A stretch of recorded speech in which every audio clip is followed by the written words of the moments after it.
business in Lithuania. I am sure that Nova Pošta will become a reliable partner.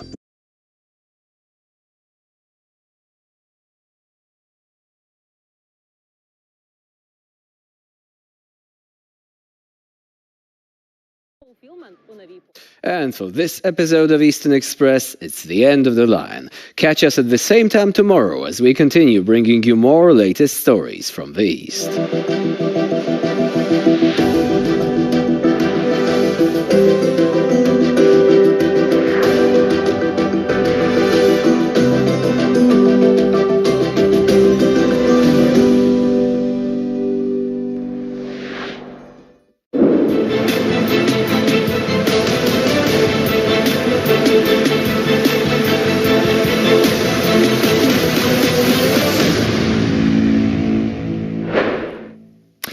They have their own language, culture, and traditions, and all of their people are suffering genocide.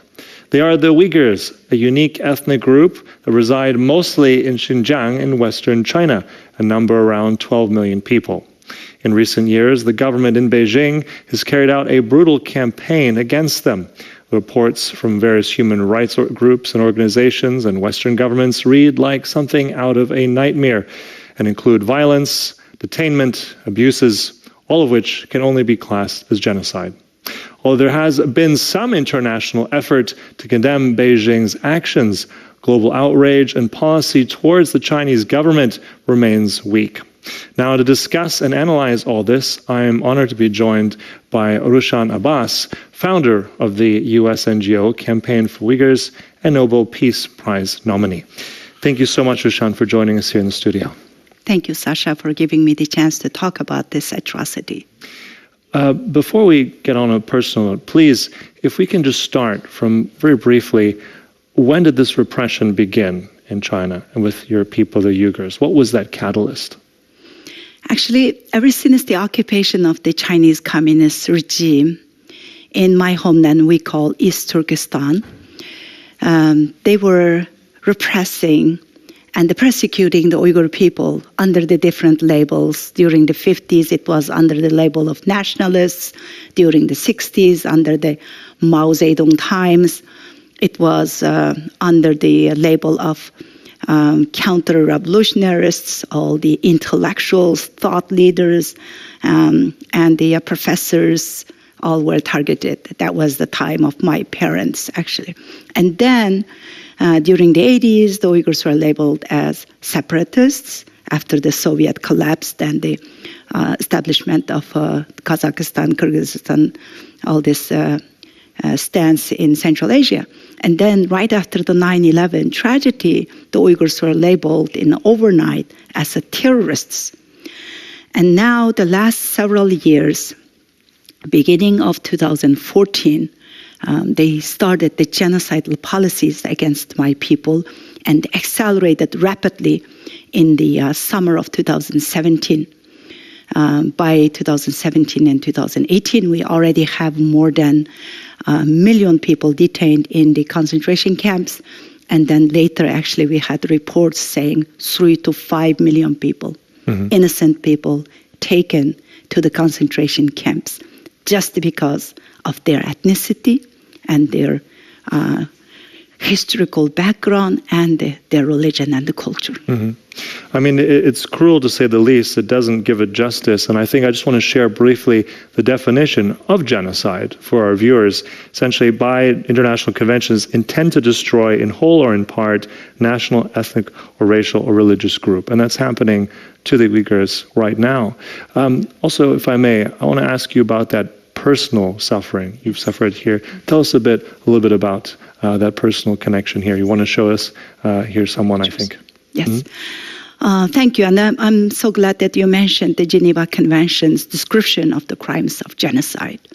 The Uyghurs are facing forced sterilizations, forced abortions, and the forcibly taking the Uyghur kids away from their families. There are reports almost 1 million children are taken from their parents. And also the Uyghur girls are forced to marry Han Chinese men, and the forced labor. The Uyghurs are taken as slaves, sent to other parts of Chinese, other province of China. So every single act listed are happening. When I talked about those genocidal policies and the outlining the fate of my in-laws, my husband's entire family went missing since summer of 2017. My parents-in-laws, 3 of my sister-in-laws and their husbands, and brother-in-law and his wife, 14 of my husband's nieces and nephews, 24 people gone missing. So when I talked about this publicly in September 2018 in one of the think tanks in Washington, D.C., which was live streamed on YouTube, 6 days later, my own sister, a retired medical doctor, she was abducted from her family as a retaliation for my activism in America as an American citizen. And it has been 4 years and 6 months now. And she is suffering in dark dungeon for my activism in a free world. And also I want to mention one more mother actually. This is a mother of someone studying in Istanbul in Turkey.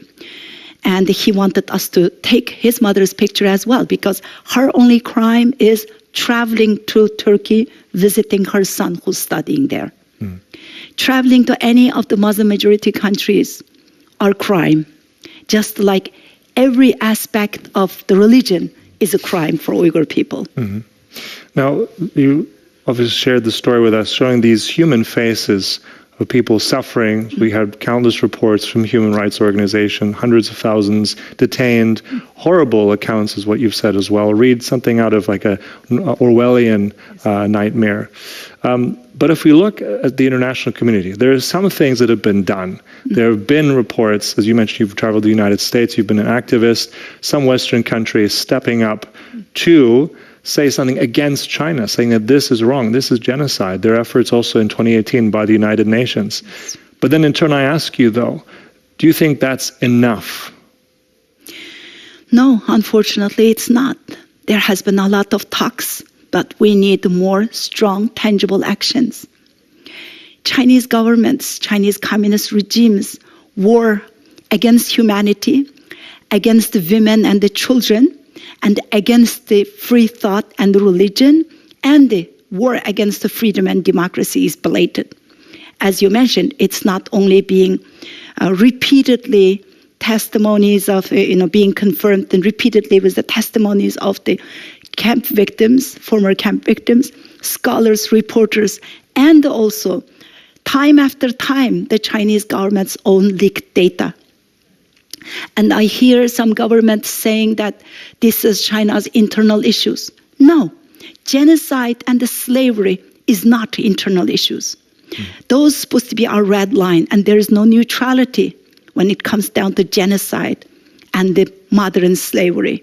So this is the time the countries and the leaders to take a strong stance and to be on the right side of the history. And we are extremely disappointed in the international entities and some of the world leaders, especially the Pope.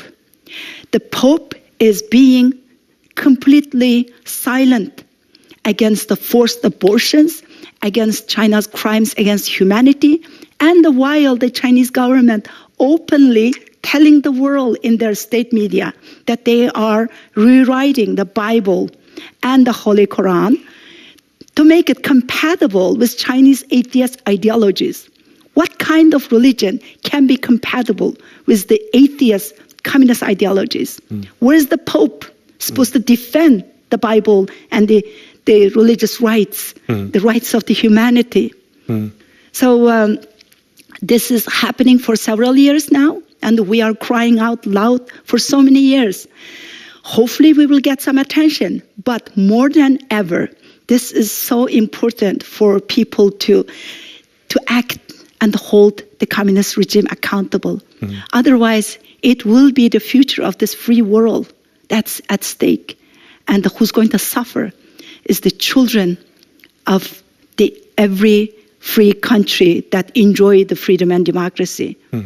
If we let the Chinese government continue, the future of the next generations will suffer the consequences of a liberal world. We just saw what happened in the next door in Ukraine. Yeah, what is happening, right? Yeah. When we continued to appease the dictator, Putin and Russia, in the front of the entire world. And it went on and invaded a country like Ukraine. And if we don't end the dictators, that's what happens. The dictatorship will try to end us. I mean, it's difficult, and I also want to draw attention to, I think many viewers don't know about also let's really talk about the economic part of all this, that there are certain brands in the West, around the world, that are still using. There's a huge textile industry, a lot of cotton, one of the largest cotton areas in the world in Western China, in Xinjiang.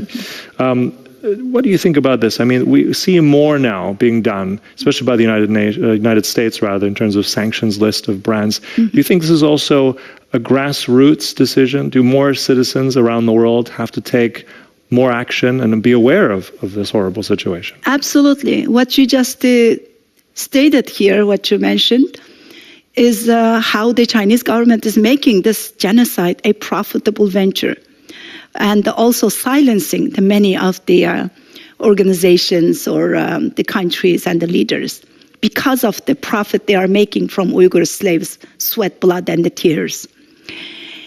It's really sad to see the history is repeating. If we go back what happened before the World War II, the countries continued to do business with Nazi Germany while they know what they were doing. And then later, they all tried to claim the ignorance and say, oh, they didn't know it, when they continued to do business with Nazi Germany, enabling Nazi Germany's economy to murder more people.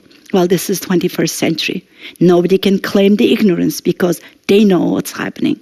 So it is extremely crucial to have a similar legislation that we have in the United States.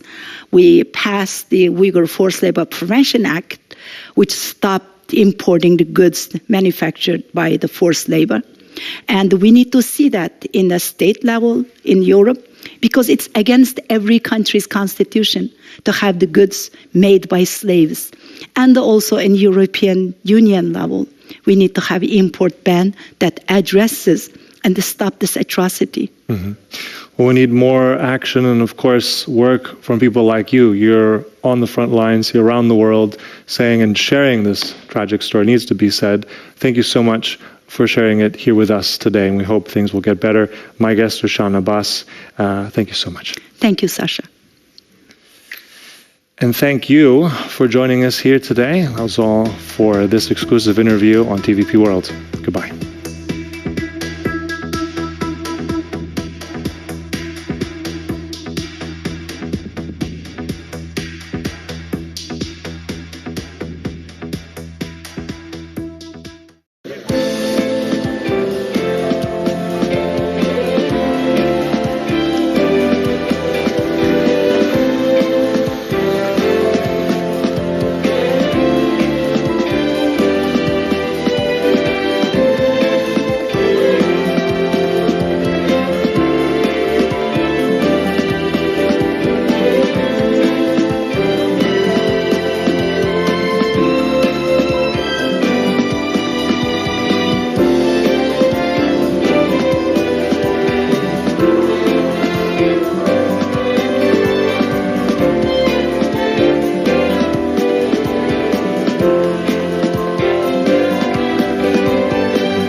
We are the United States of America.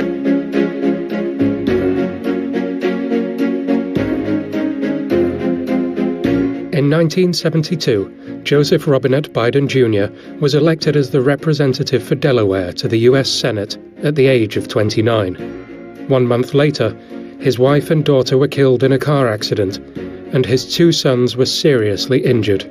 He contemplated suspending his political career at that early stage, but was ultimately persuaded to stay, going on to win re-election to the Senate 6 times, becoming Delaware's longest-serving representative, fighting for foreign relations, criminal justice, and drug policy.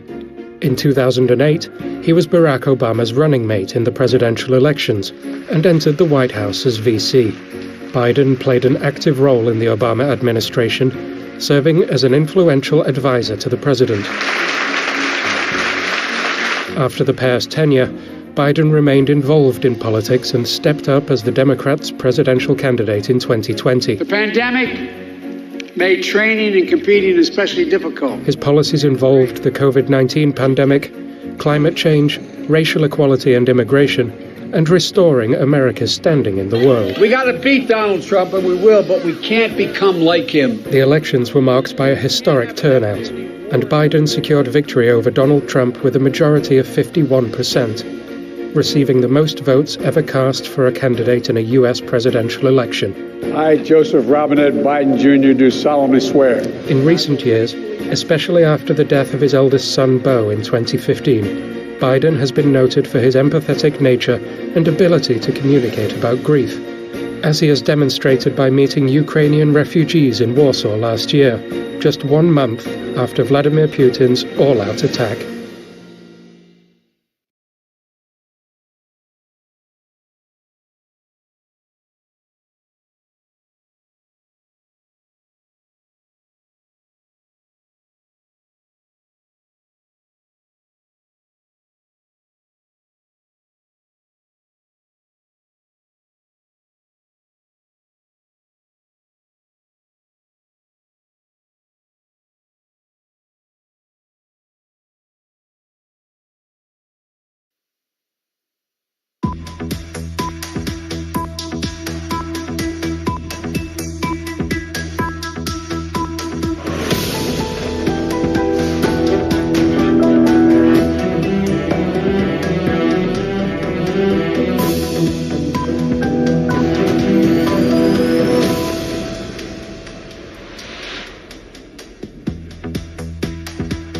The Japanese Prime Minister flew into Kiev to meet with President Zelensky. Meanwhile, Chinese President Xi Jinping continues his visit to Moscow. This will be our main stories in this edition of World News, and we'll discuss more in our interview after the service. Hello, I'm Maciej Mikos. Now let's take a look at today's headlines. The former head of Ukraine's security services in Kharkiv has been indicted on charges of treason. Washington has opened its first permanent army garrison in Poland. And a damning report has revealed widespread misconduct in UK's Metropolitan Police. Japanese Prime Minister Fumio Kishida visited Kiev today. Until now, Japan has only been marginally involved in the conflict. Our correspondent, Krzysztof Panek, is currently in Kiev. Hello, Krzysztof. What are the implications of today's visit? Well, as you said, the Japanese involvement in the war in Ukraine has been minimal up to this point. Japan has provided some $600 million to Ukraine in financial assistance, but no arms were given. And today's visit signals that there is a possibility that this will soon change.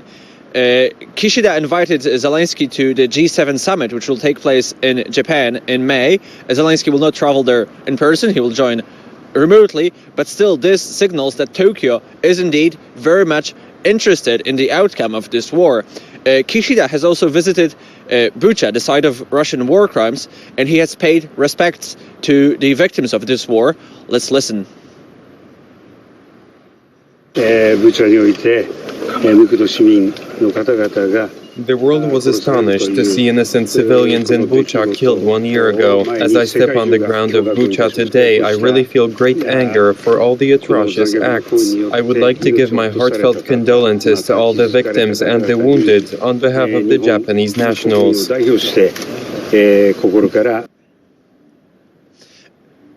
It is also symbolic that Kishida was in Kiev while Chinese President Xi Jinping was in Moscow. It is unlikely to be a coincidence. Kishida has likely chose this date especially. It signals that Japan does not intend to stand idly as Beijing expands its influence abroad. And it signals it is a part of a wider pattern of Japan taking a more assertive stance on the international stage in order to match Beijing's international engagements. Back to you. That was Krzysztof Panek reporting from Kiev. Thank you very much, Krzysztof. The former head of Ukraine's security service in the northeastern city of Kharkiv will be indicted on charges of high treason for allegedly sabotaging the region's defense against Russia. In May, he was dismissed from his post by President Volodymyr Zelensky. The State Bureau of Investigation alleges that rather than organize efforts to counter the enemy, Roman Dudin engaged in sabotage. Dudin has been accused of abandoning his post without permission while under martial law and illegally ordering his staff to leave work and travel away from the region. His actions helped Russia capture most of the northeastern region of Kharkiv and occupy it until it was retaken by Ukraine last September. His case is one of over 600 investigations against security officials suspected of committing treason and aiding and abetting Russia. Meanwhile, an explosion in annexed Crimea has destroyed Russian cruise missiles. The blast occurred in Zankoy, located in the north of the Russian-occupied Crimean Peninsula. Although early reports of the explosions came from Ukraine, Kyiv has not explicitly confirmed its involvement in the attack. Ukraine is also struggling with ammunition shortages. To provide Kyiv with much-needed ordnance, EU defense and foreign ministers recently unveiled a new initiative looking to purchase and send over 1 million artillery rounds to the country over the next 12 months. The president of China, Xi Jinping, is currently on a state visit to Moscow. Both Putin and Xi are looking to use the trip to tighten cooperation between their countries. Russia's economy, hit by tough Western sanctions, could benefit from more Chinese investment in the country. As Xi Jinping continues his visit to Moscow, the residents of the Russian capital appear to be hopeful about the prospect of closer cooperation with China. The Chinese are good, hardworking people. It's a big country with big possibilities. I'm very happy that our president has such a friend. All of Europe has sanctioned us. We hope it's not for long. But as for China, it's a friendly country, and we hope for more cooperation with them. Xi Jinping landed in Moscow on Monday for a two-day visit. Today he was welcomed by the Russian dictator at the Kremlin for talks. The leaders posed for pictures below two enormous flags. During the talks, Putin said that Russia is ready to help Chinese businesses replace Western firms that have exited Russia in the wake of its war in Ukraine. The Kremlin autocrat also proposed the construction of the Power of Siberia 2 pipeline, which would boost Russian gas exports to China. The two leaders also reportedly held a thorough exchange of views during their first day of talks and had discussed China's peace plan for Ukraine. A lot of what we've seen in the meeting so far is what we'd expect from a high-level meeting between Russian and Chinese leaders, pledges of lasting friendship, cooperation without bounds, so on and so forth. What I did find interesting, though, was that Xi Jinping went out of his way to highlight how he believes Vladimir Putin will be the right man to lead Russia going forward. Xi Jinping is the first world leader to meet with Putin since the International Criminal Court issued an arrest warrant for the Russian despot. The warrant was issued in connection with the forced deportation of Ukrainian children to Russia. That's all our coverage of the Russian war in Ukraine tonight. Now let's move on to military affairs. Until today, the U.S. Army's presence on NATO's eastern flank has been rotational. The first permanent U.S. Army garrison in Poland was established today in the western Polish city of Poznań.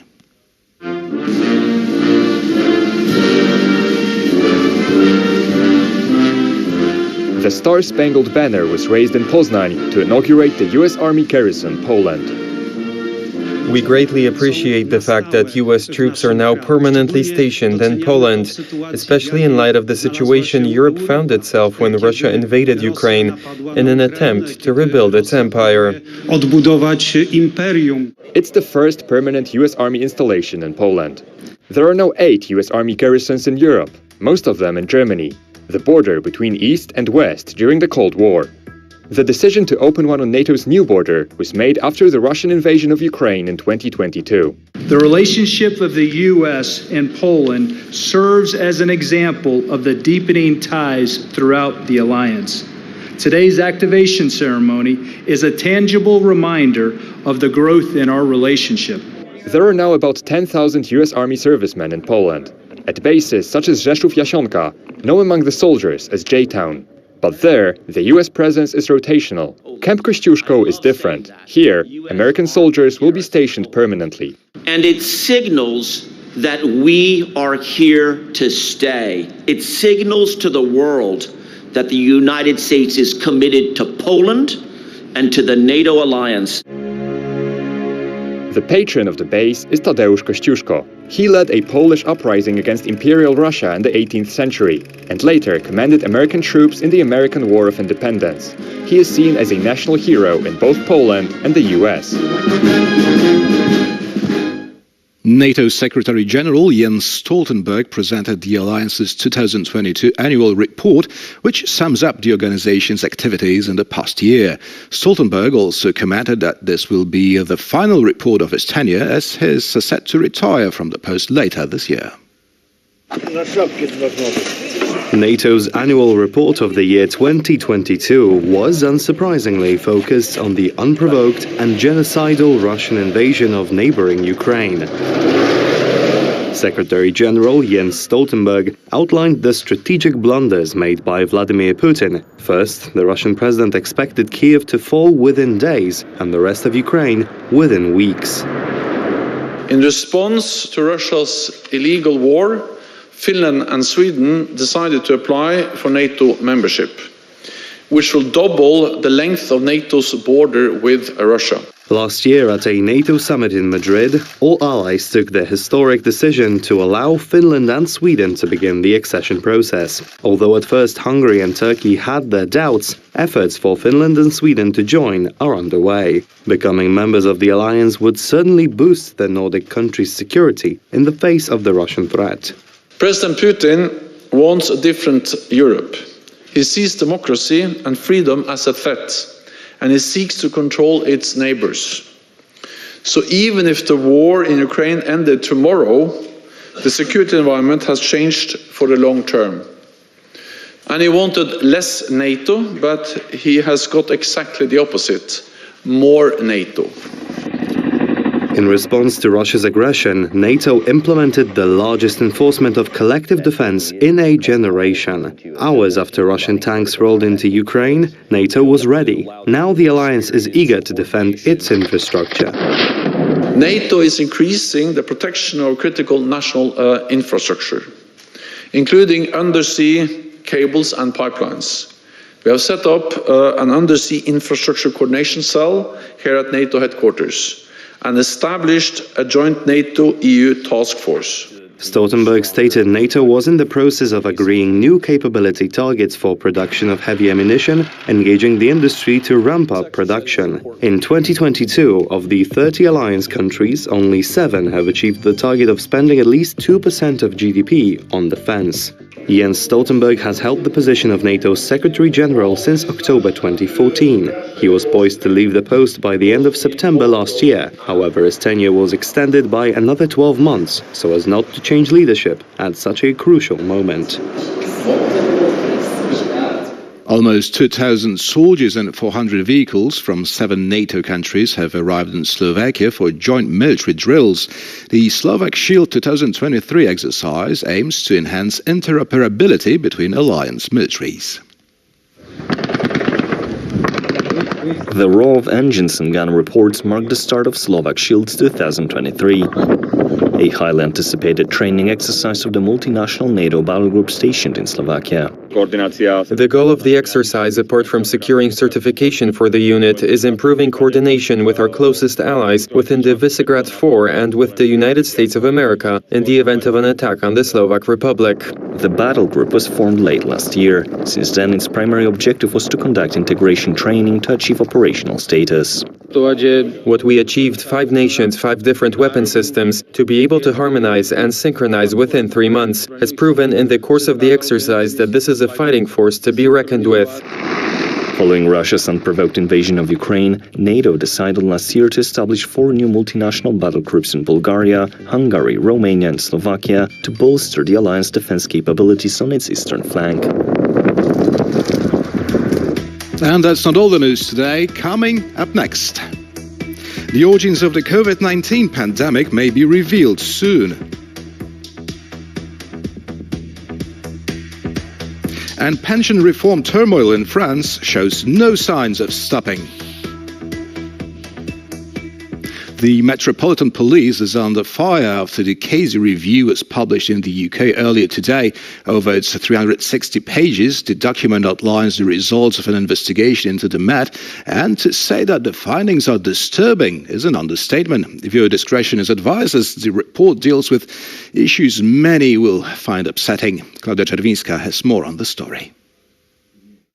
Institutional racism, misogyny, and homophobia. These are only some of the disturbing findings from a new explosive report on misconduct in the Metropolitan Police known as the Casey Review. Published by Baroness Louise Casey, the document outlines in detail the results of her sweeping inquiry launched in the wake of the gruesome murder of Sarah Everard by a serving Met officer in 2021. I just think it is so dreadful and, has to be a moment that change came.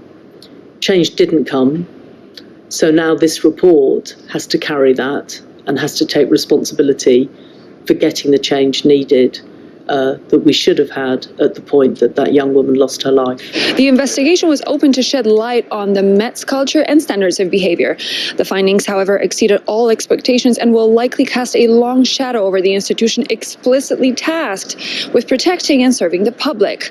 Although the report was received with a certain degree of humility, Met officials have refused to use the term institutional to describe the failings identified in the document. It's ghastly, isn't it? You sit down and read that report and it generates a whole series of emotions. It generates sort of anger, frustration, embarrassment. UK Home Secretary Suella Braverman addressed the House of Commons earlier today in response to the Casey Review, revealing disturbing details of misconduct in the Metropolitan Police. The report underlines the fact that the Met faces a long road to recovery.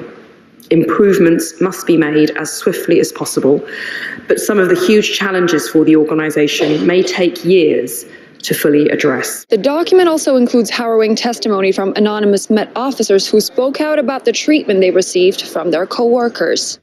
On joining a unit, an older and more established member of the team took a shine to me and decided to be a stand-in mentor for me. He engineered situations where we would work as a pair without any supervision. Within a few weeks, he was texting me every day and at any time. He told everyone that we were best friends and that I couldn't leave the unit because he refused to work without me. He would send over-complimentary messages, which began to make me feel uncomfortable. This is a truly make-it-or-break-it moment as public distrust for the Met is skyrocketing. The report shows that damningly little has changed since the murder of Sarah Everard, and if the police in the Greater London area is ever to be trusted again, major changes will have to sweep the institution. The Home Secretary promised to hold the Met Chief and the Mayor of London accountable, but the question is enough already? From London, Klaudia Czerwińska, TVP World.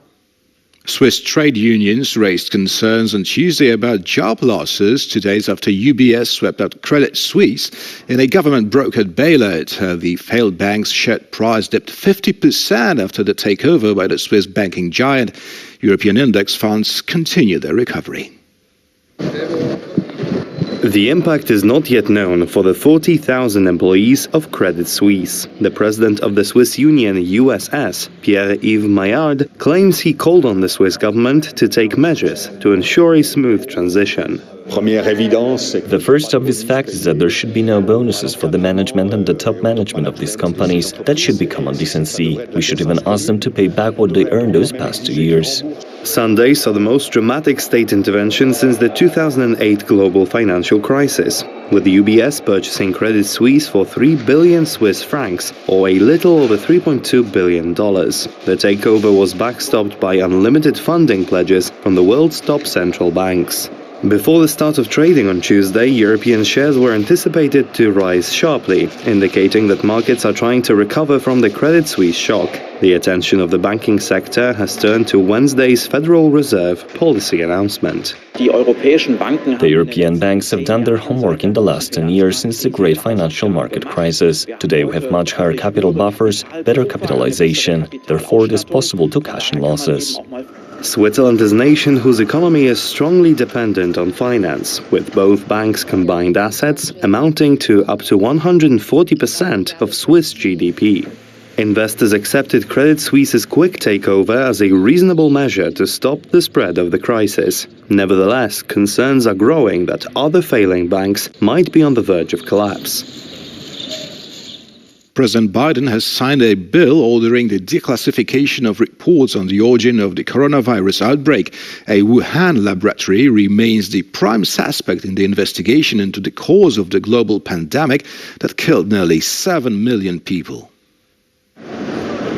The origins of the COVID-19 pandemic remain a mystery, but this may soon change as US President Joe Biden ordered the declassification of related intelligence documents. The bill, which was passed by both houses of Congress and signed by President Biden, states there is reason to believe that the coronavirus pandemic originated in a Chinese Wuhan lab. China claims the outbreak of the pandemic in the city home to a virology institute which studied coronaviruses is simply a coincidence. The China-related content of the US bill seriously distorts facts, has false information, hypes up the laboratory leak theory without any evidence, smears and attacks China. The authors of the US bill say intelligence should reveal as much information as possible about the origin of the virus and make it available to the public. The debate over the origin of the coronavirus was revived last month when the US Department of Energy released a report saying that the pandemic likely started after a leak from a Chinese lab. The US Federal Bureau of Investigation also concluded that a laboratory leak was likely the cause of the pandemic. But a laboratory leak is not the only possibility, according to other US sources. For other federal agencies say that COVID-19 was likely the result of natural transmission. Czech President Petr Pavel has visited Berlin, marking his first meeting with German officials since assuming office 2 weeks ago. Both countries have emphasized their good bilateral relations and reaffirmed their unwavering support for Ukraine. This was the Czech President's third international visit after Slovakia and Poland. A welcome complete with full military honors marked a new era for diplomatic relations between the Czech Republic and Germany. The heads of state discussed a number of issues concerning bilateral relations and challenges in the region, with the Czech president emphasizing that as the EU's largest economy, Germany should assume more responsibility for the security and defense of Europe. The phrase German leadership is used very often. I know that this is quite sensitive in many countries. The president called it German responsibility. I will be happy if we call it German professional responsibility, especially if Germany plays an initiating role, which many countries can then join. Both heads of state have also underlined their support for Ukraine in its fight against Russia. Russia has broken international law in a brutal way and has committed land grabbing, and this mustn't pay off, which is our joint conviction. We, the Czech Republic and Germany, are firmly standing by Ukraine's side. The visit to Germany, the Czech Republic's largest business partner in Europe, was the president's third international visit since taking office. Before that, Petr Pavel visited Poland, indicating that relations between the two countries are highly valued. Since the start of the war in Ukraine, both Poland and the Czech Republic have been some of Kyiv's staunchest supporters, supplying heavy weapons and military equipment. Civil unrest continues across France as the government has adopted an unpopular pension reform which raised the minimum retirement age from 62 to 64. After the French government narrowly survived 2 no-confidence votes, The retirement age in France has been effectively raised by 2 years. Immediately after the vote, thousands of people took to the streets. Protests paralyzed France overnight and into the next day, at times even becoming violent. I think this reform is inappropriate and unjust in its totality. I'm disappointed that the motions of no confidence were rejected. I worry about the state of democracy in France. It's a matter of 9 votes. I worry for myself and for others. The reform's opponents still have hope, though. They may be able to overturn it. Their last resort is the Constitutional Court. The opposition is also calling for a culmination of protests on Thursday. We will obviously continue the battle with, as I said, all the tools that we have. Thursday is going to be a historic day, and I believe that the president must withdraw his reform as soon as possible. Analysts now suggest that the protest may drag on for weeks or even months, unless the initiator of the reform, French President Emmanuel Macron, changes his mind. The only thing he could say to appease the anger would be that he renounces reform, that there won't be any reform, that he respects the fact that the vast majority of the people don't want it, and that he regrets the way it happened. It most probably won't be that way. On Wednesday, Macron will address the nation to discuss the pension reform. And our special guest today is member of Ukrainian Parliament, Kira Rudik. Good evening. Hello, Matej. Thank you so much for having me. Thank you for joining us. Well, Japanese Prime Minister Fumio Kishida paid an unexpected visit to Kyiv today. But I'm wondering whether for you, as for a Ukrainian MP close to the government, were you also surprised by this visit, or were you maybe expecting the Japanese Prime Minister to show his support this way? I think we were all expecting Japanese Prime Minister to visit Ukraine finally, because Japan was the only country of G7 whose leader did not visit Ukraine just yet. However, we knew that it was related to the will of a Japanese Prime Minister to visit us already at the role of presidency of Japan in G7.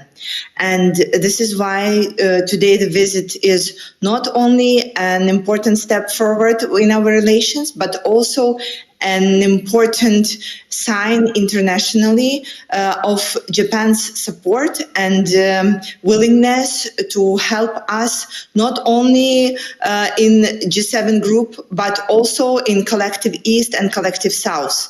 We see that today Putin and Chinese leader Xi Jinping met, and it creates potential threats for us in the East, and of course this interaction could not be good for Ukraine. However, seeing the support of Japanese Prime Minister, we have hope that not only Japan, as third largest economy in the world, would be supporting us, but also that they will help us to persuade countries like India, like Brazil, like China, to not only not to stay neutral, but also to stop supporting Russia. Right, sure, it can have a domino effect in Asia, I'm pretty sure about it.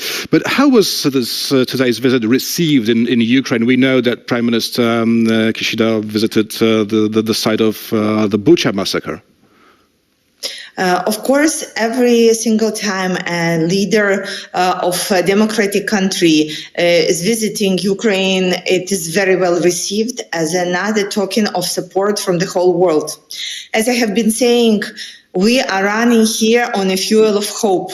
And every visit like this gives us additional hope that the unity amongst the European and also democratic countries is strong, and that we are not only having this support throughout the European countries, Canada, United States, United Kingdom, but also in Asia. It is very important for people, and of course, Prime Minister was able to articulate his support with all the diligence and a lot of honor. Right. How can Japan help Ukraine right now, apart from being a member of these great anti-war coalition? How can Japan help right now? By sending weapons maybe to Ukraine? Because that's actually what the Ukrainian government has been calling on for many months now. Of course, the first and the most important point that we keep saying is send us the weapons, whatever you have, because we will use everything. And we owe to our soldiers, brave men and women, so that they would not face the enemy empty-handed. So weapons is the most critical and the most important way of support from every country.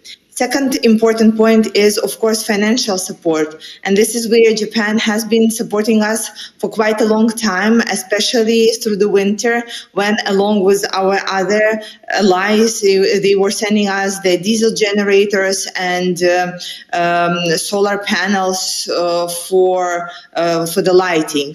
So we, of course, are interacting in terms of the innovations and technologies. And right now, with military tech being such an important direction of our development, having Japan on our side is extremely necessary. Right. So there are many of these pressing issues, and of course Japan can help. Now, lastly, I'd like to ask you about Xi's visit to Moscow after remarks on Putin being his close friend. Can Ukraine ever accept him as a mediator between the two sides? Well, what the mediator is and what should the mediator do? The first and foremost point is to get the Russian forces out of Ukraine and to ensure that Russia would not attack again. This is the most important and the only way to be a mediator. So do we see something like this happening right now? No, we see the Chinese plan, which is called peaceful plan. However, it starts very simply with honoring the sovereignty and the territorial integrity of each other's countries. So it is very clear where it should start with. We did not attack anybody. We did not start the war. And this is why it's not up to us to finish it. This is why I think if China really wants to be a peacemaker, they should start where they are right now, in Moscow. Mm-hmm. Or maybe they should start it in Kiev before going to Moscow. Member of the Ukrainian Parliament, Kira Rudik, was our guest today. Thank you very much, Kira. Thank you, and glory to Ukraine. Glory to Ukraine. And thank you for watching. That's all for now, and stay with us for more here on TVP World.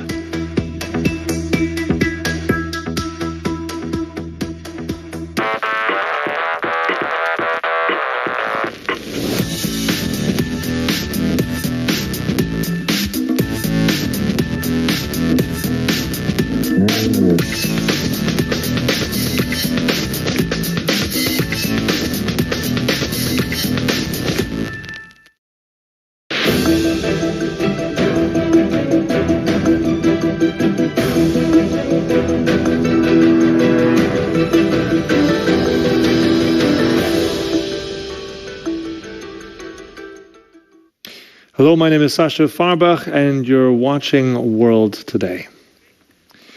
It was all smiles and a chummy reception as Vladimir Putin hosted China's Xi Jinping in Moscow today as part of a 3-day visit. The meeting between the two leaders will certainly be a show and a shot in the arm for Putin. And it just isn't symbolic. China will use this as a direct challenge to the West, in particular, U.S. dominance. Xi Jinping is projecting himself as a global statesman as he seeks to garner international attention and support for the Chinese peace plan for Ukraine. Putin remains an isolated global leader. What impact does Xi's visit have on the Russian leader? There's fear of ever closer ties between the two autocrats, and what does this all mean for the world? So to help to discuss and analyze all this, let me welcome my guests today.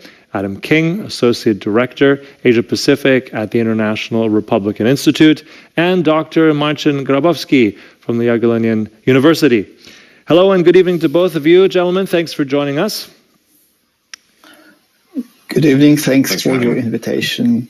All right, so let's begin. The first question to you, Adam, looking at this meeting between these two men, I mean, one of them is, of course, now the senior partner, and we know who that is. What does that mean about the interplay, the power dynamics between these two leaders and these two nations of China and Russia? Yeah, I mean, I think that basically this interplay has not changed very much. I think actually what happened in Ukraine with the invasion has only increased China's power over Russia, where for a long time Russia has been the more junior partner. The invasion in Ukraine has only increased that. And so here we have Xi Jinping going to Russia, where all of the asks are going to be from Vladimir Putin. All of the needs are going to be from Vladimir Putin. He needs to have Xi Jinping there. He would like to have weapons coming in. And Xi Jinping really holds all the power here. And I think this is what allows Xi Jinping to then come in as a statesman to offer a peace plan, as unrealistic as that peace plan may be. But he's able to really, as the more senior partner, as a more powerful figure in this, come in and play the much larger role. Indeed. So we'll discuss all that a little bit further now. I just want to play a little report now for us, get some more background information. Let's take a look at all that now.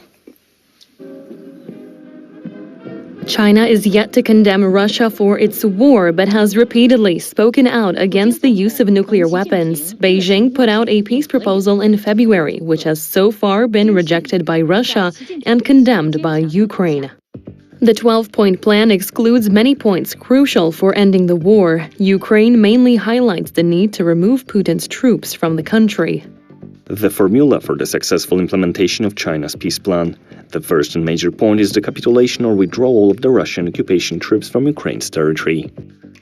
China's ceasefire plan in its current state would leave Russian forces inside Ukraine's sovereign territory, a condition that Kyiv and its Western partners deem unacceptable. We encouraged President Xi to advocate for this exact essential key point, which must include the withdrawal of Russian forces from sovereign Ukrainian territory consistent with the UN Charter. Xi is yet to discuss the peace plan with President Zelensky. However, the plan itself is seen as beneficial only for Russia. This visit also comes at a time of increased worries from the West on China and Russia strengthening ties. China also continues to export technologies such as navigation equipment and communication jamming tools to Russia, in line with Putin's military's needs. All right, so we heard it there, more background information. So, Dr. Grabowski, if we're looking at this peace plan, I mean, it's something that China is trying to hold up to the world. It's something that it's saying is something very unique. But if we look at the details, there are quite stark differences. And as we heard in the report as well, there's no mention of a Russian withdrawal at all. It very much adopts that Russian, that Kremlin narrative. So at this point, is this just a waste of time for the world, or do we see any changes here in this Chinese peace plan?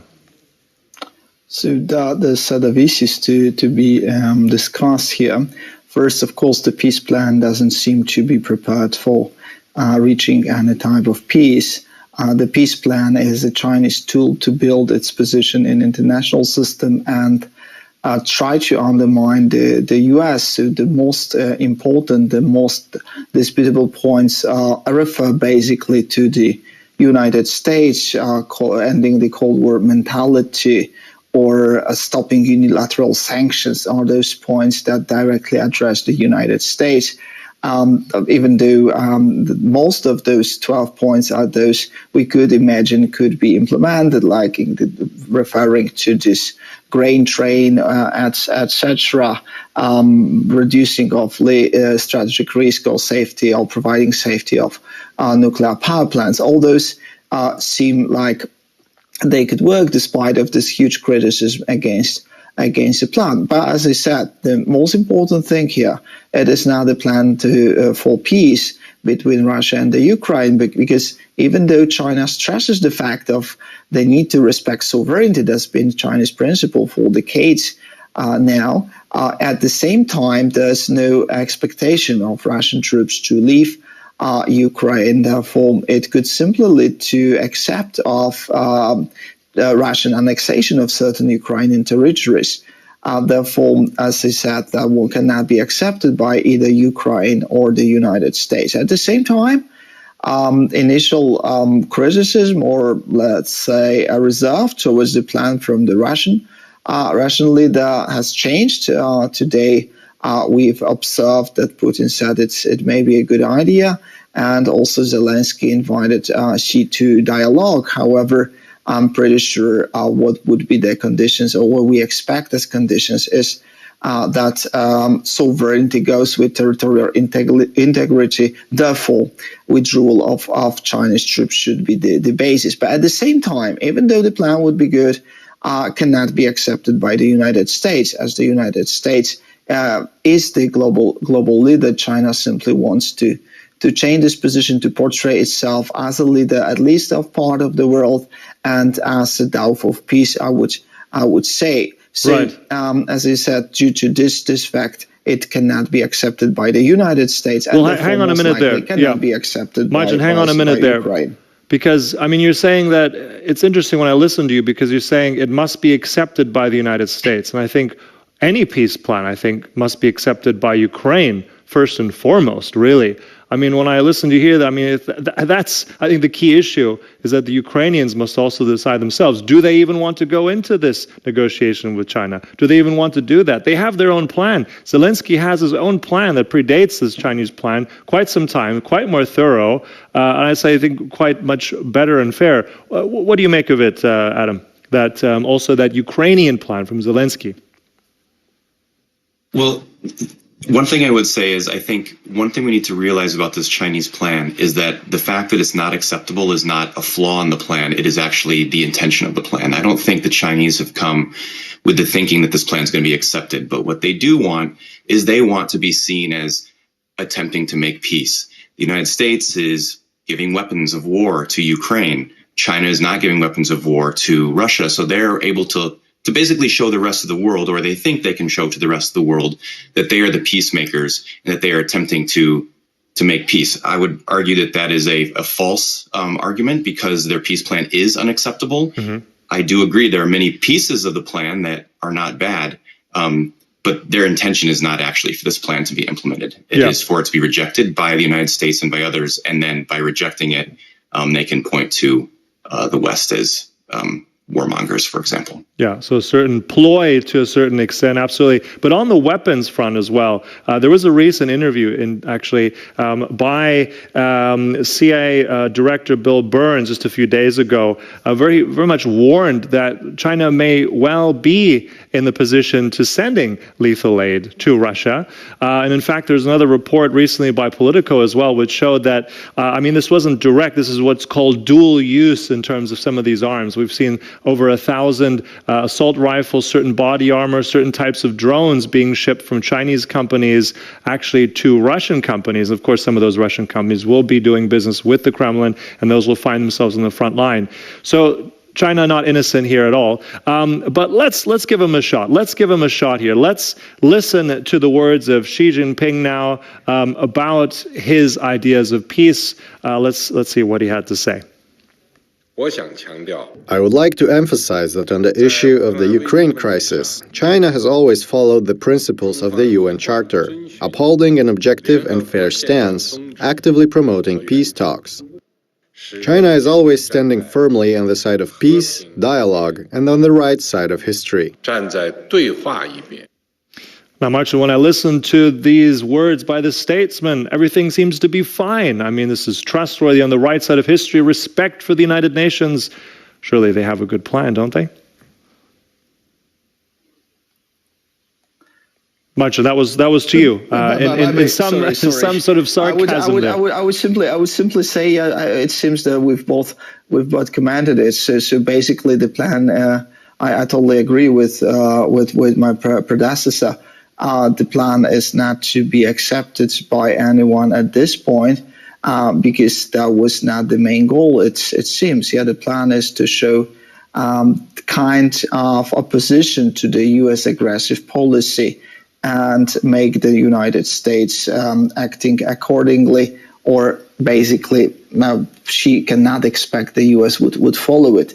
At the same time, as I said, surprisingly, we may imagine that if Xi presses Putin strong enough, that refers to the issue of nuclear weapons, for instance, Putin may try to make some moves or understanding that it's necessary, expected, and actually required by its big partner that Putin is highly dependent on now. Let's also go into wider strategic context now. We also have from today another agreement by the Power of Siberia 2 pipeline as well. That energy resource that Russia can provide to China, that's quite significant. What do you make of this meeting now between these two leaders? Are we going to see more of an integration of business and energy here? That's to you there, Adam.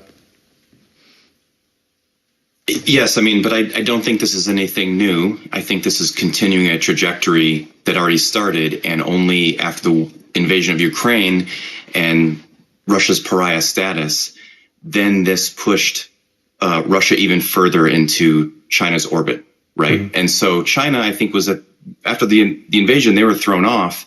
They were quite surprised, but they have really made a lot of lemonade out of these lemons. They're getting very cheap oil. Russia's more in their debt. And so I don't think this is any change. Xi Jinping and Vladimir Putin have met over a dozen times in the last 10 years. So I think this is a very important meeting. This is a big meeting, but I also a lot of the breathless commentary about that this is such a massive deal, I think it's just more of the same. I think there will be further integration of the two economies. There will be further deals, but this isn't anything new. It's just a continuation of the trajectory that we saw before, and it is China doubling down on the moves that it made after the invasion of Ukraine and sort of solidifying them. Okay, so let's say it's more of the same. The plan, obviously, as we've both now agreed, is not really worth the paper that it's printed on. It's supposed to be rejected. It's a ploy.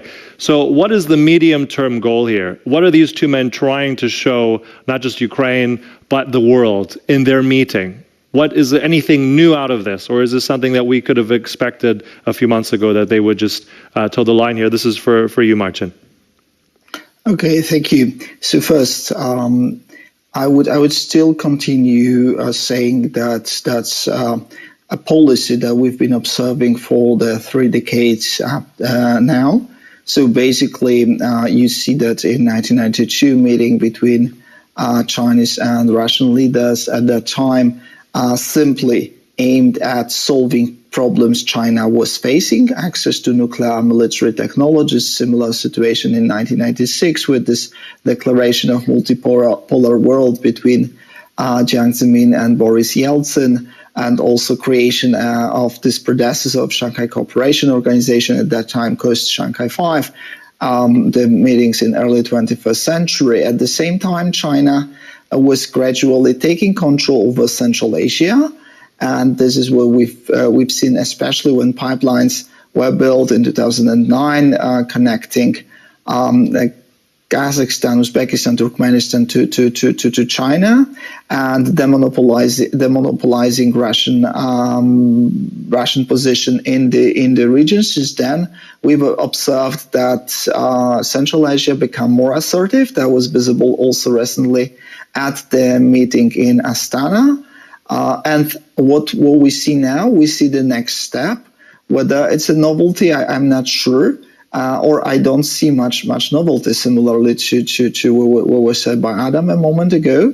Simply, you have Xi Jinping. You have him trying to show that China is a leader that's at least equal to the United States, a leader that potentially can act as non-partisan in this conflict and be able to promote peace, even though many of those global actors don't take it seriously. But this is how China wants to portray itself, understanding that technically China is a big beneficiary of current international system. Xi Jinping is trying to change it, is trying to modify it, and has been doing it especially or maybe China has been doing it especially after the global financial crisis in many dimensions. Yeah, so before it was maybe more two-dimensional. Now it's multi-dimensional policy, and this is one of the steps to show China as a leader of non-Western world, leader of the world that is peaceful, not like the Western world led by the United States that is aggressive, according to Chinese message. Yeah. Creation of a peace plan that is not acceptable is one of these elements. Yeah. We want peace, they don't want it. Yeah. But as I said, this in terms of novelty, we don't see as much as we would expect. Maybe the reinforcement of Putin, the visit itself, may be a surprise, even though it was expected. You have a surprise in terms of strong support provided to Putin in terms of non-Western world. Right. Well, we know it's a bit of a show for the world. It's interesting you say there, Marcin, that you said that this is painting China and Xi Jinping as this world leader that favors peace. He has a plan. He's not aggressive. I want to share just another clip now of the same man. Recently, what he said, recently back in October of last year about Taiwan. Let's take a listen now. The resolution of the Taiwan issue is a matter for the Chinese ourselves to decide. We insist on striving for the prospect of peaceful reunification with the greatest sincerity and with the greatest effort. However, we're not committed to abandoning the use of force, and we reserve the option of taking all necessary measures. Right, well, there we have it. Suddenly those peaceful, harmonious words have become very aggressive. So Adam, when we have this, okay, won't discuss the merits of the peace plan, but just generally the idea that Xi Jinping trying to be this global statesman, that he clearly is sending mixed signals, that the issue of Taiwan is still on the table, very aggressively threatening Taiwan still. In fact, today, I think it was the foreign minister of Taiwan who dismissed this whole farce of these two men actually proposing peace. So if this is obviously clearly here, we hear these words, who is this made for? I mean, who is listening? Who's going to believe that Xi Jinping is sincere? I think actually a lot of people will believe that he's sincere. I think anytime you send out a message that if you say it enough times and you say it with apparent sincerity enough, it's going to be believed at a certain point. And I think, as my colleague was saying, I think Europe is not the audience here. The United States is not the audience here. The audience is the rest of the world, whether it's Latin America, whether it's Southeast Asia, whether it's Africa. These are places that the messaging that China is getting out through a variety of different means, Xi Jinping does come off as a statement. He does come off as someone who has peace on his mind. And I think even when you take Taiwan into account, they think that they can square that circle. They believe that they can paint Taiwan as just a renegade province and that they have no choice, but at some point they might have to take it back by force. They don't want to, but at some point they would have to. And even if you notice the messaging, after Nancy Pelosi visited, and if you looked closely at those military drills, which were it was very heavy saber rattling, the messaging coming out was this is still the United States' fault. We didn't want to do this, but the United States left us no choice. And so they are able to, Beijing is really able to say, no matter what we do, we are still on the side of peace. And I think there are a lot of ears that are willing to listen to that. Yeah, indeed. Unfortunately. Yeah, unfortunately is right. You said it's not geared towards the West. It's not geared towards the United States or Europe, but very much the global South, I think. And I'm just reminded of, as the BRICS, and I know that there's a BRICS summit coming up, which apparently Putin is supposed to, it's being held in South Africa in the summertime, I believe. So again, and here we have all of these nations, important nations, a few years ago were touted as, a counterweight, an economic balance, with Brazil, already with Lula recently saying the same thing about his friend in China, about not even remembering the cause of the war. South Africa, military drills with Russia. India on the fence. China. So let's look at this on a wider geopolitical framework now. On this point here, Marcin, do BRICS, is that the message that is geared for? Do BRICS represent a threat to that Western democratic world order? And is this what Xi Jinping is trying to do here, lead that counterbalance? So let's start from the end. So Xi Jinping definitely would like to see BRICS as important player that's counterbalancing U.S. influence with the leadership of China. However, if we look at BRICS itself, I'm definitely perceiving it as incapable of taking this role. South Africa will definitely not become dependent on China, even though they may not follow the Western logic of this conflict. Brazil, of course, Latin America is highly anti-American, so it's highly against the United States. If you travel to Latin America, if you talk with politicians, with scholars even, they will have completely different perception. For them, United States is the one that is abusing or has been abusing its power towards the continent, whereas China has been a responsible trade partner. That definitely is the issue. India, even though surprisingly not collaborating with the U.S. as much as we would expect, and collaborating still with Russia, has been on a constant shift from being pro-Soviet ally, Russian ally, into becoming U.S. ally within this quadrilateral relations, Japan, Australia, United States, and India. As I said, it's not following the West totally due to its dependence on Russian energy, and also an opportunity the conflict creates.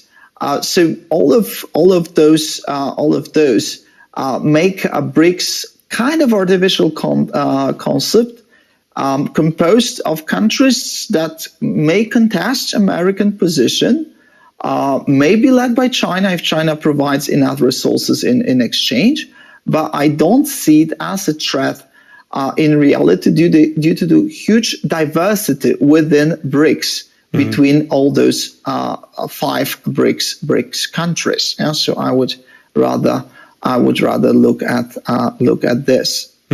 But nevertheless, I mean, same direction of the question to you, Adam.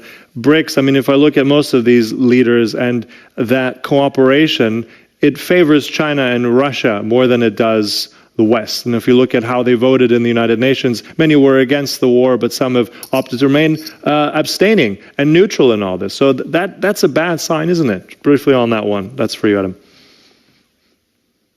It's a bad sign, but I think it just kind of shows the fact that for all of these countries in BRICS, Ukraine's far away, and they have a lot of other competing interests in terms of how they vote in the United Nations, for example. I think India would definitely, they are a complicated situation, but I wasn't surprised that they did not vote in the UN, or I'm not surprised that they voted the way that they did. And I think if you look at every single country in BRICS, the Ukrainian conflict just does not touch them as much as many other things, such as Chinese investment or Russian energy or military sales. And so I just think the Ukrainian conflict is not top of mind for any of those countries, and it's just not something that they're going to make policy decisions based upon. Yeah. Nevertheless, still finish with that. We have encouraging signs. Of course, as we had Xi Jinping in Russia, we have today also Prime Minister of Japan in Kiev as well. So I think that's still a powerful sign. We'll end it there today, gentlemen. Thank you so much to both of my guests, Adam King and Dr. Marcin Grabowski. Thank you so much. Thank you, sir. And thank you for watching. That concludes this edition of World Today. My name is Sasha Farbach. Good night.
A welcome complete with full military honors marked a new era for diplomatic relations between the Czech Republic and Germany.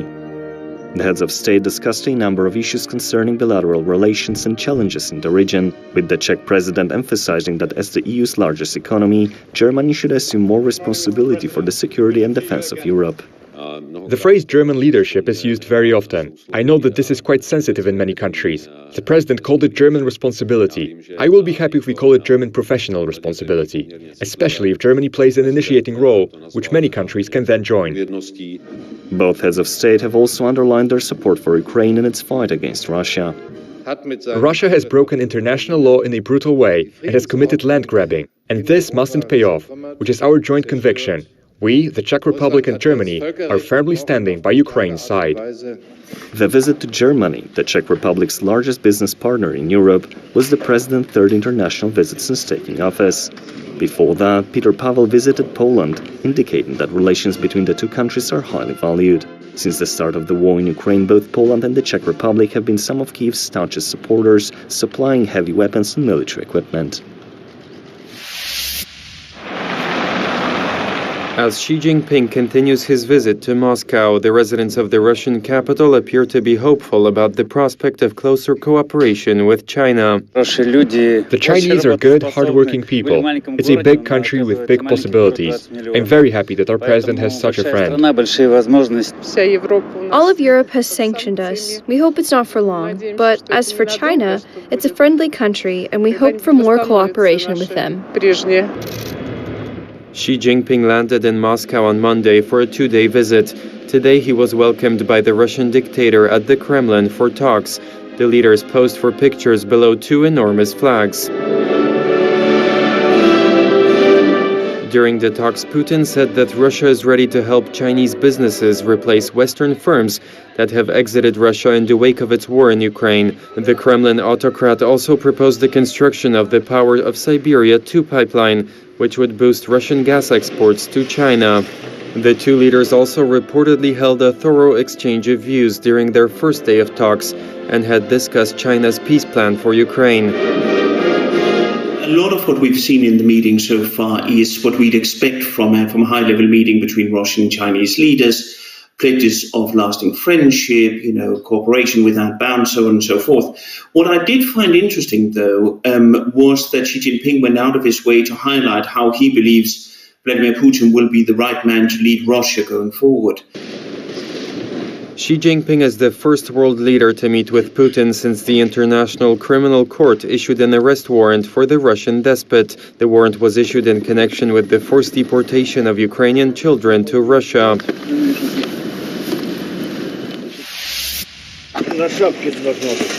NATO's annual report of the year 2022 was, unsurprisingly, focused on the unprovoked and genocidal Russian invasion of neighboring Ukraine.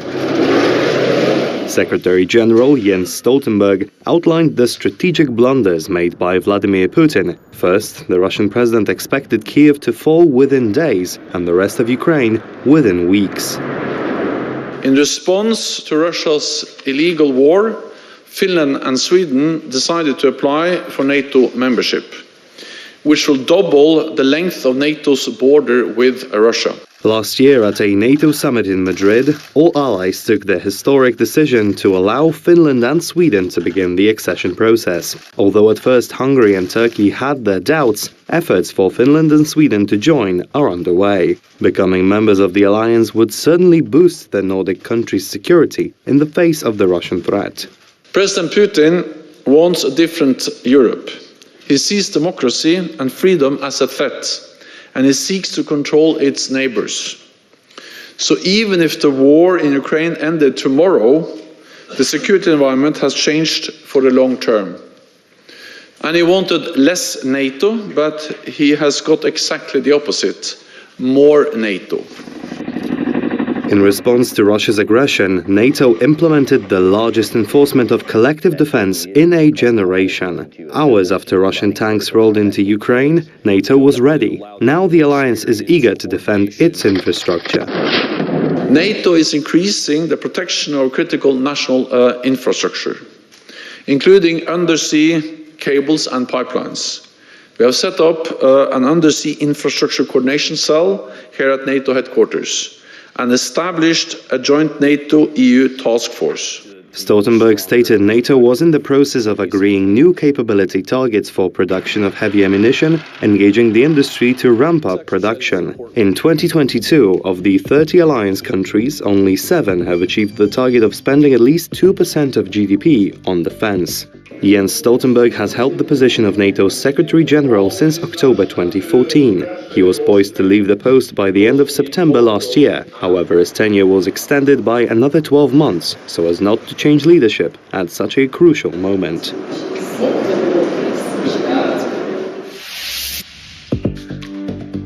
The State Bureau of Investigation alleges that rather than organize efforts to counter the enemy, Roman Dudin engaged in sabotage.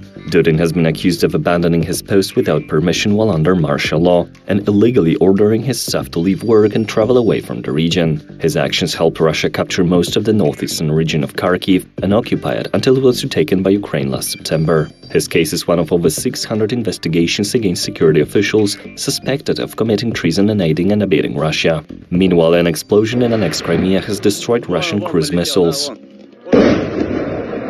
The blast occurred in Zankoy, located in the north of the Russian-occupied Crimean Peninsula. Although early reports of the explosions came from Ukraine, Kyiv has not explicitly confirmed its involvement in the attack. Ukraine is also struggling with ammunition shortages. To provide Kyiv with much-needed ordnance, EU defense and foreign ministers recently unveiled a new initiative looking to purchase and send over 1 million artillery rounds to the country over the next 12 months.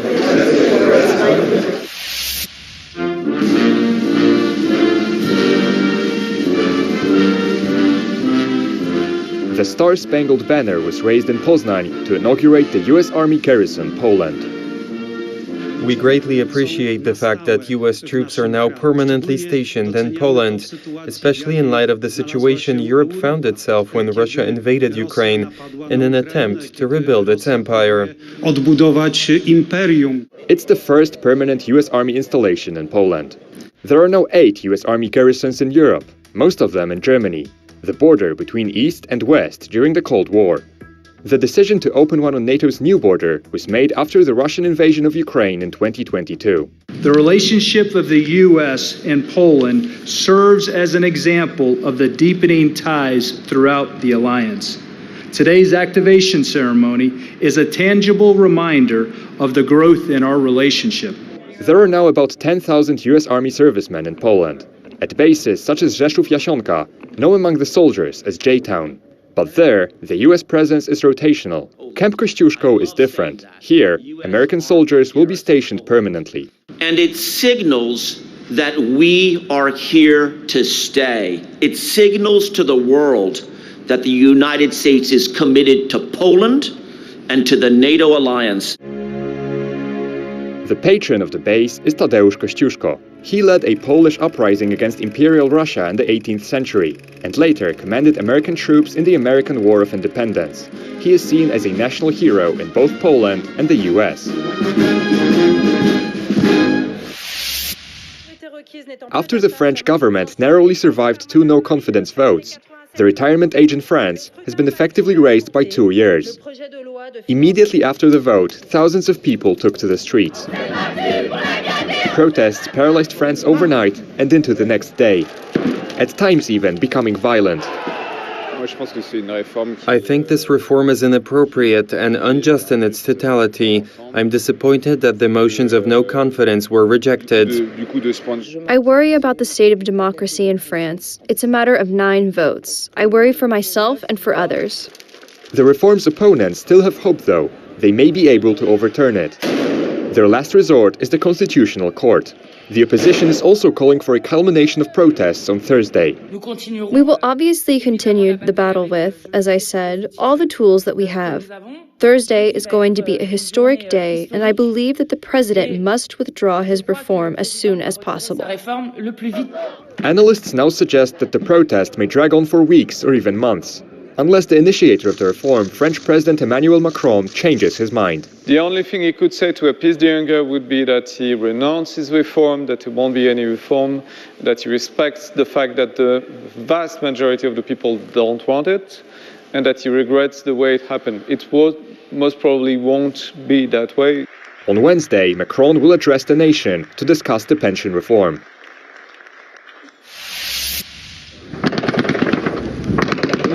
The roar of engines and gun reports marked the start of Slovak Shields 2023, a highly anticipated training exercise of the multinational NATO battle group stationed in Slovakia. The goal of the exercise, apart from securing certification for the unit, is improving coordination with our closest allies within the Visegrad 4 and with the United States of America in the event of an attack on the Slovak Republic. The battle group was formed late last year. Since then, its primary objective was to conduct integration training to achieve operational status. What we achieved, 5 nations, 5 different weapon systems, to be able to harmonize and synchronize within 3 months, has proven in the course of the exercise that this is a fighting force to be reckoned with. Following Russia's unprovoked invasion of Ukraine, NATO decided last year to establish 4 new multinational battle groups in Bulgaria, Hungary, Romania and Slovakia to bolster the alliance defense capabilities on its eastern flank.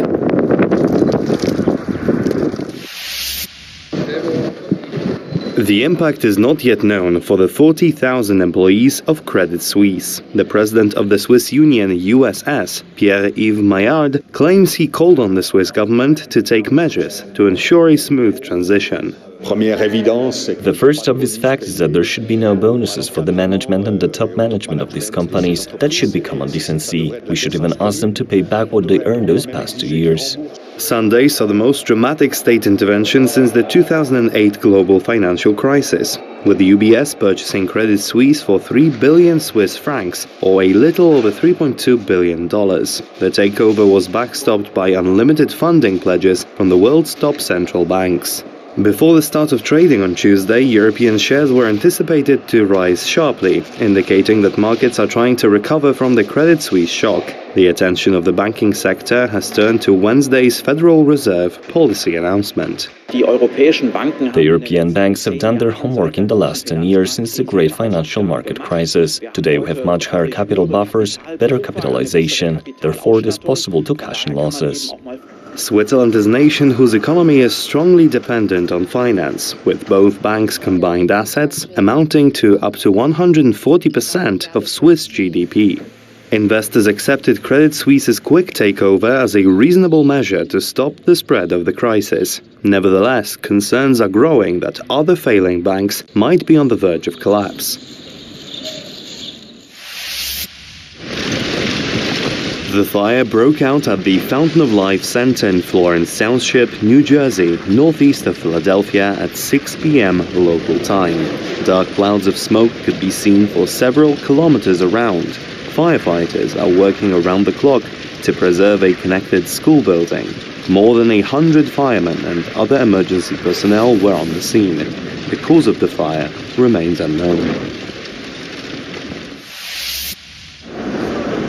The origins of the COVID-19 pandemic remain a mystery, but this may soon change as US President Joe Biden ordered the declassification of related intelligence documents. The bill, which was passed by both houses of Congress and signed by President Biden, states there is reason to believe that the coronavirus pandemic originated in a Chinese Wuhan lab. China claims the outbreak of the pandemic in the city home to a virology institute which studied coronaviruses is simply a coincidence. The China-related content of the US bill seriously distorts facts, has false information, hypes up the laboratory leak theory without any evidence, smears and attacks China.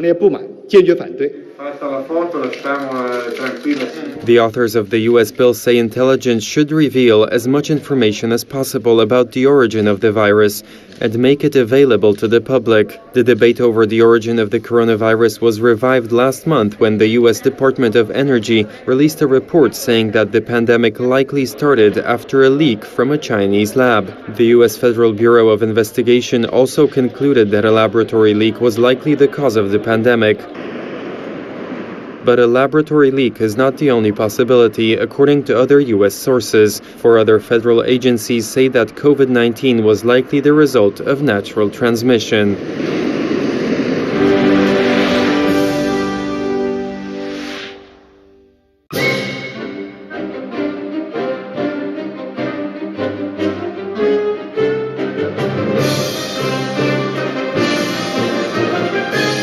Every year, Holocaust survivors make the pilgrimage to Auschwitz to bear witness to their memories.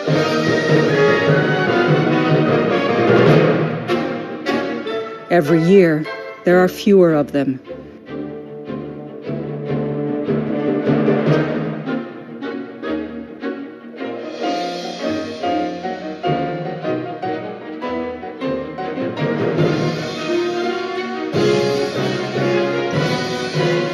They were teenagers during World War II, but after 60 years, these witnesses are dying.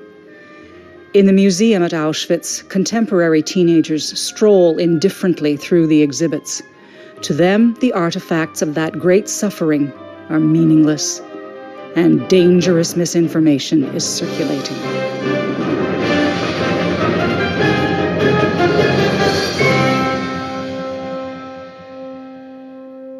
Who built the concentration camp Auschwitz? Auschwitz? I have no idea. I don't know. I guess the Polish people, because it's Polish concentration camps. Oh, sorry, I don't know. Who was responsible for the Holocaust during the Second World War? Well, that would be Hitler, right? Who built the concentration camps Auschwitz? I don't know. Do you know who the Nazis were? What a Nazi is? How would you explain that? Yes, this was part of the Holocaust, basically the Jews.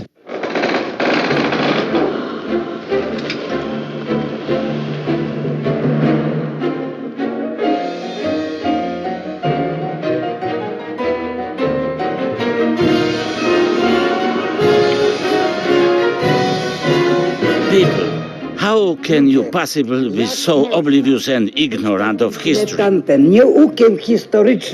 It was Poland that was attacked by the Germans and the Russians. They ravaged our country. I Ruski rozgrapali nam kraj. Część włączyli do Rzeszy i do Rosji.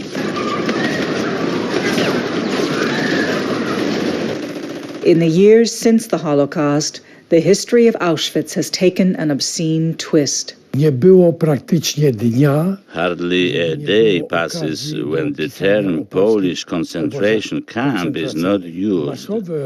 Wypowiedzi zaczęły się. The common usage of the terms in the mass media came about at the beginning of the 1980s in television, radio and especially newspapers. A szczególnie w gazetach. The anti-Polishness so clearly. These people are biased. They should not be on the staff of a national newspaper.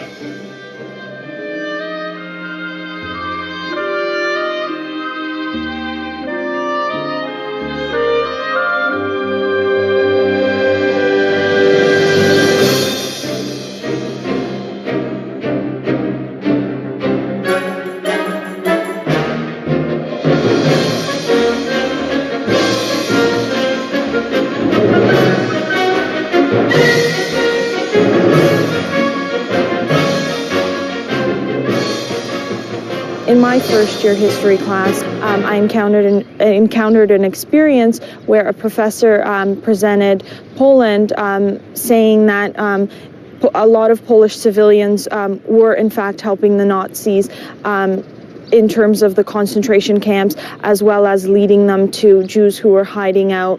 As a Polish background myself, that was very disturbing. In fact, we had a few students in the class who were of Polish descent, and one boy decided to address the professor's opinion and raised his hand and told him that, in fact, based on his family's history, that's not how it was. And the professor simply ignored the comment and said, well, perhaps this way or perhaps that way, it could be hearsay, or you're just basing it on your family's history, and completely ignored it and moved on to the next subject. I have a combined specialist in English and history, and for me that's a concern because that was a first-year history course and that professor simply didn't have the background knowledge to present the truth. We're sort of left with that idea that Poland did in fact help the Nazis when it is not the truth, and I think that's very sad and very disturbing for myself as a history student of Polish descent.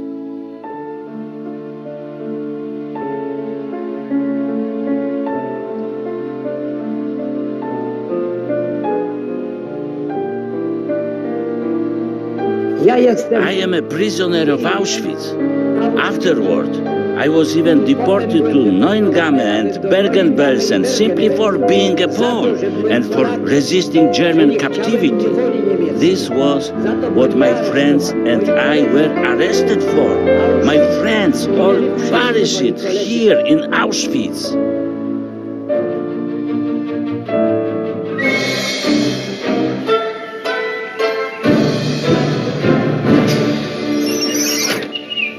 What do you think of the Polish nation and their contribution in the Second World War? Well, what I know from like the Second World War and stuff, like from what I've heard and like from what we've been taught, yes, Auschwitz was in Poland, but that doesn't mean anything that the Polish people were like a huge part of it, but a lot of them did help, like in the killings and in the saving of the lives. Kuba and Edita came to Canada 5 years ago. They were shocked to discover the misinformation masquerading as history in their classrooms. My history teacher, that's the only history class you have to take. Yeah. In grade 10, right? Yeah. So my history teacher, we're talking about World War II, and the only thing he said about Poland, he's like, oh, when Germany attacked Poland in 1939, the Polish rode out on their horses, met the tanks. He laughed, the class laughed, and I stood up and I was like, no, sir, that's not the way it happened. And he said, so how did it happen? And my classmates were like, how did it happen? And that was my, what was it? Are you first year in Canada, second year in Canada? So my English wasn't good enough to answer him. Starting with the first place. And I felt pressured. I felt pressured to answer, and so I just sat down and I just said that wasn't the way it was. And the class laughed it off and they moved on. But that's how they teach history. They teach false facts. They don't have the basic knowledge to teach history. The teachers in high school and the professors in universities don't have the basic knowledge to teach history.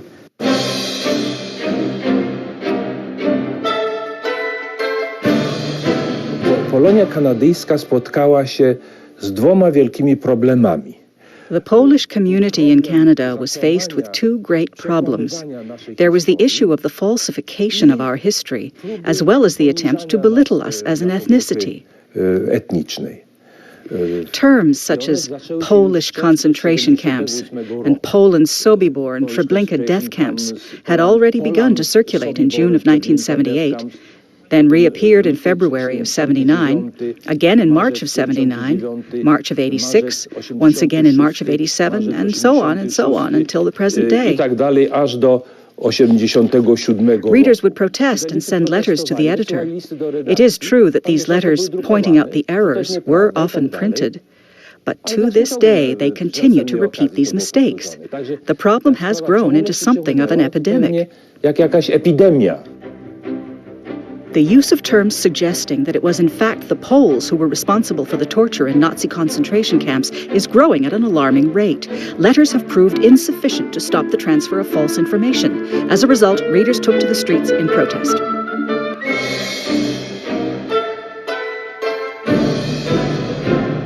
"11 years ago, nearly 12,000 individuals demonstrated their anger and dissatisfaction in front of the offices of the Toronto Star, a newspaper that to this day continues to print incriminating and false information regarding Poland's history. If the Toronto Star is not interested in the truth, then I am no longer interested in reading their newspaper."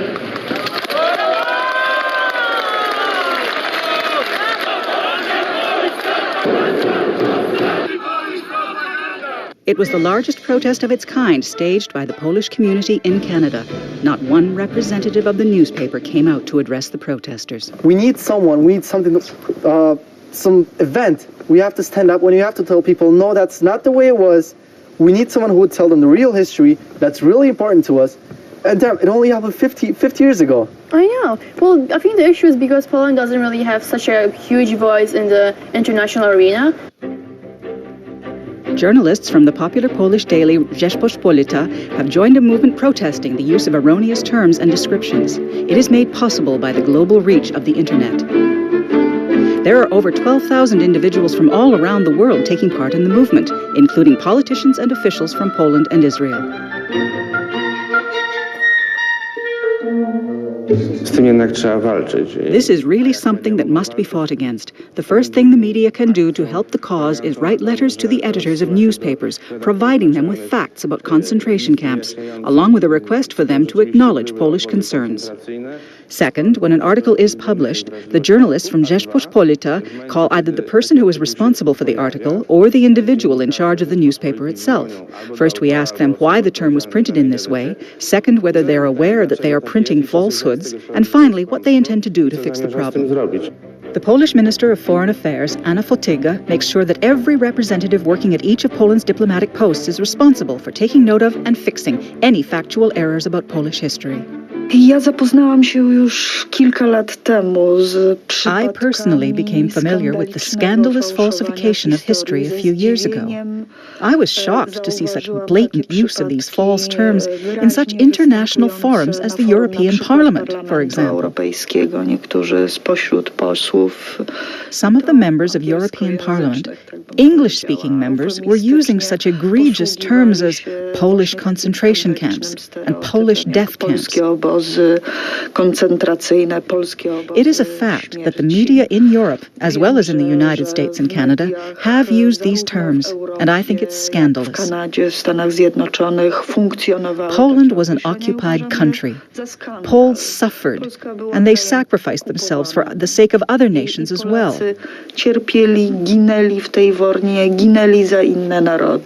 This is the reason why this stereotype is so deeply hurtful.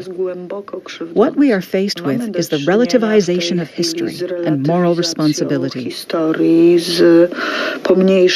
This is ever present in Polish-German relations, where there seems to be a shrinking distinction between the oppressor and the victim. I do believe that an element of this process is the clumping together of such terms as Polish and concentration camp. Jest również elementem tego procesu.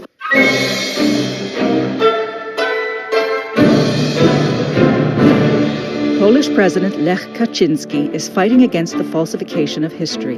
While in office, the president has received approval from UNESCO to change the official name of Auschwitz to Auschwitz-Birkenau German Nazi concentration and extermination camp. It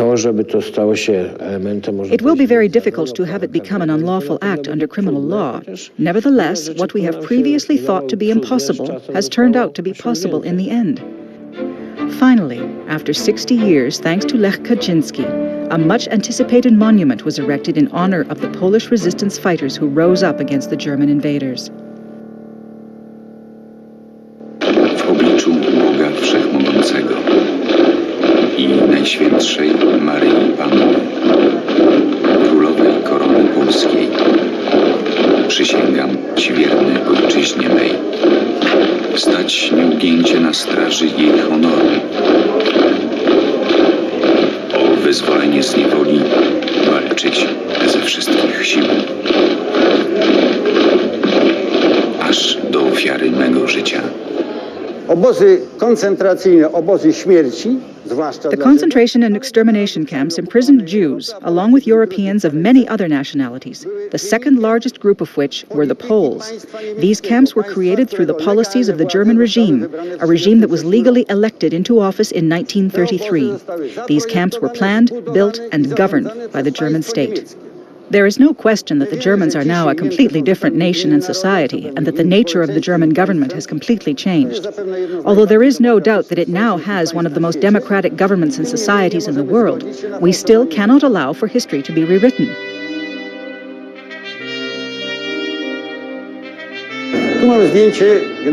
Here we have a photo of the Governor General of occupied Poland, Hans Frank, with his family. It's a very nice-looking family, isn't it? This man could just as well have been a school principal, an industrialist, or a banker. This boy is now 67 years old. He wrote a book called My Father Slaughtered Poles.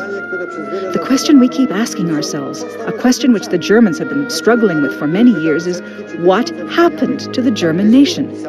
Why did the Germans succumb to such a ruthless ideology?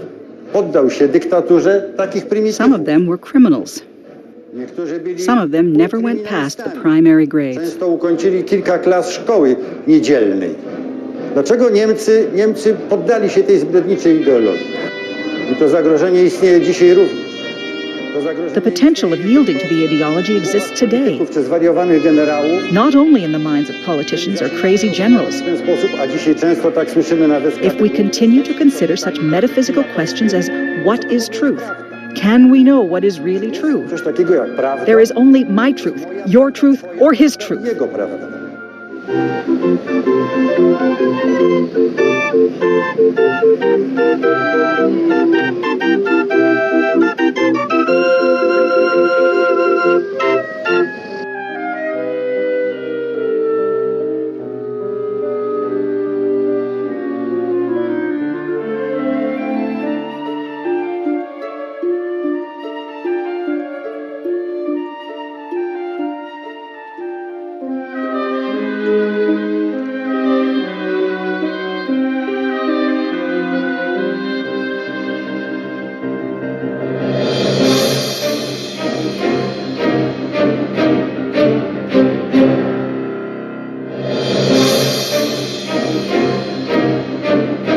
Right by the Brandenburg Gate lie almost 3,000 concrete blocks over an area of 2 hectares.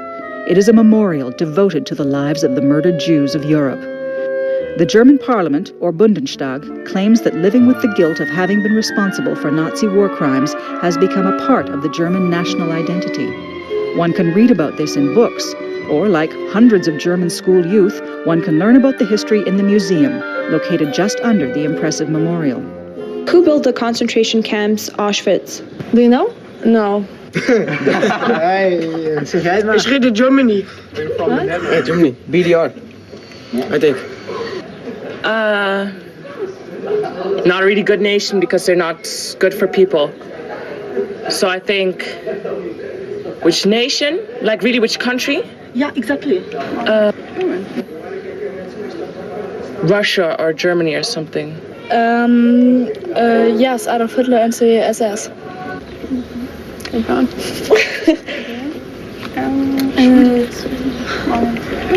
Germans, yes.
Niemcy wymyślili wszystkie możliwe środki. The Germans thought of every possible way to destroy a human being. Hunger, disease, abuse, the gas chamber. The hunger was awful. We would go 2 weeks without seeing loaf of bread. On one occasion, 5 of us were carrying a 25-liter pot of soup, but it spilled onto the ground. We licked the liquid off the ground. We were so hungry. One of the prisoners was so hungry that he cut a piece of flesh from his own butt and ate it raw. What do you think we can learn from this whole experience of Holocaust?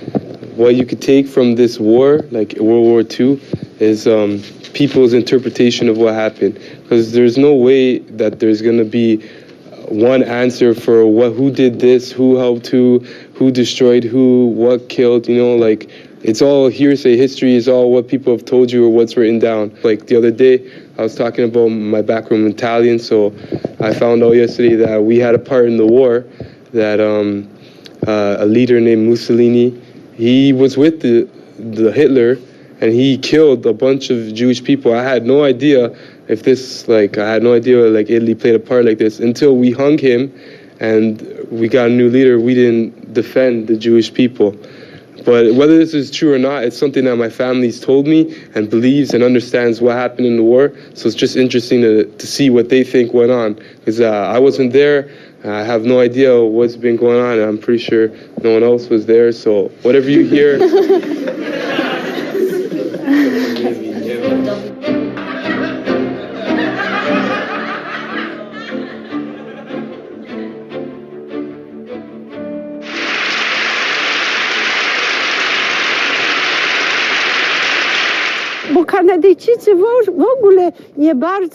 Canadians don't know much about European geography or history. Sometimes when I tell someone I come from Poland, they don't know where that is. They have a hard time differentiating between Germans and Russians because they get them confused. There was a concentration in Poland. In Poland? So it must be in Polish. Such stupidity. I watched the interview with that guy. He said he's Italian. He said he's Italian. He said, I just found out Mussolini was an Italian leader, that we had a part in the war, which is, and he's what, 17? Okay. He said, we had a part in the war. We killed a bunch of Jews. I think that's what he said. And he said the most interesting thing to me. He said, "Oh, history is just hearsay. History is just what written down. But really, you don't know history because you were not there." That's what he said. And I thought to myself, but what? You have documents. You have pictures. You have people that lived through that history. And you're saying to me, oh, that's not really history because you were not there? That's just ridiculous. Yeah, I mean, even if you were there, who says you would know the facts accordingly? That's exactly my point. And there are, if you only want to learn history, there's so many documents that you can't access. If you want to go to a museum,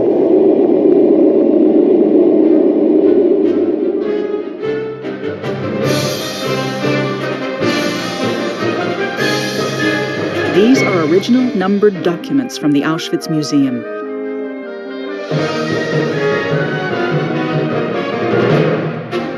They list the name of Rudolf Höss, Obersturmbannführer, SS. Under his command, the Germans expanded Auschwitz and built the camps in Birkenau and Manowice. They built crematories and began using gas chambers to execute Jews on a mass scale. The cremation of Hungarian Jews was supervised by Palich Gefhardt. Like the other officers at Auschwitz, he became a convicted German war criminal. Responsible for the mass executions of prisoners by the Wall of Death beside block number 11, he did some of the shooting himself. The others from Auschwitz were a bunch of criminals the Gestapo sent from Sachsenhausen on May 20th, 1940. Last in line was a doctor and philosopher, Josef Mengele, SS, notorious for performing inhumane experiments on children. Młodzież pyta o wiele rzeczy, ale widać, że... Teenagers these days ask a lot of questions, but it's obvious they've never been taught the basic facts about the Second World War. They don't really know what happened. They have a hard time differentiating between the Wehrmacht and the SS branch. They don't know exactly who the Nazis were and where they came from. It doesn't matter to them whether the Nazis were Germans or civilians living in occupied Europe. They don't associate the Nazis with any national group. For them, World War II began when their country joined the war. That could mean 1941 or even later. Furthermore, they don't realize what life in occupied Poland was like. They think that it was all the same in, for example, France, Belgium, or the Netherlands. They don't know that for hiding a Jew in Poland, a whole family could be sentenced to death, or that for listening to the radio, you could be sent to a concentration camp. They don't know that for lending any kind of help to the partisans, you could be killed, or that for killing a German soldier, you would be shot dead on the street in retaliation. They don't know that it was commonplace for Germans to execute or detain hundreds of civilians in street roundups. They don't know about the Pawiak or the Montelupich or any other prison, or about the torture there. They have a hard time understanding that these torturers came from a particular country, that these people came from Germany. To są jednak ludzie, którzy pochodzili z konkretnego kraju, że to byli ludzie pochodzący z Niemiec. Nie sądzi pan, że... What do you think of the tendency to employ such terms as Nazism or Wehrmacht, SS, Hitlerism, etc.?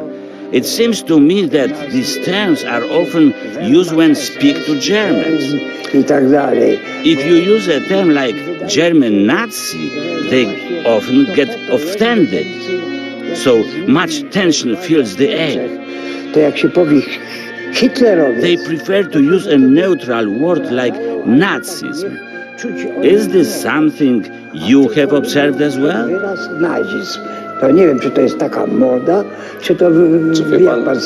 Accomplices of the Holocaust is a very convenient term to use when referring to the Nazis because it doesn't identify or blame any particular group of people. In other words, the term doesn't denote a specific country or city. That a tourist once asked me, "Where is Naziland?" is testimony to the fact that if the Nazis stop being associated with Germany, so can the culpability.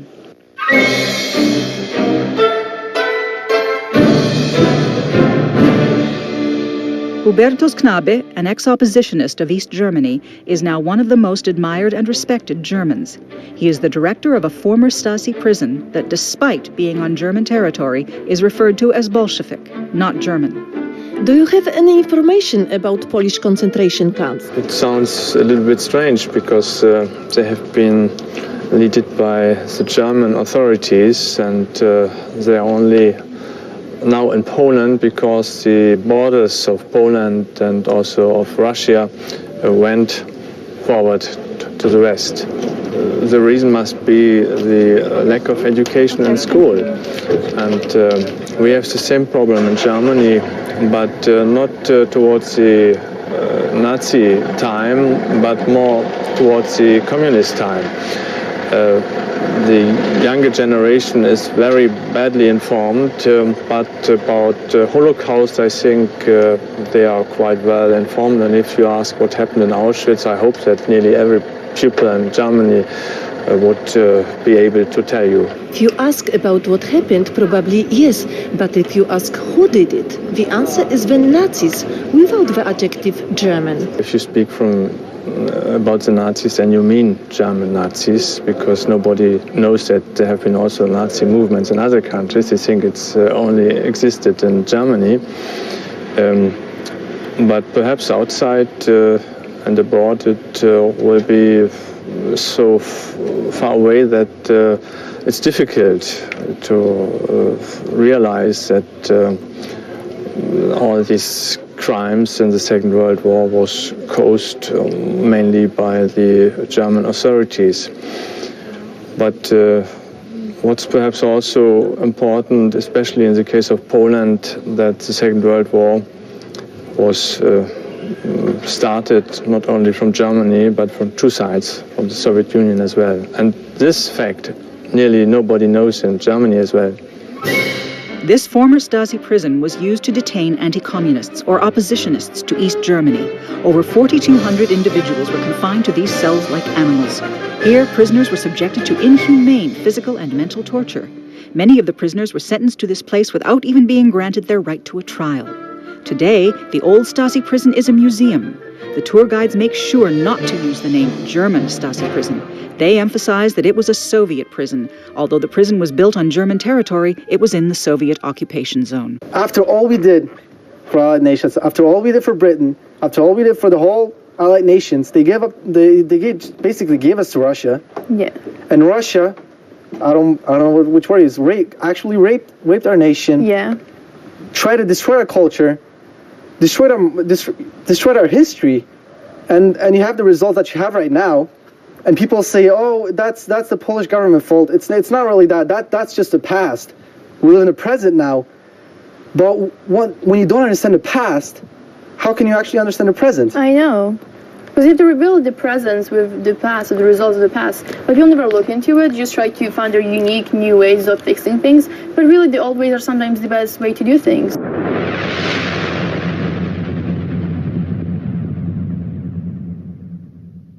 By the end of August, two important events took place. The first was the signing of the Ribbentrop-Molotov Pact. Officially, it was a treaty of non-aggression in which the parties agreed to renounce the use of force against each other and to peacefully cooperate. At first glance, it does call for peace. However, the treaty contained a secret clause that outlined how Germany and the Soviet Union divide Europe amongst themselves in the case of any military or political confrontation on the continent. The planned division is illustrated on the map. The borders resemble Poland's present-day eastern boundary. The second event was the British government's military guarantee to Poland. This promise was matched by the government of France just a few months later. In the case of a German attack, Britain and France committed to launching an offensive with all of their strength. As we all know, that never happened.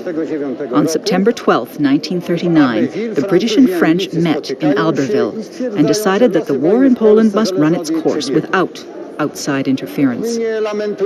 We don't lament the fact that Poland was betrayed because nobody really cares. Nonetheless, not honoring the agreement meant that Poland was betrayed. If, however, Britain had honored the commitment, the war would have gone very differently. We can be sure that 30 million people would not have lost their lives. Everybody knows that Germany invaded Poland on September 1st. However, not everybody knows that the Polish army was not given orders to defend the Polish territory or to defeat the Germans, but to hold out 14 days until the Allies mobilized and arrived with reinforcements. As we know, the reinforcements never came. Consequently, the September campaign lasted 5 weeks. In my opinion, the Polish soldiers should have no regrets. They went above and beyond what they were required to do by the Polish army.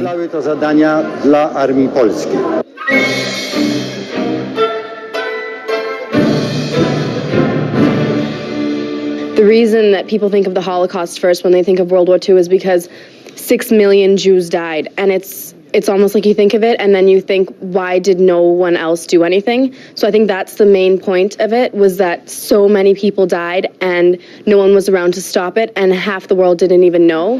Which nation did the most to try and protect or save the few that they could? Common people of Germany that pitied that what the flight that they were going through and took them into their homes camps.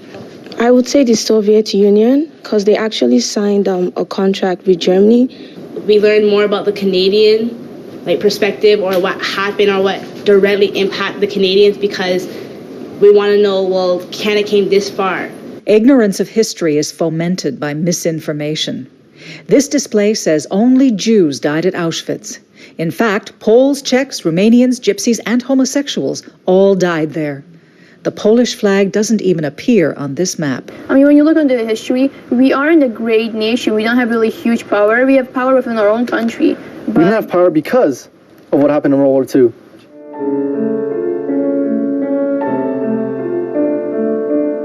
Here are Polish civilians being hanged, and here as well. These are executions. This one is being shot in the head by a German. These are all live executions of innocent Polish civilians.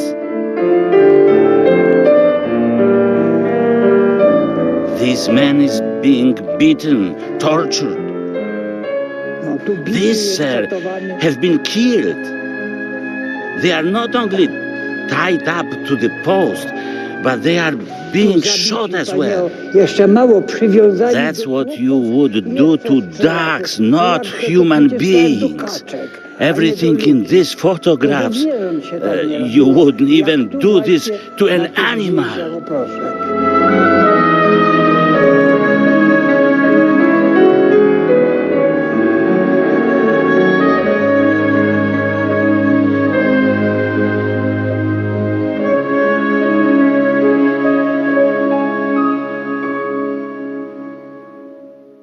I'm sorry, but movies aren't facts. Facts are facts that are in documents. Search those documents. Because, I mean, when you watch even TV, life isn't about happy endings. The war wasn't about happy endings. The past isn't about happy endings. So you should know these facts and learn it.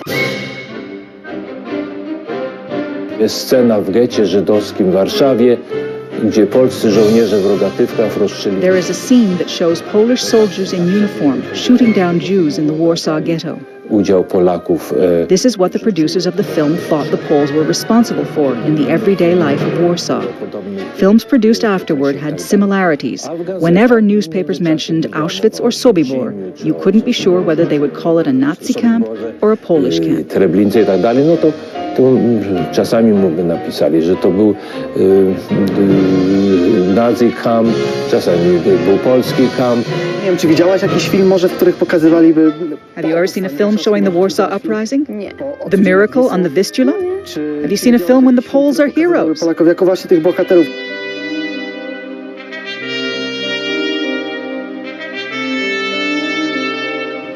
Some Oświęcim locals were displaced to facilitate the building of Auschwitz. They were relocated some distance away from the camp and were unable to help the prisoners. Those who still lived nearby, ordinary citizens of Oświęcim, took extraordinary risks helping the prisoners in Auschwitz. They brought food and medicines, risking the possibility of discovery by the Germans. If caught, not only they, but also their families would have been killed. Ludzie Dobrej Woli, a book by Henryk Swobodski, tells the stories of 1,200 of these citizens. It's a truncated list, as many people performed their good deeds anonymously. 1/5 of them were arrested. Many of them were shot by German soldiers. Many were interrogated and tortured. And many were also imprisoned in a concentration camp for what they did. However, before they were caught, they managed to get word to the outside world about the truth of the Holocaust and the other atrocities behind the barbed wire of Auschwitz.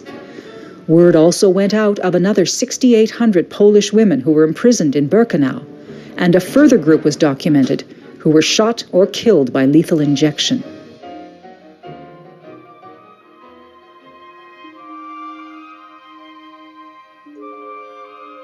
Anna Czernicka, who has lived in Oświęcim all her life, didn't expect, 60 years later, to meet someone who might owe his survival to her. Dużo jest do zawdzięczenia tym, którzy We owe so much to those who have already passed away, and those who may not have known you personally, but helped you regardless. które podawałyśmy. For example, there was this pharmacist who managed a pharmacy at a time when everyone, of course, needed medicine. Wyście potrzebowali lekarstw. Był okres taki, że śwież bardzo tam panował też, bo brud i wszystko. When there was an infestation of crickets, I remember that Mrs. Janowska prepared for us boxes of cream. Pudła takie maści. Tak, tak. That yellow cream? Istniał taki cepion. Yes, yes. All our intellectuals, all our smart people, they went to war. They were patriots. They sacrificed their studies. They didn't go to Germany and say, "Oh, I just want to be with you." No, no, no. They were Polish patriots. They wanted to fight. They sacrificed their lives to have what we have now. And to see people say now, "Oh, history it doesn't matter. I want to move to Europe. I want to forget all that. Let's just move on." That's just sickening to me. For me, if you forget your history, you forget your identity. You're just a nobody in a way. Exactly, but that's the way we're going. We're just going to be nobodies. We're going to be European. We're not going to be Polish anymore. We're going to be French. It's all European now. It doesn't matter what you are. Well, I am Polish down inside. I don't care what anybody else says. So am I. And I wish that people from Toronto Star will will start to listen to us. If you lose your identity, you lose your history. If the world twists your identity, your history is changed, turned upside down.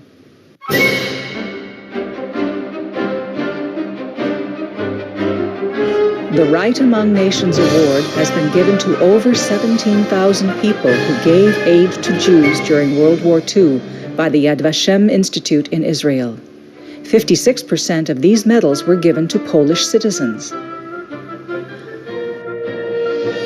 Over 8,000 Poles are documented to have helped Jews during the war. They risked much more than citizens of any other country. Only in Poland were these helpers executed.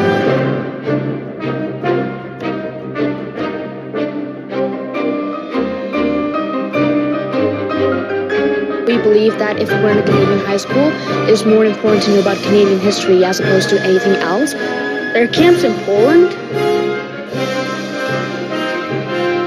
Who built the concentration camps, Auschwitz? I don't know. I guess the Polish people, because it's Polish concentration camps. I don't even care. Edmund Burke said, "The only thing necessary for the triumph of evil is for good men to do nothing."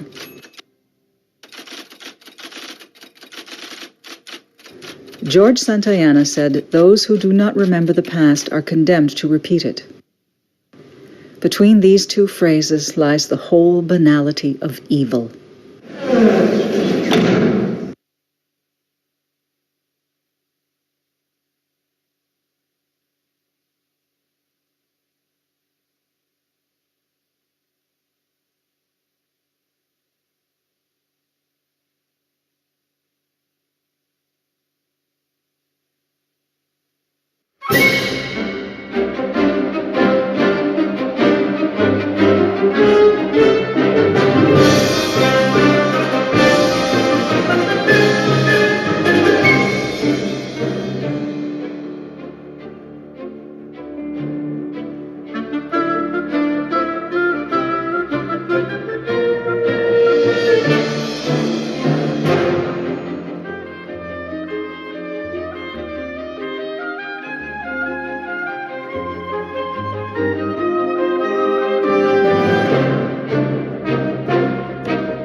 I think every democratic nation should rethink its dependencies.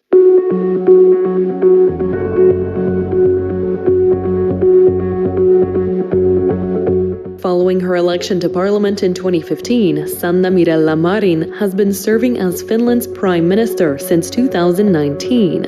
Sworn in at the age of 34, she is the youngest person in her nation's history to hold the office. Considered left-leaning even by members of her own government, Marin's agenda focuses on social welfare, equality, human rights, and climate change.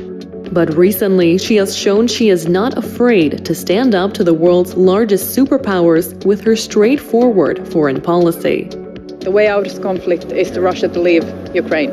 That's the way out of the conflict. Thank you. When Russia invaded Ukraine in February of 2022, the Kremlin threatened military consequences if Finland applied to join NATO. Marin's response? Applying to join NATO. She showed her support for Ukraine in the months that followed, flying to Kyiv and visiting the war-torn cities of Irpin and Bucha. I know that you don't like to talk about your role as a very young woman in this very important job. And we don't have to. You know, we don't have to go there. I'm going to ask you,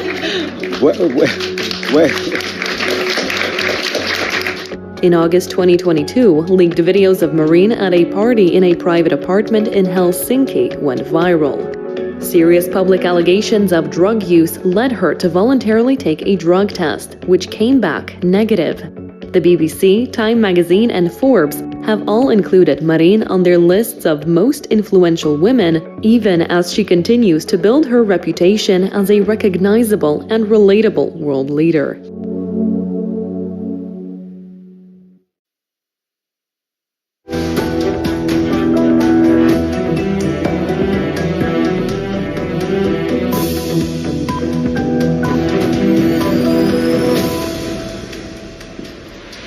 Hello, my name is Benjamin Lee, and this is World News on TVP World at 8 a.m. Welcome to the latest news from the world. In just a few moments, we'll connect with our reporters in Warsaw and Kyiv, starting from Warsaw. Now, the Japanese Prime Minister Fumio Kishida is visiting Warsaw today, and he's here to discuss economic cooperation with Poland as well as further help to Ukraine. His meeting with the Polish Prime Minister is scheduled to begin shortly. Our reporter Ovidiusz Nicheja is following the visit. Ovidiusz, what can we expect from this visit? So I'm in front of the Chancellery of the Prime Minister of Poland, and we just saw the Prime Minister of Japan arriving here. He will be very shortly meeting with the Polish Prime Minister to discuss bilateral trade, economic cooperation, as well as support to Ukraine. Believe it or not, but both Poland and Japan border Russia.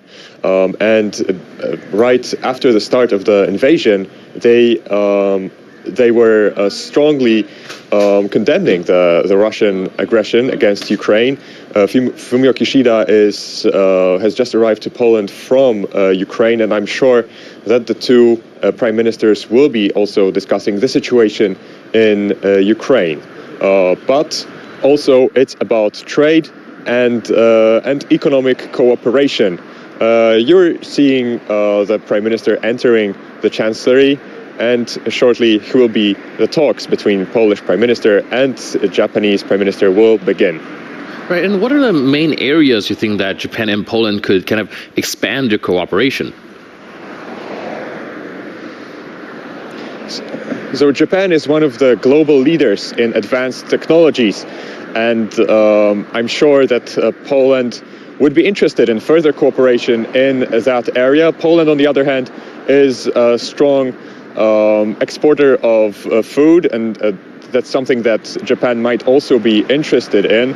We know that the Japanese Prime Minister has had a busy couple of days. It's not only the visit to Kyiv, but last week the German Chancellor went to Japan to meet with the Japanese Prime Minister. Later, the Prime Minister of Japan was in India, and from Kyiv he arrived here in Warsaw. Later he'll also meet with the Polish president. Right, thank you so much for the information, and we will go back again to enlist your expertise. And for now, we're moving on where the Japanese Prime Minister, like Ovidiusz just said, was in Kyiv yesterday. He met with President Zelensky and visited Bucha. And let's now move to Ukraine to our correspondent, Krzysztof Panik. Krzysztof, the meeting between the Japanese Prime Minister and Ukrainian President has lasted quite a long time. And can you tell us what was discussed?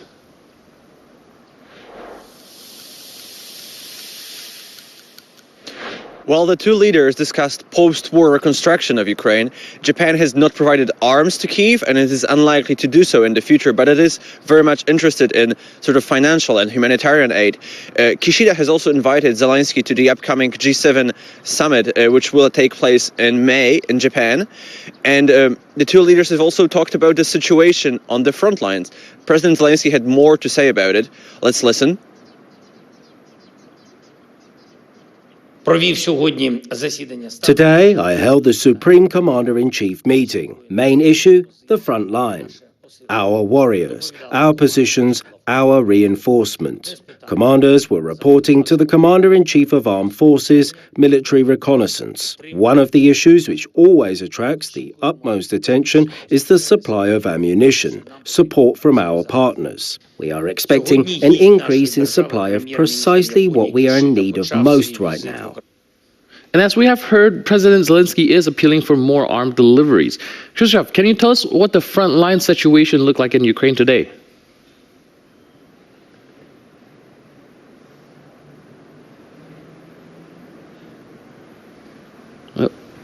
seem to have a little bit of connection issue. Hello, can you hear me?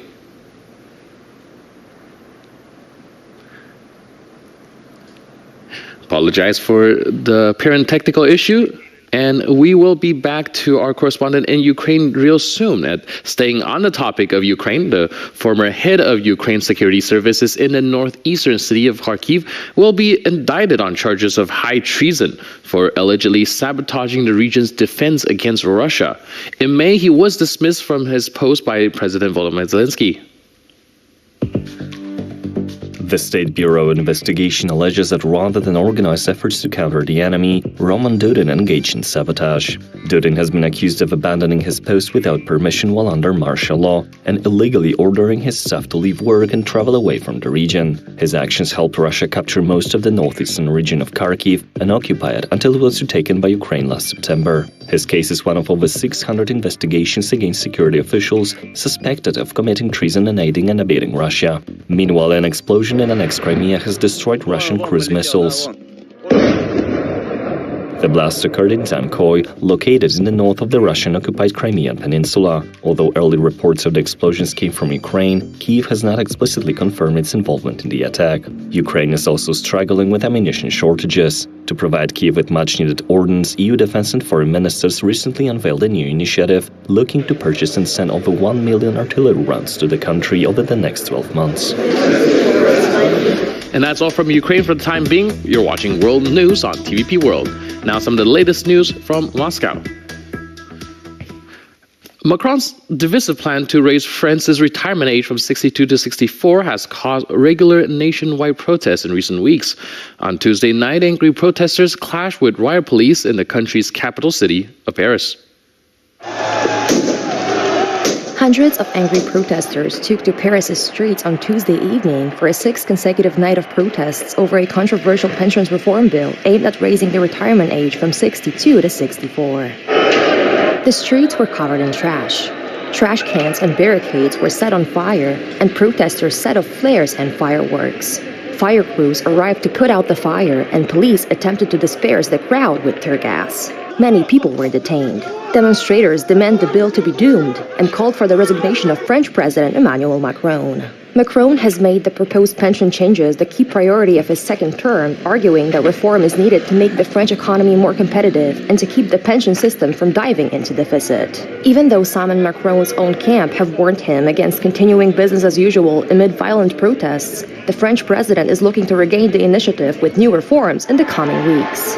Clashes due to the pension reform are the most serious challenge for the French government since the Yellow Vest revolt 4 years ago. Another ninth nationwide day of strikes and protests is scheduled to take place today. The president of China, Xi Jinping, is currently on a state visit to Moscow. Both Putin and Xi are looking to use this trip to tighten cooperation between the countries.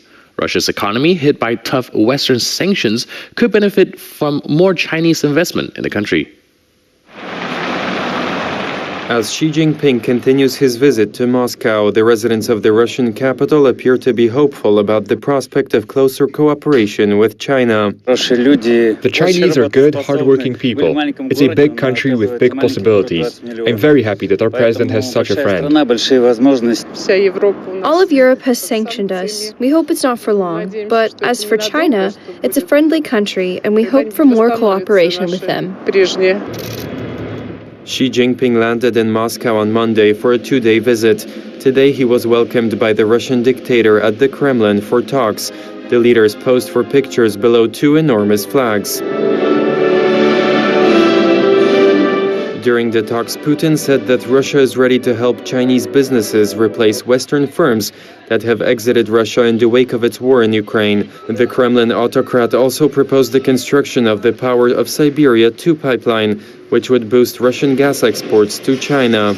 The two leaders also reportedly held a thorough exchange of views during their first day of talks and had discussed China's peace plan for Ukraine.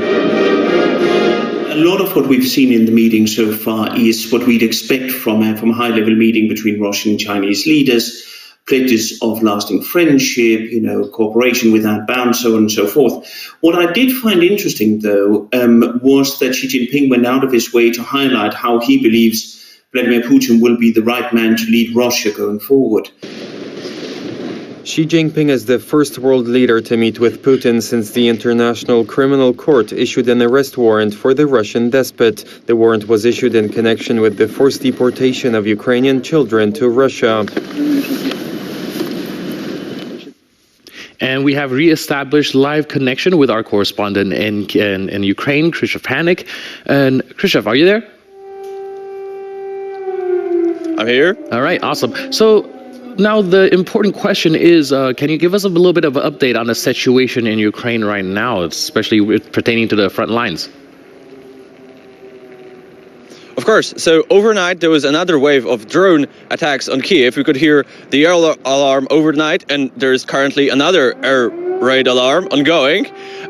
Most of the drones were shut down. However, there were some casualties. 3 people were killed in the Kiev region, and there are also confirmed arrival explosions in Zhytomyr, Khmelnytsky, and Odessa. So we see that Russia is still continuing to conduct long-range attacks. However, on the same night, there was also an attack on Sevastopol by Ukrainian drones. So we can see that Ukraine is increasingly capable of launching similar strikes deeper into Russian territory. Now, the situations on the front line themselves is also has stabilized. It's looking better for Ukraine than it did a month ago. For example, there was a minor counterattack in the southern part of the city of Bakhmut. So while the situation is still difficult, as you can see, it is stabilizing. It is looking better and better for the Ukrainians. Thank you so much for the update, and you stay safe out there. Thanks for the report. Take care. All our coverage of the Russian war in Ukraine for now. Let's move on to other military affairs.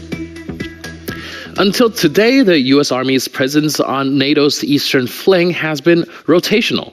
The first permanent U.S. Army garrison in Poland was established on Tuesday in a western Polish city of Poznan.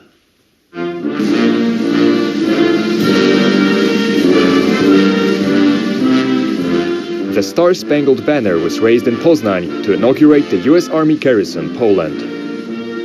We greatly appreciate the fact that U.S. troops are now permanently stationed in Poland, especially in light of the situation Europe found itself when Russia invaded Ukraine in an attempt to rebuild its empire. It's the first permanent U.S. Army installation in Poland. There are now 8 U.S. Army garrisons in Europe, most of them in Germany, the border between East and West during the Cold War.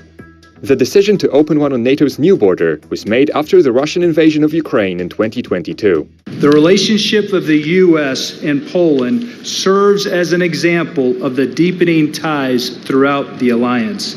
Today's activation ceremony is a tangible reminder of the growth in our relationship. There are now about 10,000 U.S. Army servicemen in Poland, at bases such as Rzeszów-Jasionka, known among the soldiers as J-Town. But there, the U.S. presence is rotational. Camp Kościuszko is different. Here, American soldiers will be stationed permanently. And it signals that we are here to stay. It signals to the world that the United States is committed to Poland and to the NATO alliance. He commanded American troops in the American War of Independence and later led a Polish uprising against Imperial Russia in the 18th century.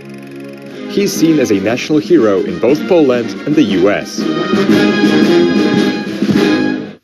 NATO Secretary General Jens Stoltenberg presented the alliance's 2022 annual report, which sums up the organization's activities in the past year.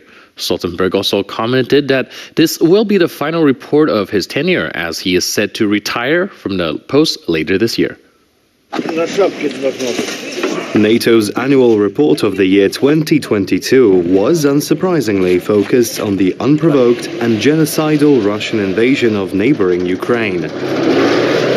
Secretary General Jens Stoltenberg outlined the strategic blunders made by Vladimir Putin. First, the Russian president expected Kiev to fall within days and the rest of Ukraine within weeks. In response to Russia's illegal war, Finland and Sweden decided to apply for NATO membership, which will double the length of NATO's border with Russia. Last year, at a NATO summit in Madrid, all allies took the historic decision to allow Finland and Sweden to begin the accession process. Although at first Hungary and Turkey had their doubts, efforts for Finland and Sweden to join are underway. Becoming members of the alliance would certainly boost the Nordic countries' security in the face of the Russian threat. President Putin wants a different Europe. He sees democracy and freedom as a threat, and he seeks to control its neighbors. So even if the war in Ukraine ended tomorrow, the security environment has changed for the long term. And he wanted less NATO, but he has got exactly the opposite, more NATO. In response to Russia's aggression, NATO implemented the largest enforcement of collective defense in a generation. Hours after Russian tanks rolled into Ukraine, NATO was ready. Now the alliance is eager to defend its infrastructure. NATO is increasing the protection of critical national infrastructure, including undersea cables and pipelines. We have set up an undersea infrastructure coordination cell here at NATO headquarters, and established a joint NATO-EU task force. Stoltenberg stated NATO was in the process of agreeing new capability targets for production of heavy ammunition, engaging the industry to ramp up production. In 2022, of the 30 alliance countries, only 7 have achieved the target of spending at least 2% of GDP on defense. Jens Stoltenberg has held the position of NATO's Secretary-General since October 2014. He was poised to leave the post by the end of September last year. However, his tenure was extended by another 12 months, so as not to change leadership at such a crucial moment. The Metropolitan Police is under fire after the KC review was published in the UK. Over its 360 pages, the document outlines the results of an investigation into the Met, and to say that the findings are disturbing is an understatement. Claudia Shavinska has more on the story. Institutional racism, misogyny, and homophobia. These are only some of the disturbing findings from a new explosive report on misconduct in the Metropolitan Police known as the Casey Review. Published by Baroness Louise Casey, the document outlines in detail the results of her sweeping inquiry launched in the wake of the gruesome murder of Sarah Everard by a serving Met officer in 2021. I just think it is so dreadful and, has to be a moment that change came. Change didn't come, so now this report has to carry that and has to take responsibility for getting the change needed that we should have had at the point that that young woman lost her life. The investigation was open to shed light on the Met's culture and standards of behavior. The findings, however, exceeded all expectations and will likely cast a long shadow over the institution explicitly tasked with protecting and serving the public.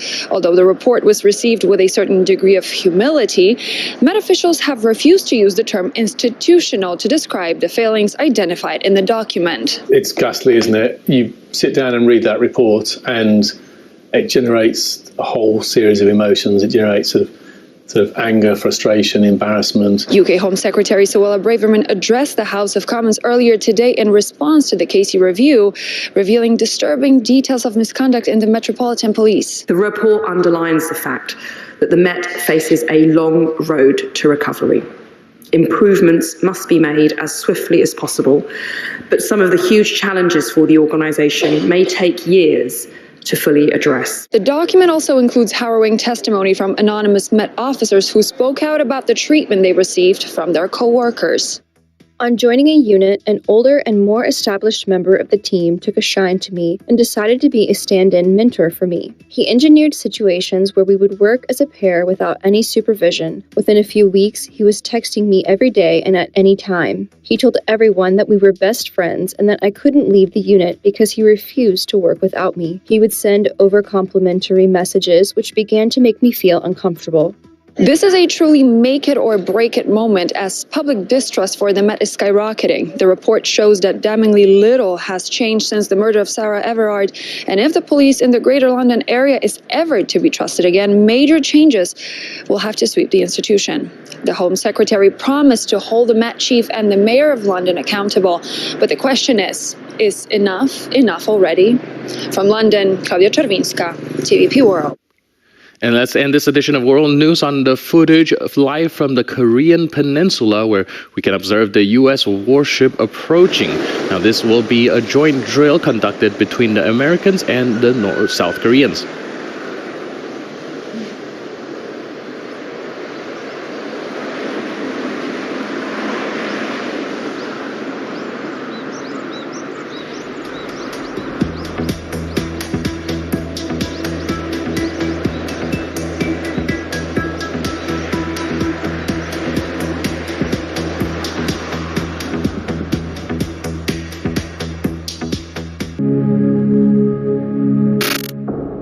The global security architecture was irrevocably changed when Russia did the unthinkable, when it sent its tanks across the Ukrainian border, when it violated every tenet of the international order. Decades of peace were shattered, as were any remaining illusions about the end of history. A year of war in Ukraine has forced many states and alliances to reassess. Tensions have soared all around the globe. One such region has been the Indo-Pacific, particularly Taiwan. China's designs for the island are well known, but why is this little stretch of land so important? Why do so many believe the future of this century will be decided there? Join us to find out why the eyes of the world will soon be on Taiwan.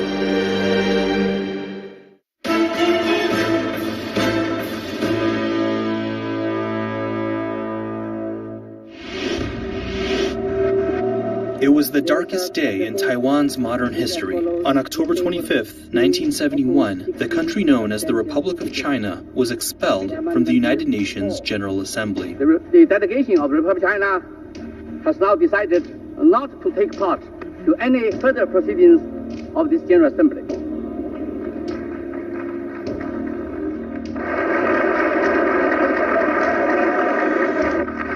The vast majority voted in favor of recognizing the People's Republic as China's sole representative in the UN. Most Western countries supported the motion, but not the United States.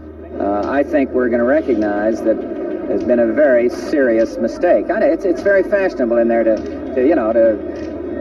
lord it over the United States. But my point isn't the fact that we lost. My point is that the United Nations lost.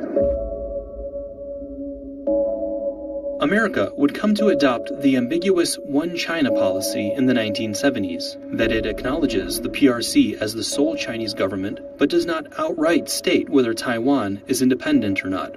China would establish the One China principle, that there is one legitimate Chinese government and that Taiwan belongs to China. Decades have passed, and the U.S. has not abandoned Taiwan. House Speaker Nancy Pelosi's visit to Taipei in 2022 is proof of that, even if it strained relations between the U.S. and mainland China. It was the highest profile American state visit to the island in years. A few politicians in the United States have colluded with the separatist forces for Taiwan independence in an attempt to challenge the One China principle. China wants to isolate Taiwan on the international arena. Only 14 countries host official Taiwanese embassies, but representative offices can be found in most Western countries.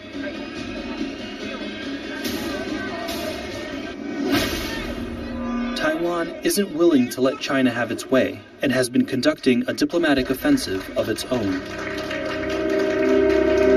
Lithuania is an example of Taiwan's diplomatic push. In 2022, Taiwan invested millions of dollars in the Baltic state. Not only Lithuania, I think many other Eastern European countries, they are looking for potential cooperation, and they are not only looking for business interest, but they are looking for support, especially in terms of democracy, freedom, and the rule of law, human rights. The international perception of Taiwan is shifting. America and Japan see it as a crucial ally in the Indo-Pacific. It is far too early to speak of the One China policy eroding, but there is hope that Taiwan will be welcomed back into the international community.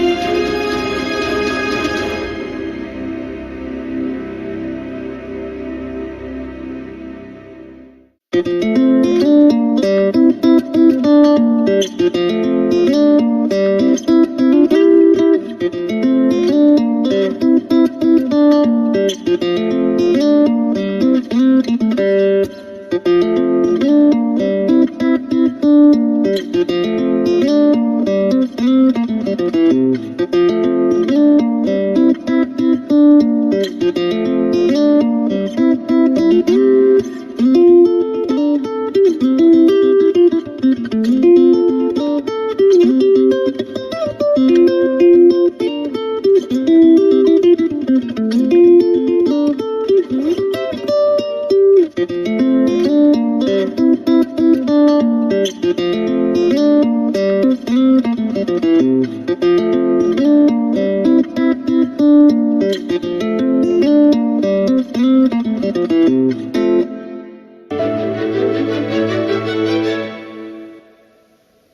and welcome. This is Morning World Today, TVP World. I'm Rafał Tomański. As always, at the beginning of our show, let's have a look at the headlines from the past 24 hours. And then my colleague Benjamin Lee will join us with his press review. Japanese Prime Minister Fumio Kishida visited Kyiv and met with President Zelensky. Kishida was also taken to the capital's suburb of Bucha, the place of a massacre perpetrated by Russian invaders during the early weeks of the war. Until now, Japan was only marginally involved in the conflict. Meanwhile, Chinese leader Xi Jinping was in Moscow, hosted by Russian dictator and wanted war criminal Vladimir Putin. During the second day of his visit, Xi met with Russian Prime Minister Mikhail Mishustin, who called Russia and China great neighboring powers and strategic partners. Russia's economy, hard hit by Western sanctions, could benefit from more Chinese investment in the country. The first permanent U.S. Army garrison in Poland was established in the western Polish city of Poznań. Until now, the U.S. Army's presence on NATO's eastern flank has been rotational.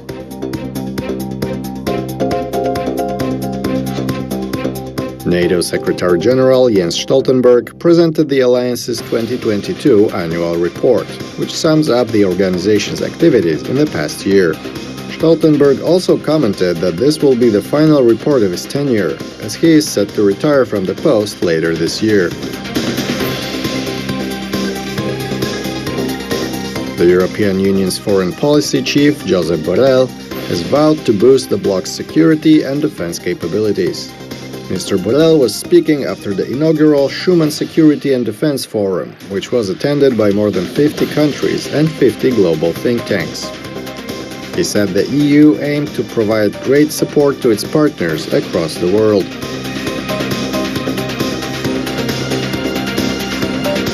For his third state visit, the recently sworn-in Czech President Petr Pavel has visited Berlin, following trips to the capitals of Slovakia and Poland. Both Czech and German leaders have underlined the good bilateral relations between their countries.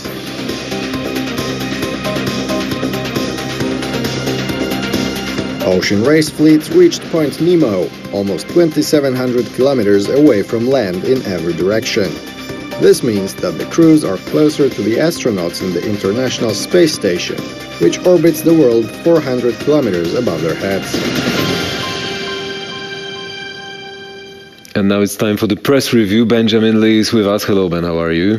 Hello. Good morning. Thanks for having me. What have you got for us? All right. So the first piece we have today is about the Prime Minister Fumio Kishida's visit to Ukraine. Of course, this piece is from yesterday's press. We're rounding out yesterday's press, so this piece is about his visit to Ukraine. And as we know, as of the moment when we're speaking, the Prime Minister is actually in Poland in a conference or in sort of a talk with the Polish Prime Minister at the moment. But going back to this piece, the Japan Times titling Kishida meets Zelensky for talks and surprise visit to Ukraine. Now, the surprise visit does come as a surprise indeed because, the Japanese aren't known to make unannounced visits. Even like back in their culture is sort of that way too. It's not just like internationally, but even within the Japanese culture, usually it's considered somewhat rude to show up unannounced. But in this case, I think there's a justification for the surprise visiting to Kyiv. Definitely, but not only for me, because I try to follow the Asian topics, but not only for me, for the analysts as well, it was not that kind of a surprise factor at all, because for I guess around 2 months, it was said in Japanese media that right after Prime Minister Kishida Fumio's son, Kishida Shotaro, kind of debunked the myth that his father will not go to Ukraine. He said that, oh yes, he's going to. And I saw the plan. It was published by one of the daily, I guess it was Yomiuri Shimbun. around 22nd of January. So around 2 months ago, the press in Japan already was preparing to the visit to come. And as Prime Minister visited New Delhi, so India, and he spoke with his Indian counterpart, Narendra Modi, everybody expected that it's the high time and the last chance for the Prime Minister before the summit of G7 countries scheduled for May in Hiroshima to travel to visit Ukraine himself, because he was the last one from the G7 group not to visit Zelensky in Ukraine.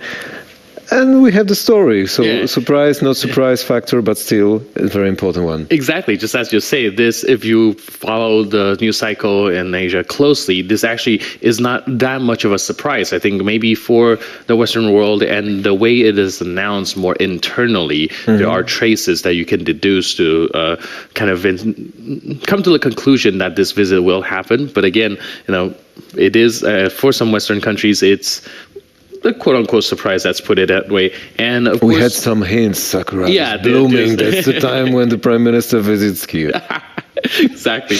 And of course, Kishida doesn't come empty-handed. There's like a 30 million support in forms of NATO fund, and with non-lethal support. Of course, Japan has a relatively strict rule when it comes to exporting lethal arms, and that's why the army is not called an army, as is self-defense forces. So soldiers are not soldiers, but members of the self-defense forces. So exactly, they can only provide non-lethal aid. Right. And we move on to our next topic.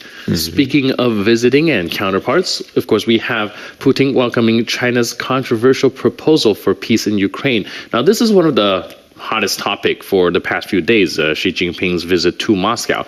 This is the first foreign visit she's conducted after voting in, he's voting as the third term of his presidency. And this comes at a time just 3 days after the International Criminal Court issued an arrest warrant for Vladimir Putin, essentially calling him a war criminal. So we are seeing a situation where kind of two dictators meet to discuss the so-called peace deal.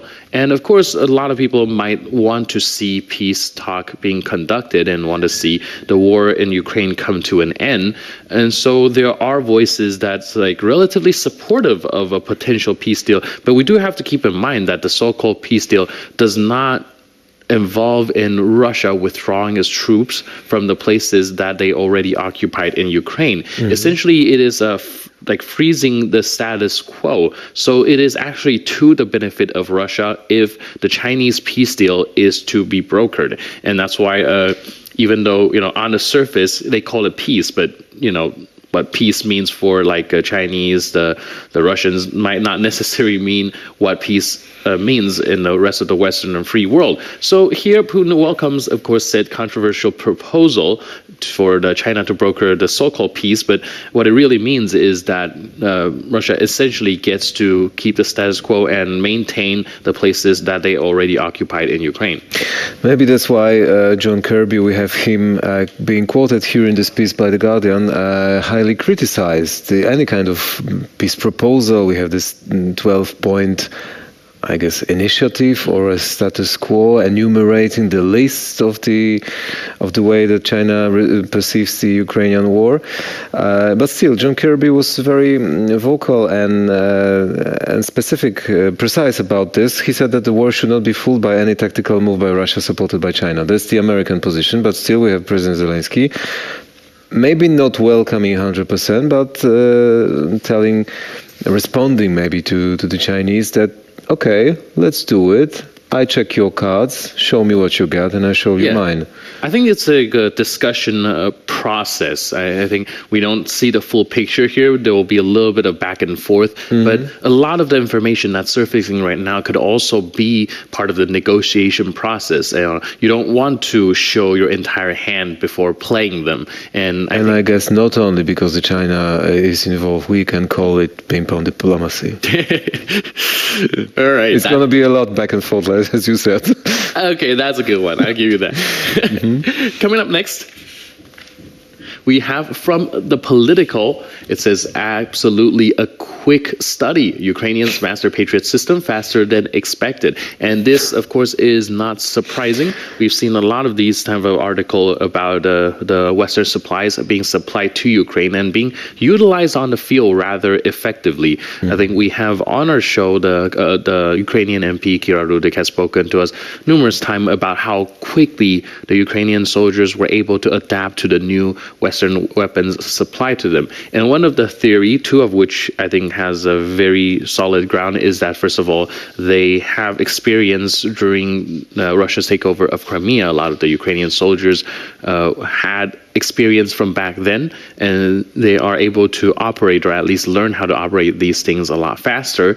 And second of all, of course, Ukraine is fighting for their own freedom, for their own land, and with a lot more on the line, I think for them it is simply not an option to take their time with these steps. Definitely, but we have to be aware that it's much of the, I guess, good PR for Ukraine, which is desperately needing every part of it, and take it with a grain of salt, because one thing is, as they poetically describe this in Politico, right after beginning that shielding his face from Oklahoma wind, Ukrainian soldiers learns how to operate Patriot system. That's one thing. And the other is to do the same on the battlefield. Of course, Ukrainians are kind of getting used to it right after, definitely after more than 9 years now of the conflict on their territory, but still. One thing is to learn, and one thing is to operate on the battlefield.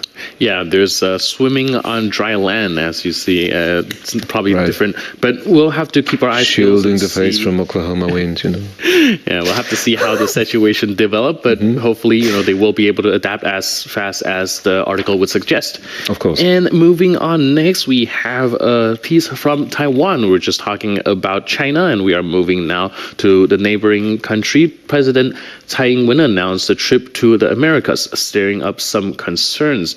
Now, this comes after the heels of Honduras breaking. Is it Honduras? I think so. Yes, it is. Yeah, breaking ties with Taiwan, turning his attention to China. This is another one of the allies of Southern America that Taiwan has lost, and I think one of the few remaining ones. Not many of them, only if Honduras will do as it declared, Tegucigalpa, this official declaration, the most recent one, it will reduce the number only to 13. To 13. So 1 and 3. The problem with the Taiwanese diplomacy is that they are very kind of in a desperate position to have votes and powers in the United Nations and other world organizations. So the strategy that they have pursued for a very long time relatively is to essentially provide humanitarian aid and money pretty much to a lot of like the third world, more developing countries that are in the international organizations in order to earn votes. However, I think China has noticed that, and they can easily offer more money in order to have them swayed to their side. And I think this move by the Taiwanese president shows that it's very imperative for Taiwan right now to pursue other means of diplomacy, try to convince the people in the Americas and in a different way that Taiwan is used to conducting diplomacy, have something more to offer than just in the financial side of things, because we know that it has not been working well, and this really actually shows kind of the urgency that they feel right now. And of course, this is going to stir up a little bit of concern, as like Taiwan is still kind of in a limbo when it comes to their country status. Limbo is the least to say, I guess. Exactly. We see President Tsai scheduling her trip upcoming to the Latin American countries. She can visit, as we are getting informed, she can visit Belize and Guatemala, and of course it requires her to make some kind of a stopover during her trip from Taiwan to the Central American countries, and the most possible option for her is Los Angeles and New York. She's preparing 2 stopovers that may enrage mainland China, but still it's all about the, as you mentioned, wallet diplomacy, because the money are involved. Yeah, unfortunately, that might still be the case, and so hopefully they will be able to pursue some sort of different diplomacy. But again, Kuomintang, so the current opposition party in Taiwan, wants to send as a kind of a reciprocal move, the former president Ma Ying-jeou to mainland China. Mainland China, yeah. So there's also a little bit. We can speculate who will he visit and meet. Yeah, there's actually a lot going on there at play, but we'll have to keep our eyes peeled as the story develops. And we will go to the next and last one. It's going to be a little shorter one. It's from The Independent. Huge earthquake hits Afghanistan as tremors feel in India and Pakistan. Now, this is another earthquake, one of the few that we've heard about recently that has been taking the lives of many. This one in particular was felt in Afghanistan's capital, Kabul, and alongside some places like India, Pakistan. And we are still looking at the numbers, but so far, as of 2022, the quake has saw already like 1,000 deaths, 1,500 injuries. There's a lot of information that's still kind of developing when it comes to the casualty numbers, and of course we'll also and keep the consequences for the region might be devastating. Of course, keeping our fingers crossed for all of the affected. We have to end our press review. That's all the time we had for this part of our show. Thank you very much, Ben, as always. Thanks for having me. And now it's time for the rest of the headlines. So let's see what the day may bring to us. Japanese Prime Minister Fumio Kishida is to meet his Polish counterpart Mateusz Morawiecki in Warsaw. The leaders will confirm their commitment to strengthen bilateral cooperation between their countries. Talks will focus on how to respond to Russia's aggression against Ukraine, considering that Poland is the front line of military and humanitarian assistance to the war-torn country. Chinese leader Xi Jinping is finishing his 3-day visit to Russia. It was his first visit in nearly 4 years to halt talks with Vladimir Putin. The state visit comes weeks after China published a peace plan for the Ukraine war, which was met with skepticism in the West. This week, U.S. President Joe Biden will make a long-delayed visit to close ally Canada to express unity on Ukraine and the environment. The visit, however, is unlikely to make much progress on tougher trade disputes. And now it's time for the guests in our show. We are joined remotely by two gentlemen. First of them, Mr. Milan Lelic, political observer for RBC news agency in Ukraine. And the second guest, Mr. Michał Piękoś, journalist and commentator. Good morning to both of you. Good morning. Very good morning. I would like to start with Mr. Lelic. I guess Poland has become not only the hub for logistical supplying of Ukraine of various stuff, but as well a diplomatic hub, because nearly each diplomat and leader, no matter what the level of this importance is, visiting Ukraine, pays a visit as well to Poland, and we observe now waiting for the conference of Prime Minister Mateusz Morawiecki with Prime Minister of Japan Fumio Kishida. What is your opinion on seeing Kishida in Kiev yesterday, Mr. Lelic? Well, this was Mr. Kishida is, if I'm not mistaken, the last G7 leader that has not yet come to Ukraine since the start of the full-scale Russian invasion. And this is just because what you just said. This is because of the logistical problems, because really Japan is quite far away from Ukraine, and as there are no flights, the only option is to get to Ukraine through Poland. This obviously takes a lot of time. So the visit was important. Both parties, they discussed and signed a special global partnership, a treaty or agreement or something like this, which is focused on strengthening both bilateral relations. This is obvious, but mainly to fighting with the Russian aggression and to the issue of how Japan can help Ukraine even more in doing that. So this is very important and very significant, because everyone knows that Chinese leader Xi Jinping is now in Moscow. So it means that in this atmosphere, in this situation, Kishida's visit to Kyiv gets even more important and more symbolic when, China goes to Russia, Japan goes to Ukraine. And Japan and Prime Minister Kishida is now a chairman of the G7, and he will hold a summit in May of G7. So this all bring a lot of symbolic importance to this visit. This is, if to be short. Thank you very much for your response. Symbolic as well, because the summit is scheduled to take place in Hiroshima, so we remember the history, one of the only two cities destructed by the atomic bomb. So I guess the message is clear: no more use of such kind of weapons. Mr. Piękoś, what do you expect from this Polish leg of Kishida's visit?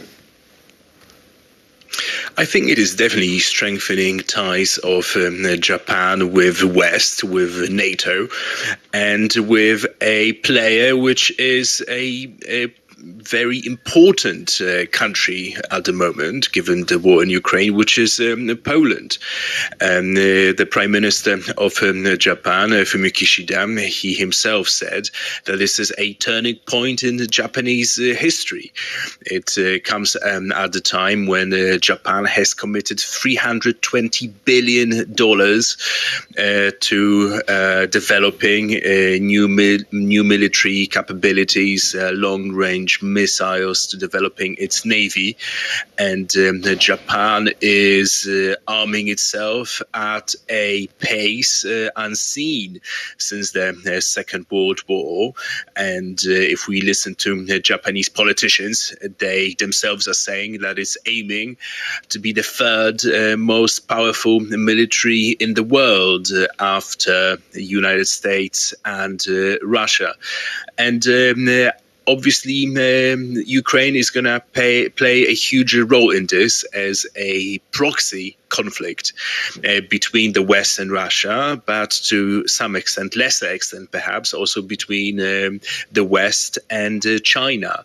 And here Japan would like to get involved, and we have seen so far such involvement. We have seen Japan sending some of its military equipment, sending financial help to Ukraine, and that visit to Kiev and to Warsaw of the Prime Minister is a clear sign that such help will continue and will enhance.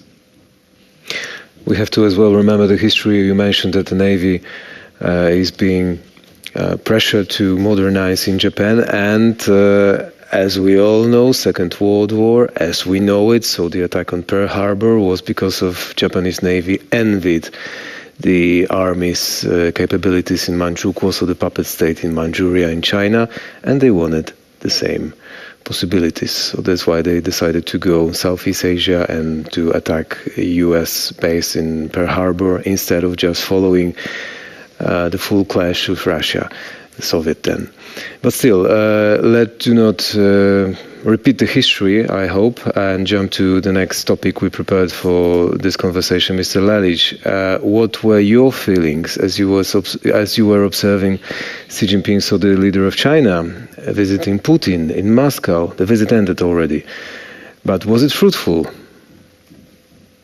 Well, this is always very hard to analyze any visit, any summit when the leaders of totalitarian or authoritarian countries meet, because this is almost always very, very close, very, very general. So, many analysts spend lots of their time, just discussing the mimics, the handshakes, the smiles, who was standing here and who was standing there. This is basically what we see during this visit. A lot of discussion about how Putin has put his hands when sitting in the armchair. Was he nervous? And, Xi Jinping was in kind of a dominant position, and so on. If to speak about some real stuff, well, I'm sure that we will receive more or less information maybe when some time goes by. Practice shows that maybe several days or even several weeks have to pass until we receive some information about, after certain leaks, about what was really discussed and what was really agreed, because so far we have absolutely general phrases. We have general phrases about the partnership between China and Russia. We have general phrases about the Chinese peace plan, which Putin officially considers to be some sort of a basement for any peace talk, which is absolutely nonsense, because Russia does not want any peace talks to happen in the foreseeable future. This is obvious. So as of now, I don't see a lot to be analyzed. Well, China has proved that it basically sides with Russia in this war, but it will not be Russia's full ally or full partner as Poland is for Ukraine or as the United States are for Ukraine. So China definitely has its own interest in this war, and China will stick to this initial plan, and then we'll see and wait for some inside information from Moscow. I hope that it will appear in some future. Thank you very much for this, Mr. Pinkosh. Who benefits more, Russia or China? I guess Peace Point initiative, so-called, is one thing. It may work or not, but still, China benefits clearly, because Russia decided to transform its economic transactions to renminbi, so the Chinese currency. Well, Russia and Mr. Putin are absolutely desperate at the moment to seem relevant in international relations and not to be seen like a pariah state. And Xi Jinping is coming to help Putin, and by visiting Moscow, he is showing that Russia and Mr. Putin, they still matter in international relations, that they are players, but obviously it's going to come at a great price. We know that the Chinese, when it comes to international relations, they are very mercantile in nature, and they will want to have something back from Russia, and that process has already started. We are seeing some of the Central Asian post-Soviet republics already being turned away from the Russian sphere of influence and getting closer and closer ties at a very fast pace with Beijing. There's also the question of Russian natural resources, and China wants to get Russia dependent on the Chinese buyers.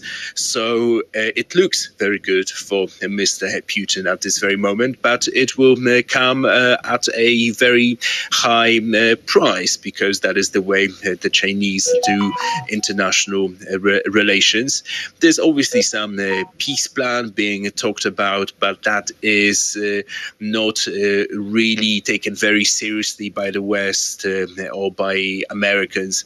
Americans are really seeing that Chinese peace plan a way for the Chinese to show Putin as a rational player who's not that war criminal. Unfortunately, Mr. West, Pinkosh, I need to interrupt you because of the live transmission from the conference, the awaited one between the Prime Ministers of Poland and Japan. So let's have a look at this footage right now. 会議が行いました。その記者会見にようこそいらっしゃいました。O zabranie głosu poproszę pana Mateusza Morawieckiego. まず最初はモラビェツキ首相の発言をお願いします。Panie premierze, dziękuję bardzo za Dear Mr. Prime Minister, I thank you very much for our meeting today in Poland. It's been almost a year since we last met in Brussels, when we have been discussing the Russian aggression against Ukraine. ちょうど1年ほど前にブラッセルでお会いするチャンスがありまして、そのウクライナへのロシアによる侵略などの話をさせていただいたわけです。 Nasze kraje leżą po dwóch skrajnych stronach. Our countries lie at the two opposite sides, borders of Russia, but we both agree on our understanding of the threat which Russia poses to the international order. 日本はやっぱりロシアと東と西で国境しているわけですが、そのためにもやっぱりロシアの過激的な行動はどれだけ世界平和、世界の安全に危険であるかということは一番よく分かっているつもりです。I thank you again for your visit to Ukraine, to Kyiv, because your visit is a clear sign of support for the Ukraine's ambitions, their will to keep their sovereignty and freedom and democracy in Ukraine. キエフも訪問されましたことに対して感謝を申し上げます。ウクライナはやっぱり自由のために努力してさまざまな意味におきましては非常に野心の高い国であるに違いありません。Na naszych oczach rodzi się nowy porządek geopolityczny. We witness the creation of the new geopolitical order and the security of both Japan and Poland is now a topic to be discussed simultaneously, just due to the threats which are posed to our countries both in Europe and Asia. And only recently we saw that these things were different. ためですが、そのためにやっぱり世界の安保の問題が変わってきているわけですけど、その関係でポーランドと日本はやっぱりその協力をし、安全のために努力する。それはヨーロッパにおける安保の問題にも関することです。We are witnessing the creation, establishment of the new world geopolitical order, and the countries which have a similar views on the stability and freedom, they need to cooperate between each other, the way the Poland and Ukraine and Japan are cooperating now. That's why I am thanking again to the Mr. Prime Minister for his cooperation with Poland. 新しい地政的な環境が生まれつつあるということで、自由、安定、平和に対して同じ価値観がある国々は一緒になってそれに直面しなければなりません。その観点からもやっぱり岸田総理に今までの日本のそのための努力に対して感謝を申し上げます。Wizyta prezydenta Chin w Moskwie napawa nas również President of China's visit to Moscow gives us a reason to be unsafe and uncertainty, and we are trying to convince the Chinese leadership not to support Russia in its aggressive actions. 中国大統領はロシアを訪問したということが私たちにとって心配事であります。やっぱり中国はロシアを支援、軍事的に支援することが非常に真剣に考える必要があります。It is extremely important that Russia's aggressive policies are understood by the countries of the global south. And we have been discussing with the Prime Minister today the ways we could explain and demonstrate the Russian policies and Russian politics to the countries of the global south, so that Russia doesn't have support there. 国に対してもロシアの過激的な政治の仕方などを説明する必要があるという話もという意味の意見交換もさせていただきました。Both our countries have breaking the historical fatalism. They are developing fast. We know that Japan is more advanced compared to Poland, but today our period of the fast development is threatened by the changes in the global order. That is why it is so important for us that Poland and Japan are cooperating as closely as they used to, as they have been doing in the recent years. 歴史的に非常に大変な時代にも直面した両国は非常に急速な経済成長のことも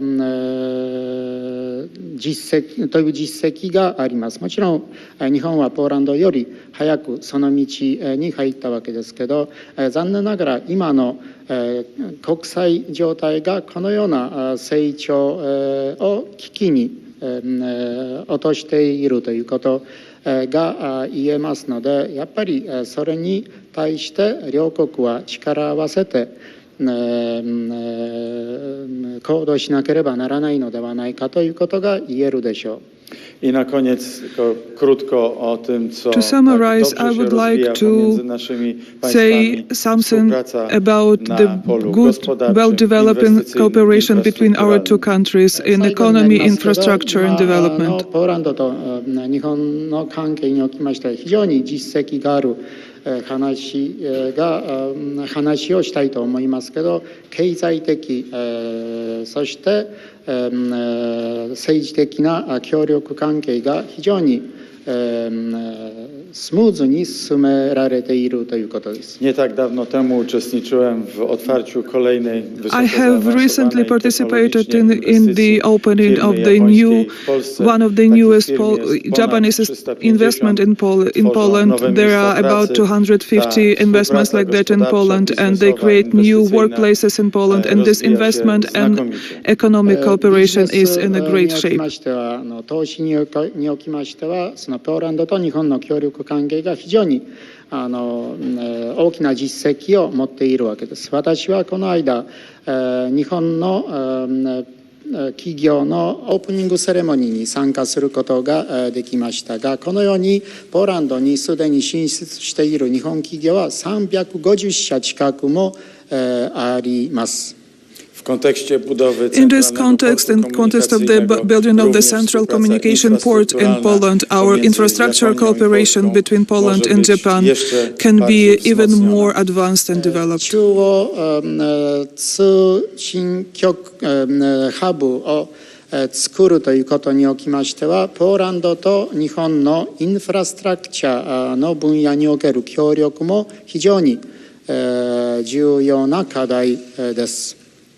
Prime Minister, the world is changing between our eyes, in front of our eyes, and I thank Japan for its strong engagement in the issues related to security. This is a topic very important for Poland, and I am very happy that Poland and Japan are strengthening our relations, and I am sure that this will support the return of the stability and freedom in Ukraine, stability and in geopolitical, economical and energetic spheres for the whole world. This cooperation is extremely important for us.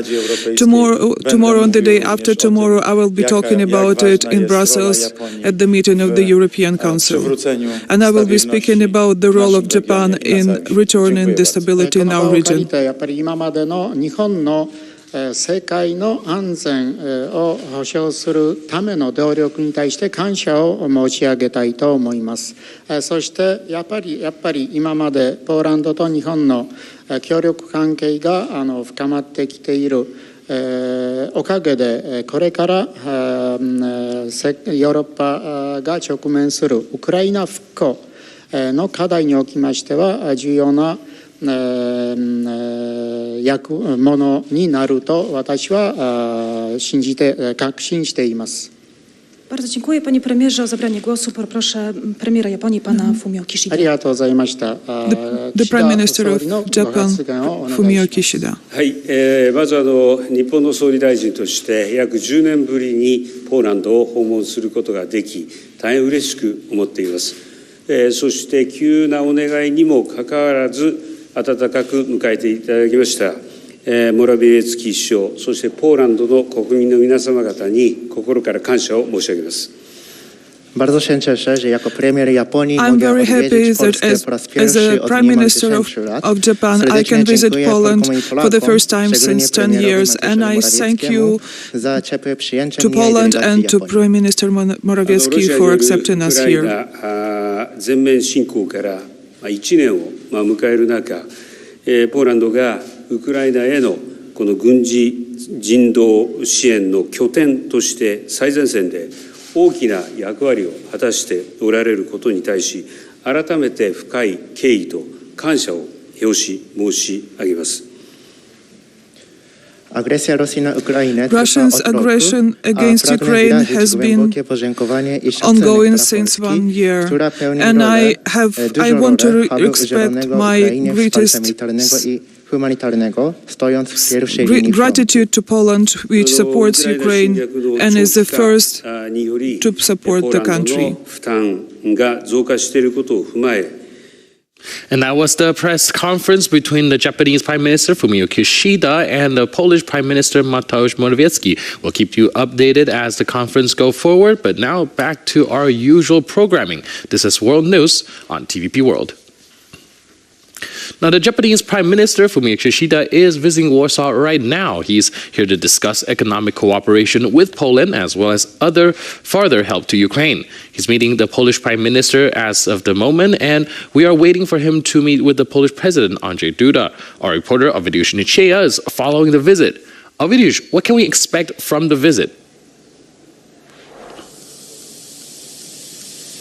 So the Japanese Prime Minister has just met with the Polish Prime Minister, but the visit does not end there. Here he will arrive to visit the Polish President Andrzej Duda. I'm in front of the presidential palace in Warsaw. Here the meeting will take place shortly.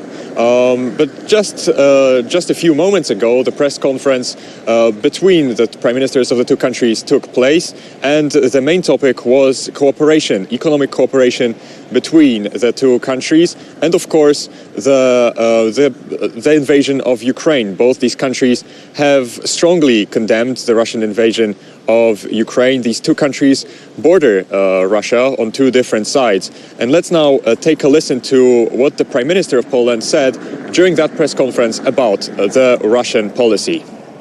Wizyta prezydenta Chin w Moskwie napawa nas również President of China's visit to Moscow gives us a reason to be unsafe and uncertainty, and we are trying to convince the Chinese leadership not to support Russia in its aggressive actions. It is extremely important that Russia's aggressive policies are understood by the countries of the global South. And we have been discussing with the Prime Minister today the ways we could explain and demonstrate the Russian policies and Russian politics to the countries of the global South, so that Russia doesn't have support there. So you mentioned earlier about the two prime ministers talking about cooperation, and I was wondering what are the main areas in which Japan and Poland could expand the cooperation? Of course, Japan is one of the leading countries in terms of advanced technologies, and it's one of the strongest ally of Poland in the Asia-Pacific region. And so this surely will be the topic of discussion here, as well as at the Chancellery of the Prime Minister in Poland. We know that Fumio Kishida has had a very busy time lately. Last week he hosted the German Chancellor Olaf Scholz in Japan. Later on he set out on a journey first to India, where he discussed also economic cooperation and the infrastructure cooperation between India and Japan. Later he went to Kyiv. Yesterday he met with the Ukrainian president and visited some of the sites of the terrible war crimes committed by Russia near Kyiv. And now he's here in Poland to further discuss close cooperation with European allies. Now back to you in the studio. Thank you, Ovidiusz, for this very comprehensive report. Please keep us updated. Thanks. And that's all from Poland for now. You're watching World News on TVP World. Now some of the latest news from Ukraine. The Japanese Prime Minister, who is in Poland right now, was in Kyiv yesterday. He met with President Zelensky and visited Bucha. Let's now move to Ukraine, where our correspondent, Krzysztof Panik, has more. While the two leaders discussed post-war reconstruction of Ukraine, Japan has not provided arms to Kyiv, and it is unlikely to do so in the future, but it is very much interested in sort of financial and humanitarian aid. Kishida has also invited Zelensky to the upcoming G7 summit, which will take place in May in Japan. And the two leaders have also talked about the situation on the front lines. President Zelensky had more to say about it. Let's listen. Today, I held the Supreme Commander-in-Chief meeting. Main issue, the front line. Our warriors, our positions, our reinforcement. Commanders were reporting to the Commander-in-Chief of Armed Forces military reconnaissance. One of the issues which always attracts the utmost attention is the supply of ammunition, support from our partners. We are expecting an increase in supply of precisely what we are in need of most right now. Overnight, there was another wave of drone attacks on Kyiv. We could hear the air alarm overnight, and there's currently another air raid alarm ongoing. Most of the drones were shut down, however, there were some casualties. 3 people were killed in the Kyiv region, and there are also confirmed arrival explosions in Zhytomyr, Khmelnytsky, and Odessa. So we see that Russia is still continuing to conduct long-range attacks. However, on the same night, there was also an attack on Sevastopol by Ukrainian drones. So we can see that Ukraine is increasingly capable of launching similar strikes deeper into Russian territory. Now, the situations on the front line themselves is also has stabilized. It's looking better for Ukraine than it did a month ago. For example, there was a minor counterattack in the southern part of the city of Bakhmut. So while the situation is still difficult, as you can see, it is stabilizing. It is looking better and better for the Ukrainians. For TVP World, from Kyiv, Krzysztof Panek. And that's all our coverage of the Russian war on Ukraine for the time being. Now let's move on to London, where our correspondent Claudia Shavinska has the latest on Boris Johnson. Tuesday was a long day for UK's former PM Boris Johnson, but Wednesday might be even longer, as the politician is meant to be questioned by a commission of MPs on the Partygate scandal. Our London correspondent Claudia Shavinska is with us to give us more detail on what is about to take place today. Claudia, why is this hearing about to take place today in particular? Hi, Ben. Thank you for having me.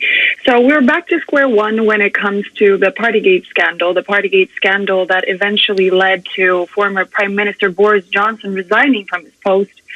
Right now, we have the opposition parties in the House of Commons that have accused Mr. Johnson of misleading MPs about what he knew in regards to gatherings in government buildings during the COVID lockdowns.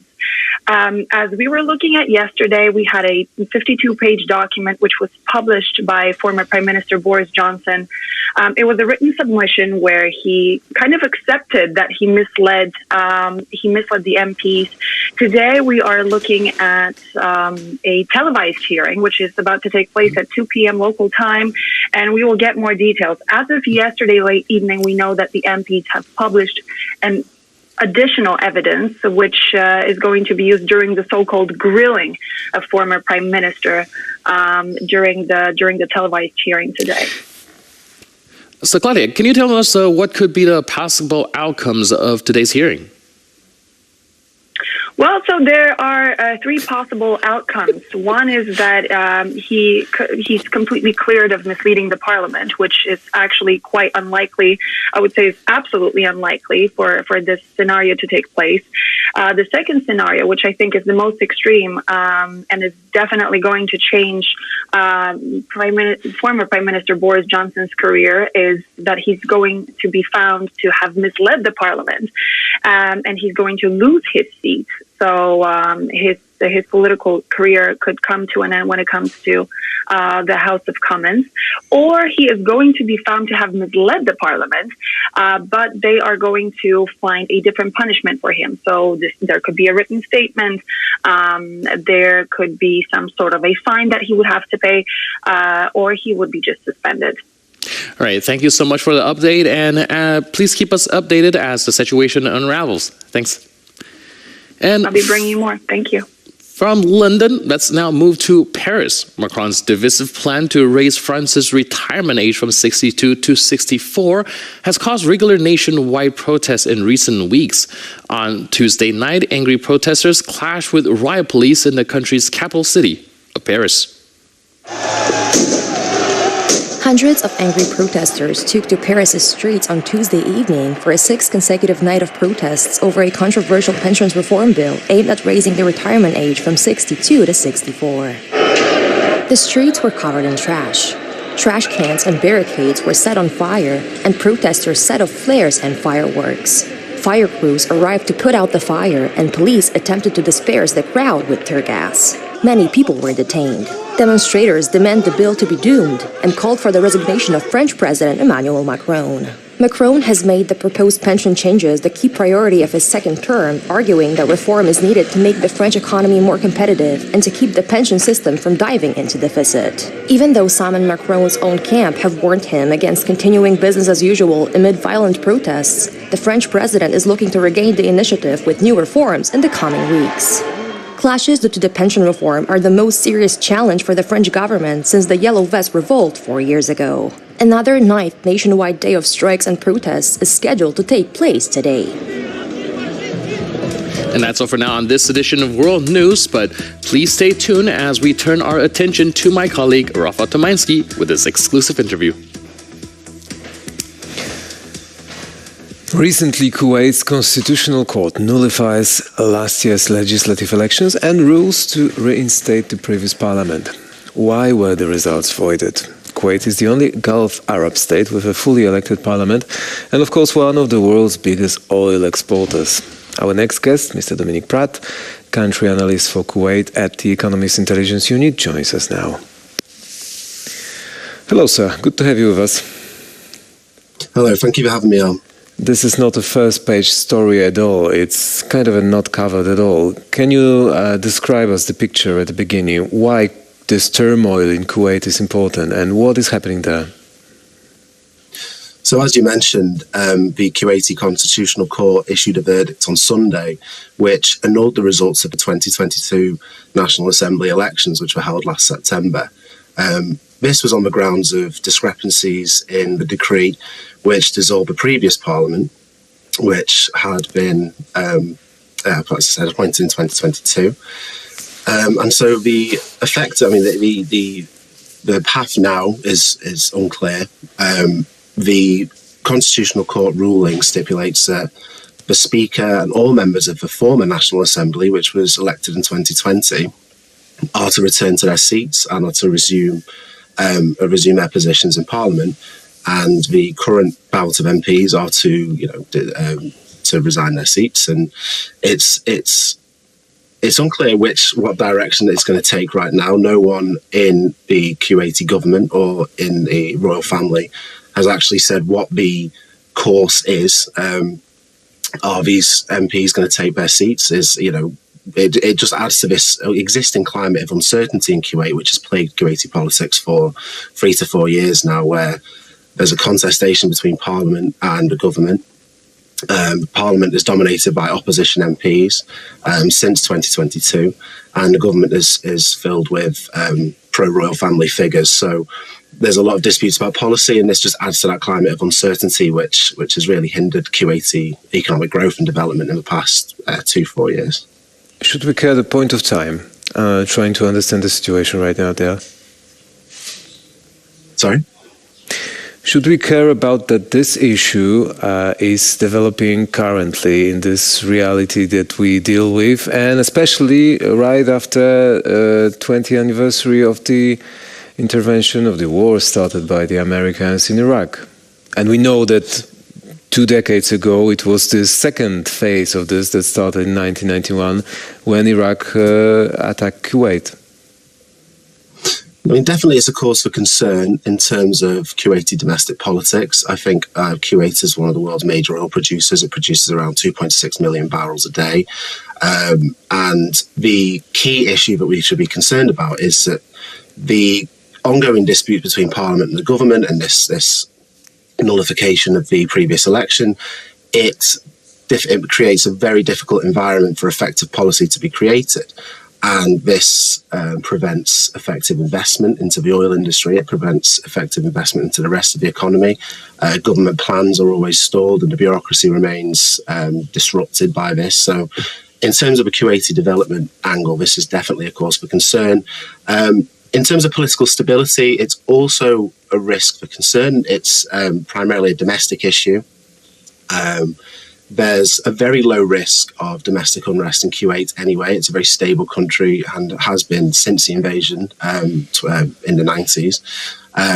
However, popular discontent is likely to grow after this ruling because it's this gridlock between parliament and government that just continues and disrupts policy and prevents effective policy making, such as house building, which is now there's a housing crisis in Kuwait. So this is, adds fuel to that fire, but there is, it raises the risk of protests and disaffection with the government, but actually Kuwait, the overall protest risk will remain low, and there is little risk of an overspill or anything from this incident. Who benefits in the region and on a global scale when Kuwait is weakened? To be honest, no one will benefit really. The country's Gulf Arab partners are vested in the country's stability. And actually, Iraq, obviously the old rival with Kuwait after the war, and there's always been historic tensions there. Tensions between those two countries have started to ease a lot recently in recent years. There were talks held a few months ago to finally demarcate their maritime boundary. There's been growing relations there. Kuwait's main regional rival is Iran, although there doesn't seem to be any indication that this development has anything to do with Iran whatsoever. Obviously, that country is very preoccupied with its own problems at the moment. So no one really benefits from this development. And Kuwait has a lot of allies. It's a well-respected diplomatic power in the region, so it's sort of in everyone's interest for the country to remain stable and prosperous. Tell us more about this diplomatic influence in the region, diplomatic power of Kuwait. What are the relations of the country with the neighboring countries? They're very positive on the whole. It's historically been a mediator in regional relations. Its regional diplomatic heft has sort of declined in the past few years after the passing of their foreign minister, who had been in power for 20 years. And at the moment, they maintain good relations with almost everyone in the region, but their ability to be a regional actor and act as a regional actor has diminished because of this political dispute, which we're talking about now, which has really prevented any effective foreign policy making since 2019, because Kuwait has been so involved in its own internal disputes. If the Kuwait is one of the biggest oil exporters in the world, the domestic turmoil may deprive the rest of its partners source of oil import. How crucial it might be, how important it might be. I think it's not necessarily that there's a risk of oil production falling. I think Kuwait, as an organisation, we're expecting Kuwait to broadly maintain its oil output next year, as the risk, as I mentioned, of protests and other destabilising factors are negligible compared to other countries that are more volatile in the region. The risk, however, will be in the longer term, and that's in terms of the country's ability to further expand its existing oil production or to further expand its gas industry and any other hydrocarbon industries, with the political disputes actually preventing policy making that would allow for investments in those sectors, for capital expenditure to grow, for regulatory changes to be made, for foreign investors to take a growing interest in these sectors. So without this new investment, the chances are in the long term that this oil output is going to decline. And that would definitely be a threat to Kuwait's main trading partners in Europe, in Asia, elsewhere in the Gulf. And what is the economic outlook of Kuwait's economy right now? Does this country is as well dealing with cost of living crisis? Is the inflation important there? Yes, so Kuwait's outlook is relatively positive, as is the rest of the Arab Gulf countries, based mostly on this the favourable oil price environment that exists right now after Russia's invasion of Ukraine, tighter global markets.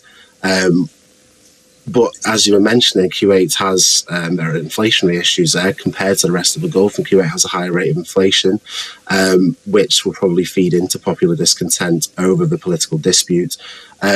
There's also as I mentioned, the policy risks that come from this dispute, and the political turmoil has prevented effective capital expenditure.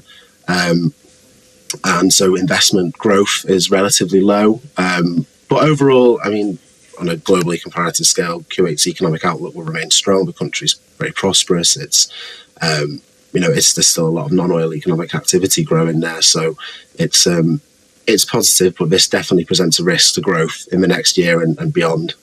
And what do we know about the position of the government in Kuwait on the war in Ukraine? On the war in Ukraine, Kuwait has remained relatively neutral. It's similar to the rest of the Gulf countries. It's been slightly more vocal in its opposition to Russia's invasion than the likes of Saudi Arabia, UAE. But it's still maintained that very neutral position. It's not taking a firm stance either way. There was some talk of sanction enforcement, although it's not clear whether sanctions have been enforced by Kuwait. But yeah, it's maintained a neutral position. I think as most of the Gulf countries seek to balance the foreign policy neutrality, just to make sure that they can secure Russian arms imports and other imports, as well as maintaining friendly stance with the West.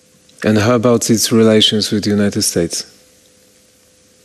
It maintains good relations with the United States, and this doesn't look like it's going to change anytime soon. I think the US would probably like the Gulf countries to take a stronger stance against Russia in the war in Ukraine and other global matters, but it remains a close economic partner, military partner. The US has troops in the country, so its relations with the US are going to remain strong going forward.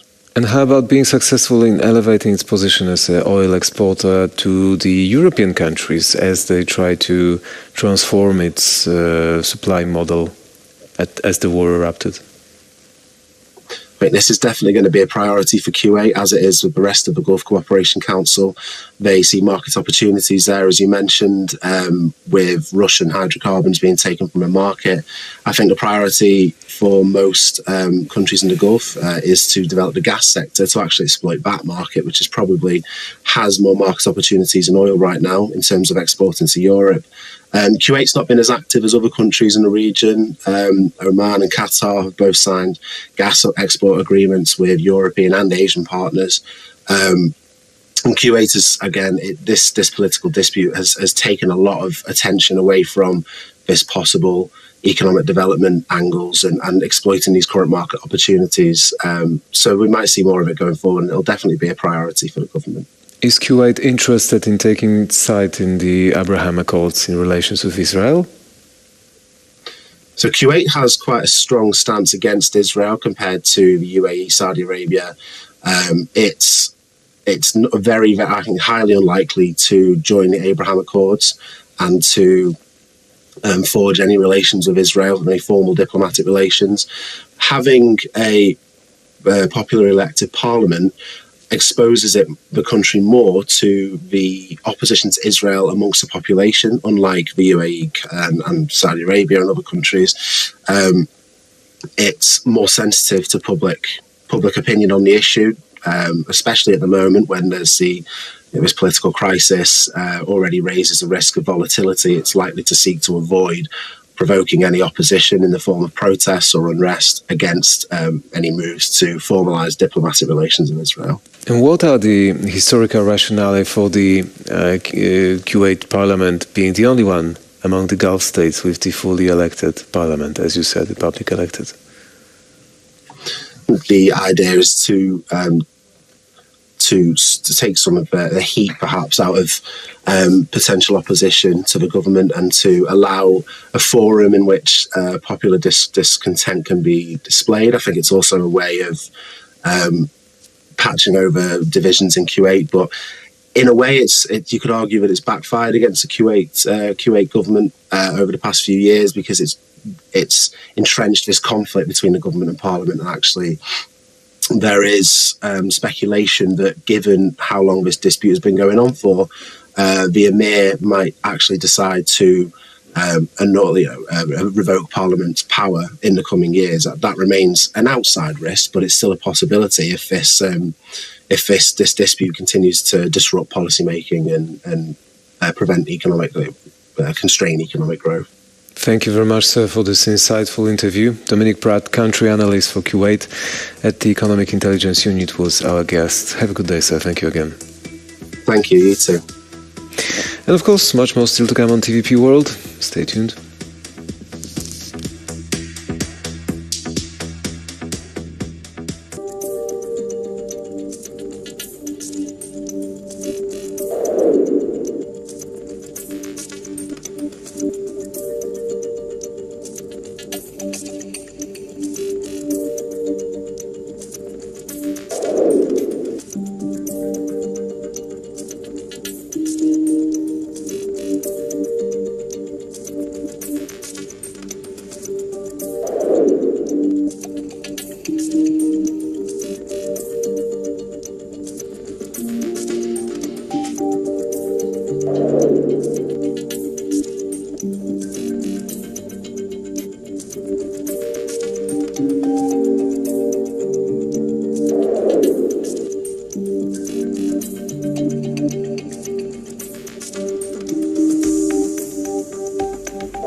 NATO's annual report of the year 2022 was unsurprisingly focused on the unprovoked and genocidal Russian invasion of neighboring Ukraine. Secretary General Jens Stoltenberg outlined the strategic blunders made by Vladimir Putin. First, the Russian president expected Kiev to fall within days and the rest of Ukraine within weeks. In response to Russia's illegal war, Finland and Sweden decided to apply for NATO membership, which will double the length of NATO's border with Russia. Last year at a NATO summit in Madrid, all allies took the historic decision to allow Finland and Sweden to begin the accession process. Although at first Hungary and Turkey had their doubts, efforts for Finland and Sweden to join are underway. Becoming members of the alliance would certainly boost the Nordic countries' security in the face of the Russian threat. President Putin wants a different Europe. He sees democracy and freedom as a threat, and he seeks to control its neighbors. So even if the war in Ukraine ended tomorrow, the security environment has changed for the long term. And he wanted less NATO, but he has got exactly the opposite, more NATO. In response to Russia's aggression, NATO implemented the largest enforcement of collective defense in a generation. Hours after Russian tanks rolled into Ukraine, NATO was ready. Now the alliance is eager to defend its infrastructure. NATO is increasing the protection of critical national infrastructure, including undersea cables and pipelines. We have set up an undersea infrastructure coordination cell here at NATO headquarters and established a joint NATO-EU task force. Stoltenberg stated NATO was in the process of agreeing new capability targets for production of heavy ammunition, engaging the industry to ramp up production. In 2022, of the 30 alliance countries, only 7 have achieved the target of spending at least 2% of GDP on defense. Jens Stoltenberg has held the position of NATO's Secretary General since October 2014. He was poised to leave the post by the end of September last year. However, his tenure was extended by another 12 months, so as not to change leadership at such a crucial moment. The origins of the COVID-19 pandemic remain a mystery, but this may soon change as US President Joe Biden ordered the declassification of related intelligence documents. The bill, which was passed by both houses of Congress and signed by President Biden, states there is reason to believe that the coronavirus pandemic originated in a Chinese Wuhan lab. China claims the outbreak of the pandemic in the city home to a virology institute which studied coronaviruses is simply a coincidence. The China-related content of the US bill seriously distorts facts, has false information, hypes up the laboratory leak theory without any evidence, smears and attacks China. The authors of the US bill say intelligence should reveal as much information as possible about the origin of the virus and make it available to the public. The debate over the origin of the coronavirus was revived last month when the US Department of Energy released a report saying that the pandemic likely started after a leak from a Chinese lab. The US Federal Bureau of Investigation also concluded that a laboratory leak was likely the cause of the pandemic. But a laboratory leak is not the only possibility, according to other U.S. sources. For other federal agencies say that COVID-19 was likely the result of natural transmission. The roar of engines and gun reports marked the start of Slovak Shields 2023, a highly anticipated training exercise of the multinational NATO battle group stationed in Slovakia. The goal of the exercise, apart from securing certification for the unit, is improving coordination with our closest allies within the Visegrad 4 and with the United States of America in the event of an attack on the Slovak Republic. The battle group was formed late last year. Since then, its primary objective was to conduct integration training to achieve operational status. What we achieved, 5 nations, 5 different weapon systems, to be able to harmonize and synchronize within 3 months, has proven in the course of the exercise that this is a fighting force to be reckoned with. Following Russia's unprovoked invasion of Ukraine, NATO decided last year to establish 4 new multinational battle groups in Bulgaria, Hungary, Romania and Slovakia to bolster the alliance defense capabilities on its eastern flank.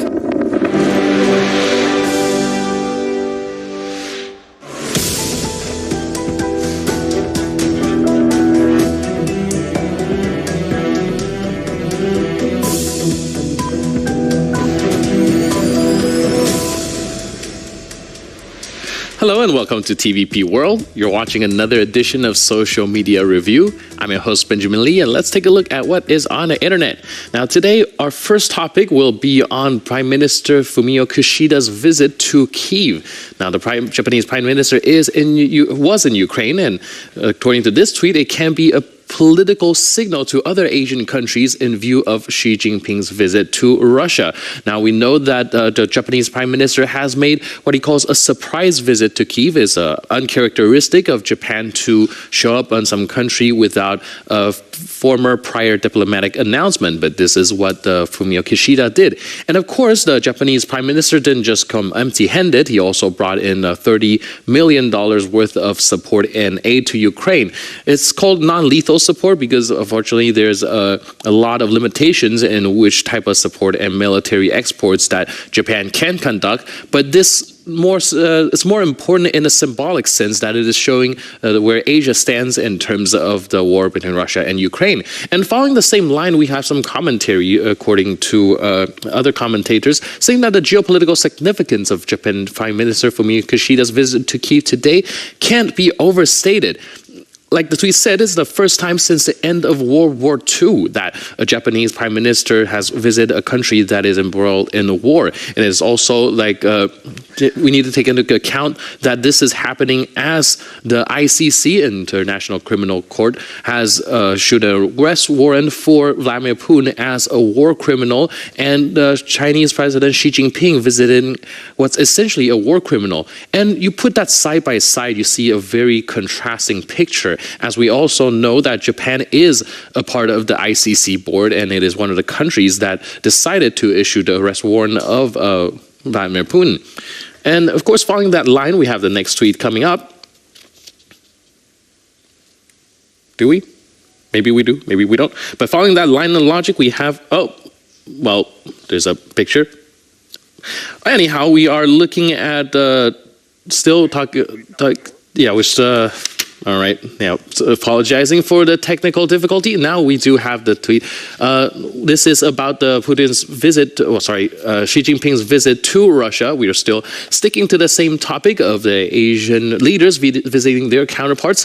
Putin's appalling legacy now includes turning Russia more and more into a Chinese vassal state. And I think a Chinese vassal state is a very good description of what Russia is right now. If you look at the footage of Xi Jinping's visit to Moscow, the interaction he had with Vladimir Putin, you can see clearly that the power dynamic is not on equal footing, seeing that Russia has increasingly been relying on China for its resources and to use China as a way to skirt around the sanctions.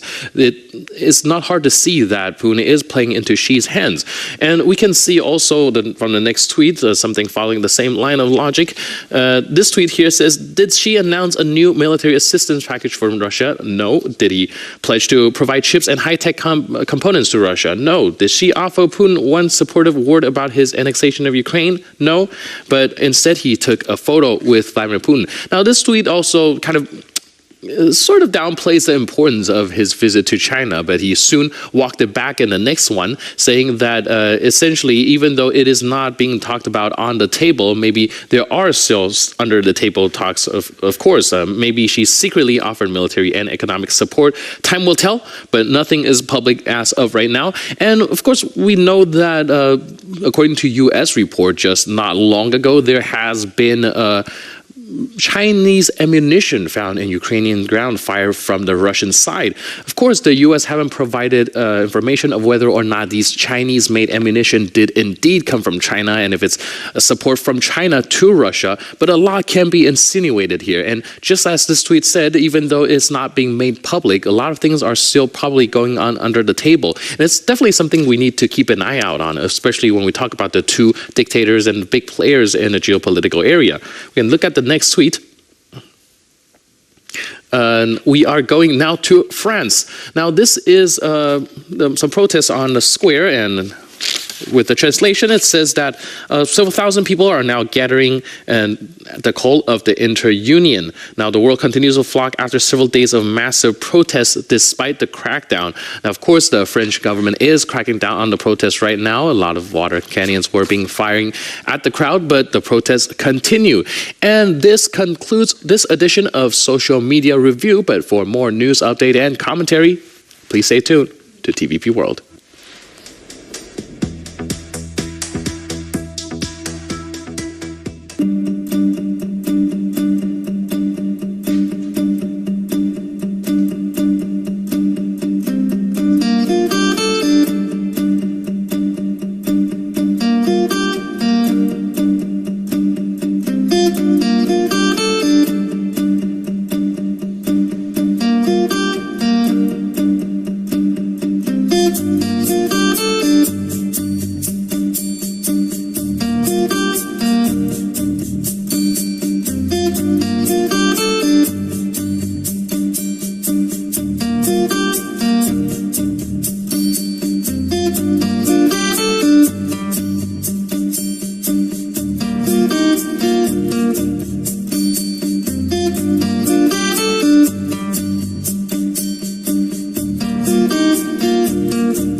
Hello again, this is TVP World. I'm Rafał Tomański.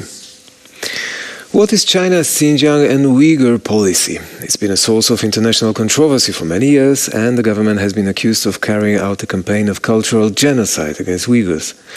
Where's the truth then? Our next guest is Rahima Mahmoud, Executive Director of Stop Uyghur Genocide, United Kingdom Director of the World Uyghur Congress, joins us now. Hello, good morning to you. Good to have you with us. Good morning. Thank you for having me. What can you tell us at the beginning about the story of Uyghur being oppressed in Xinjiang policy by the Chinese government? To paint a picture. Thank you. Well, you just mentioned cultural genocide. In fact, it's not just cultural genocide. A genocide is happening. The independent Uyghur tribunal found that there is a genocide and crimes against humanity based on the forced sterilization and the forced abortion of big percentage of Uyghur women. And we know up to 2 million, maybe 3 million people have been detained in concentration camps. China calls it re-education camps. And there have been reports of forced labor, torture, systematic sexual violence, and forced organ harvesting. And the Chinese government have carried out a policy of forced birth prevention, as I mentioned,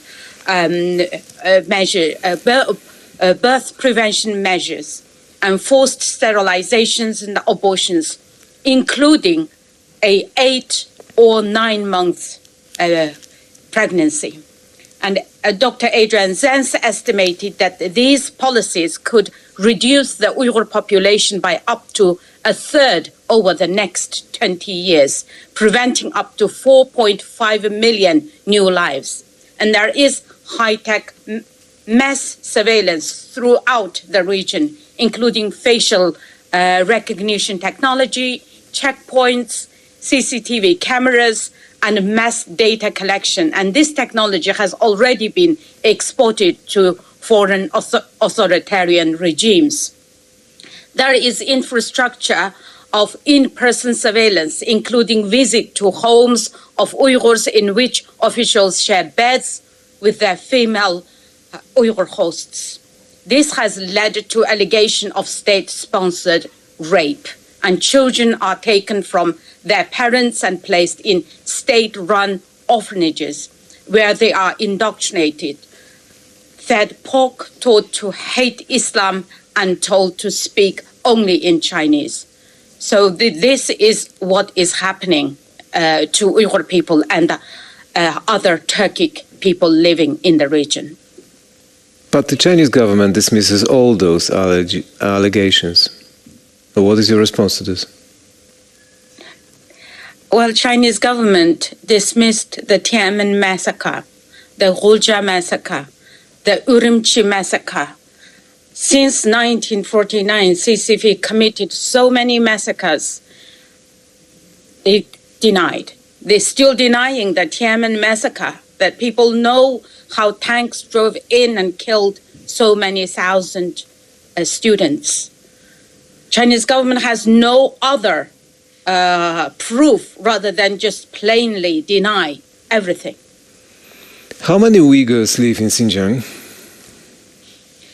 According to the Chinese own census, the official census, approximately said 12 million. But we believe the Uyghur population far over 20 million. Mm-hmm. And the immigration? Immigration, so when the Chinese Communist Party took over in 1949, the population of Han were about 4 to 5%. Now the Han population, almost 50%. In some cities, they're more than 50%. So they have been using this immigration policy, mass, the Chinese immigrants move in to assimilate and take over all what has been belonged to the Uyghurs. You presented a list of those allegations. Are there hard evidences presented in front of this during the trials of this independent Uyghur court? Yes, the independent Uyghur tribunal was led by Sir Geoffrey Nice, KC, who prosecuted Milosevic at The Hague, who is a very well-respected lawyer in the UK. So the evidence that was relied on. One was expert reports like Dr. Adrian Zenz and many other experts who lived and who worked, who has data that they collected from the Chinese open sources. Also the satellite images of the camps and drone footage of blindfolded men transporting from one place to another. And that was a shocking footage, was played on many media reports. Also the camp survivors, their own accounts, they experience what is happening inside the camps. And also leaked documents. There's 3 major leaked documents in 2019, and one document is very clearly stated, this is official own lines, break their lineage, break their roots, break their connections. And also many official own reports, policies that indicates what is happening. So there is mountains of evidence, of course, including people living in exile who lost entire family members, or at least 2 or 3 family members taken away to these concentration camps. So it was completely based on the evidence. So I welcome people to visit the website, Independent Uyghur Tribunal website, and you will see the live recording of the people who gave evidence, the victims' evidence, and also the reports that was submitted by various experts. It was examined and identified as a true account of what is happening. What is the recognition of the tribunal? The tribunal's determination in the end was there is a genocide committed by the Chinese, is committing this based on the forced sterilization and forced abortion. So as I mentioned earlier, the population that they deliberately aimed to reduce Uyghur population, despite we are not even 1% of the entire Chinese population, which is 1.45 billion. Right, but I mean the recognition worldwide. So what is the strength of the outcome of the trials being conducted? We didn't have trials. We are hoping there will be a trial. This independent tribunal was not accepted by governments around the world yet. We would like to see, like ICC or any other international court, to examine all this evidence and to take Chinese perpetrators accountable, to hold them accountable. And why do you think the governments do not recognize the necessity, as you say, that's so crucial, to follow this trial of Chinese government stance on Xinjiang province? Economic dependency. China is very powerful, including the UK, where I am reside. They so far only sanctioned 4 junior officials, not even the senior. The governor of so-called Xinjiang was not sanctioned. The reason is that they still have this appeasement policy in many other countries because of the trade, because of the benefit. So the human rights genocide is not on their agenda. The agenda is to how to make business with China. Mm-hmm. And what is your opinion on the hypothetical potential extremism that Chinese government points that Xinjiang was the cradle of?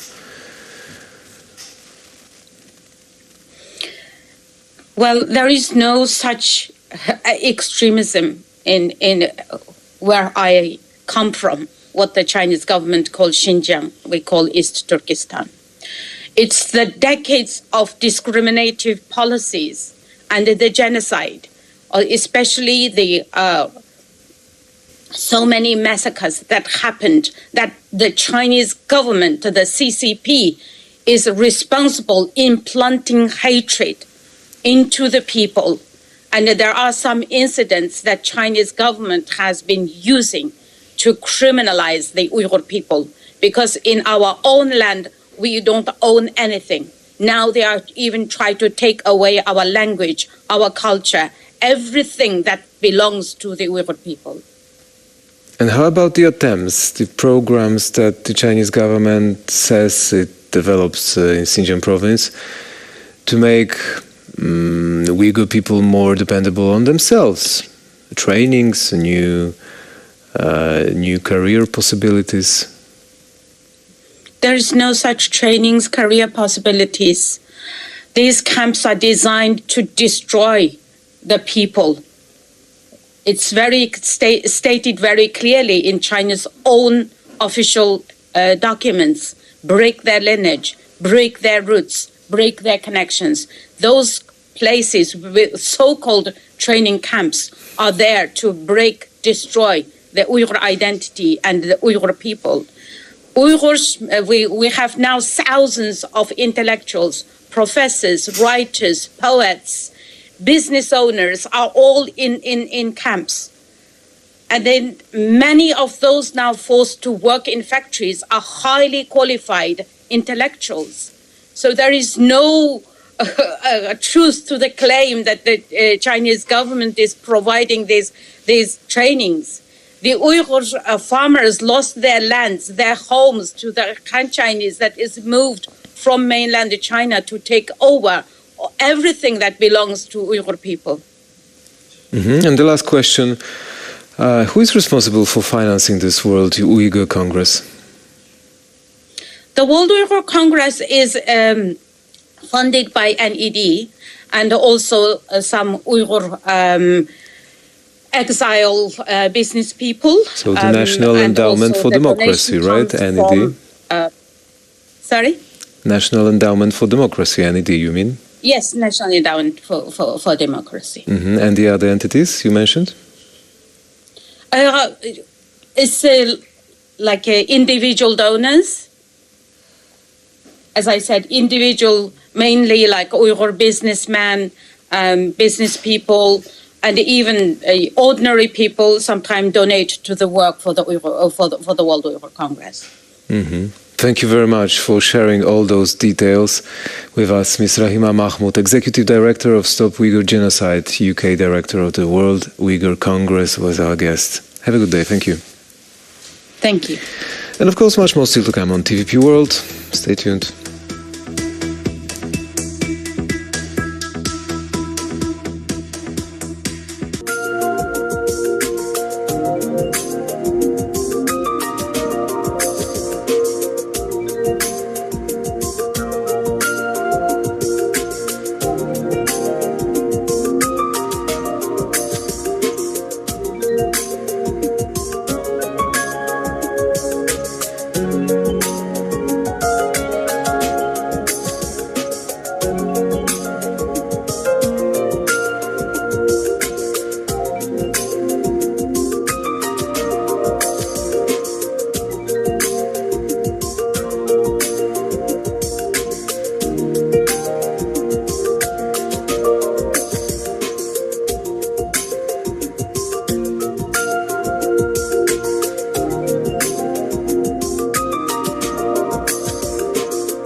Good morning, this is TVP World. You're watching World News. I'm your host Benjamin Lee, and these are the latest headlines. Japanese Prime Minister Fumio Kishida is visiting Warsaw today. He's here to discuss economic cooperation with Poland as well as further help to Ukraine. He met with the Polish Prime Minister, and now we are waiting for his meeting with the Polish President Andrzej Duda. Our reporter Ovidiusz Niecieja is following the visit. Ovidiusz, what can we expect from the meeting between Kishida and President Duda? So just a few minutes ago, the Japanese Prime Minister has left the presidential palace in Warsaw. We know that the topics of their conversations were security, were cooperation in economy, and also security situation in Europe. We know that the Japanese Prime Minister said earlier when he spoke to his Polish counterpart about the role that Poland has been playing in supporting Ukraine. He said he is impressed by the leadership of Poland in helping Ukraine, that it has become a hub for transporting help to Ukraine, and that Japan will support the economic development of Poland through also common investments. And that's something that the Polish government was expecting from that visit. We also know that these two countries border Russia on two different sides, and so security was one of the main topics of the conversation. And let's take a listen to what the Polish Prime Minister said about Russia's policies right now. President of China's visit to Moscow gives us a reason to be unsafe and uncertainty, and we are trying to convince the Chinese leadership not to support Russia in its aggressive actions. It is extremely important that Russia's aggressive policies are understood by the countries of the global South. And we have been discussing with the Prime Minister today the ways we could explain and demonstrate the Russian policies and Russian politics to the countries of the global South, so that Russia doesn't have support there. What are the main areas in which you see Japan and Poland being able to expand their cooperation on? So Japan is one of the leaders when it comes to advanced technologies, and I'm sure Poland would be interested in cooperating with Japan when it comes to not only industry but also infrastructure. And of course, Poland has also much to offer when it comes to producing food. And so there's a lot where these countries could expand on. We know that Japan is one of Poland's biggest allies in in the Asian Pacific region, one of the closest allies in that region, and this alliance can, of course, expand even further. All right, thank you so much for this comprehensive update. Thanks. And that's all from Poland for now. You're watching World News on TVP World. Now some of the latest news from Ukraine. The Japanese Prime Minister, who is in Poland now, was in Kyiv yesterday. He met with President Zelensky and visited Bucha. Let's now move to Ukraine to our correspondent, Krzysztof Panik, who has more. While the two leaders discussed post-war reconstruction of Ukraine, Japan has not provided arms to Kyiv, and it is unlikely to do so in the future, but it is very much interested in sort of financial and humanitarian aid. Kishida has also invited Zelensky to the upcoming G7 summit, which will take place in May in Japan. And the two leaders have also talked about the situation on the front lines. President Zelensky had more to say about it. Let's listen. Today, I held the Supreme Commander-in-Chief meeting. Main issue, the front line. Our warriors, our positions, our reinforcement. Commanders were reporting to the Commander-in-Chief of Armed Forces military reconnaissance. One of the issues which always attracts the utmost attention is the supply of ammunition, support from our partners. We are expecting an increase in supply of precisely what we are in need of most right now. Overnight, there was another wave of drone attacks on Kyiv. We could hear the air alarm overnight, and there is currently another air raid alarm ongoing. Most of the drones were shut down, however there were some casualties. 3 people were killed in the Kiev region, and there are also confirmed arrival explosions in Zhytomyr, Khmelnytsky and Odessa. So we see that Russia is still continuing to conduct long-range attacks. However, on the same night there was also an attack on Sevastopol by Ukrainian drones. So we can see that Ukraine is increasingly capable of launching similar strikes deeper into Russian territory. Now the situations on the front line themselves is also has stabilized. It's looking better for Ukraine than it did a month ago. For example, there was a minor counterattack in the southern part of the city of Bakhmut. So while the situation is still difficult, as you can see, it is stabilizing. It is looking better and better for the Ukrainians. For TVP World, from Kyiv, Krzysztof Panek.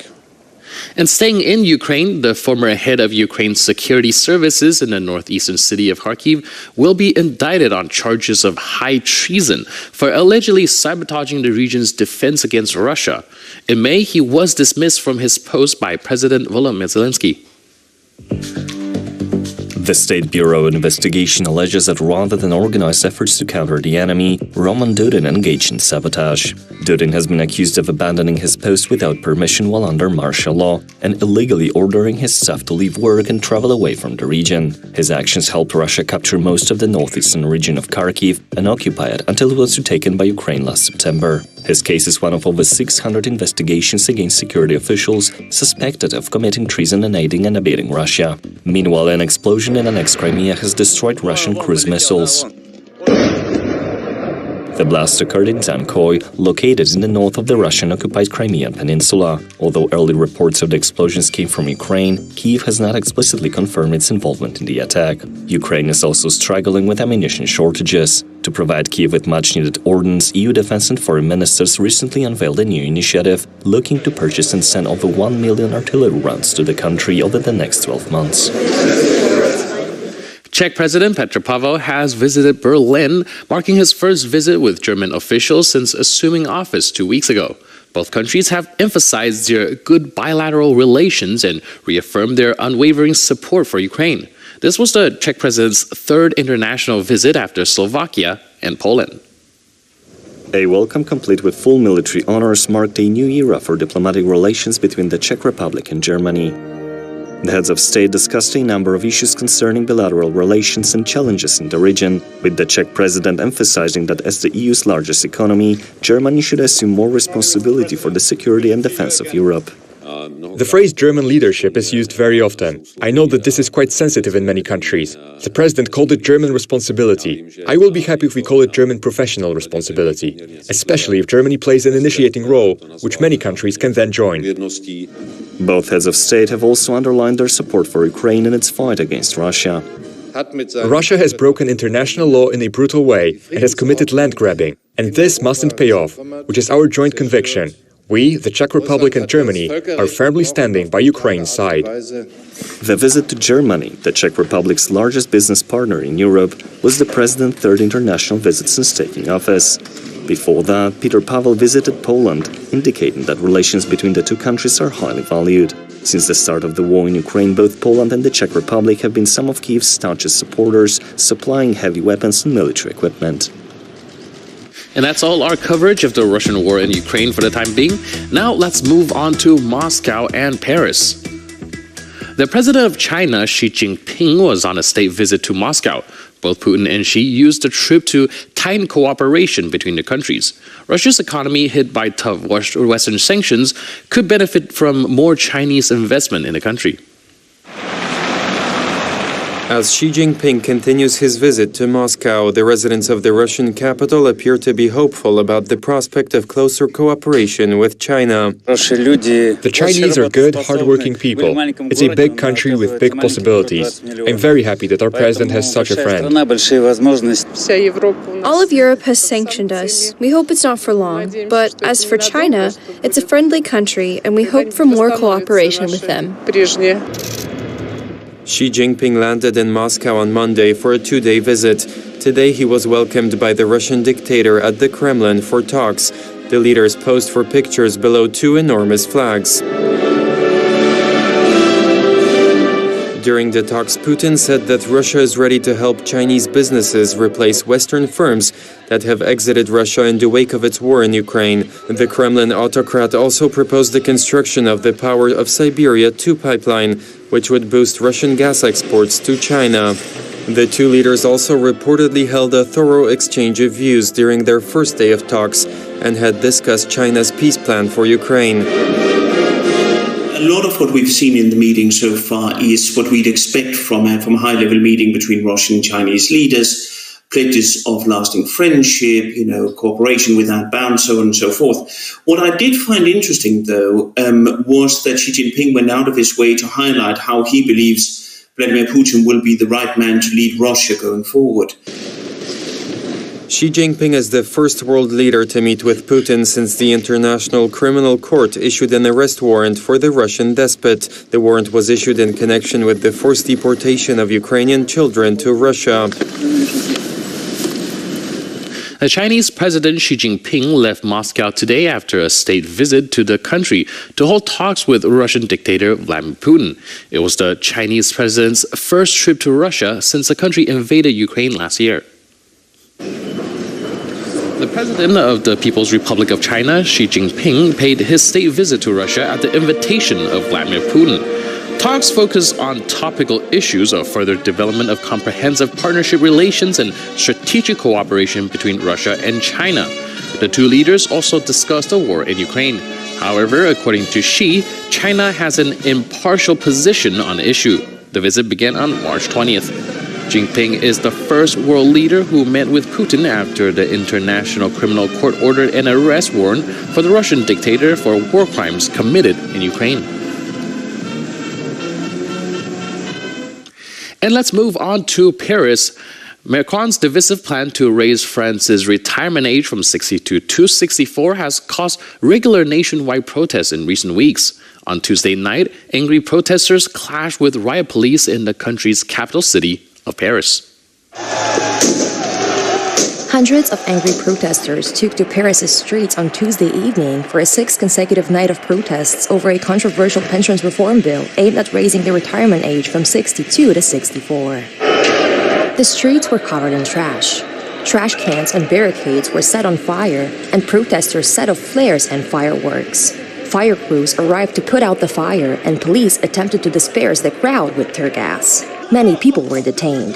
Demonstrators demand the bill to be doomed and called for the resignation of French President Emmanuel Macron.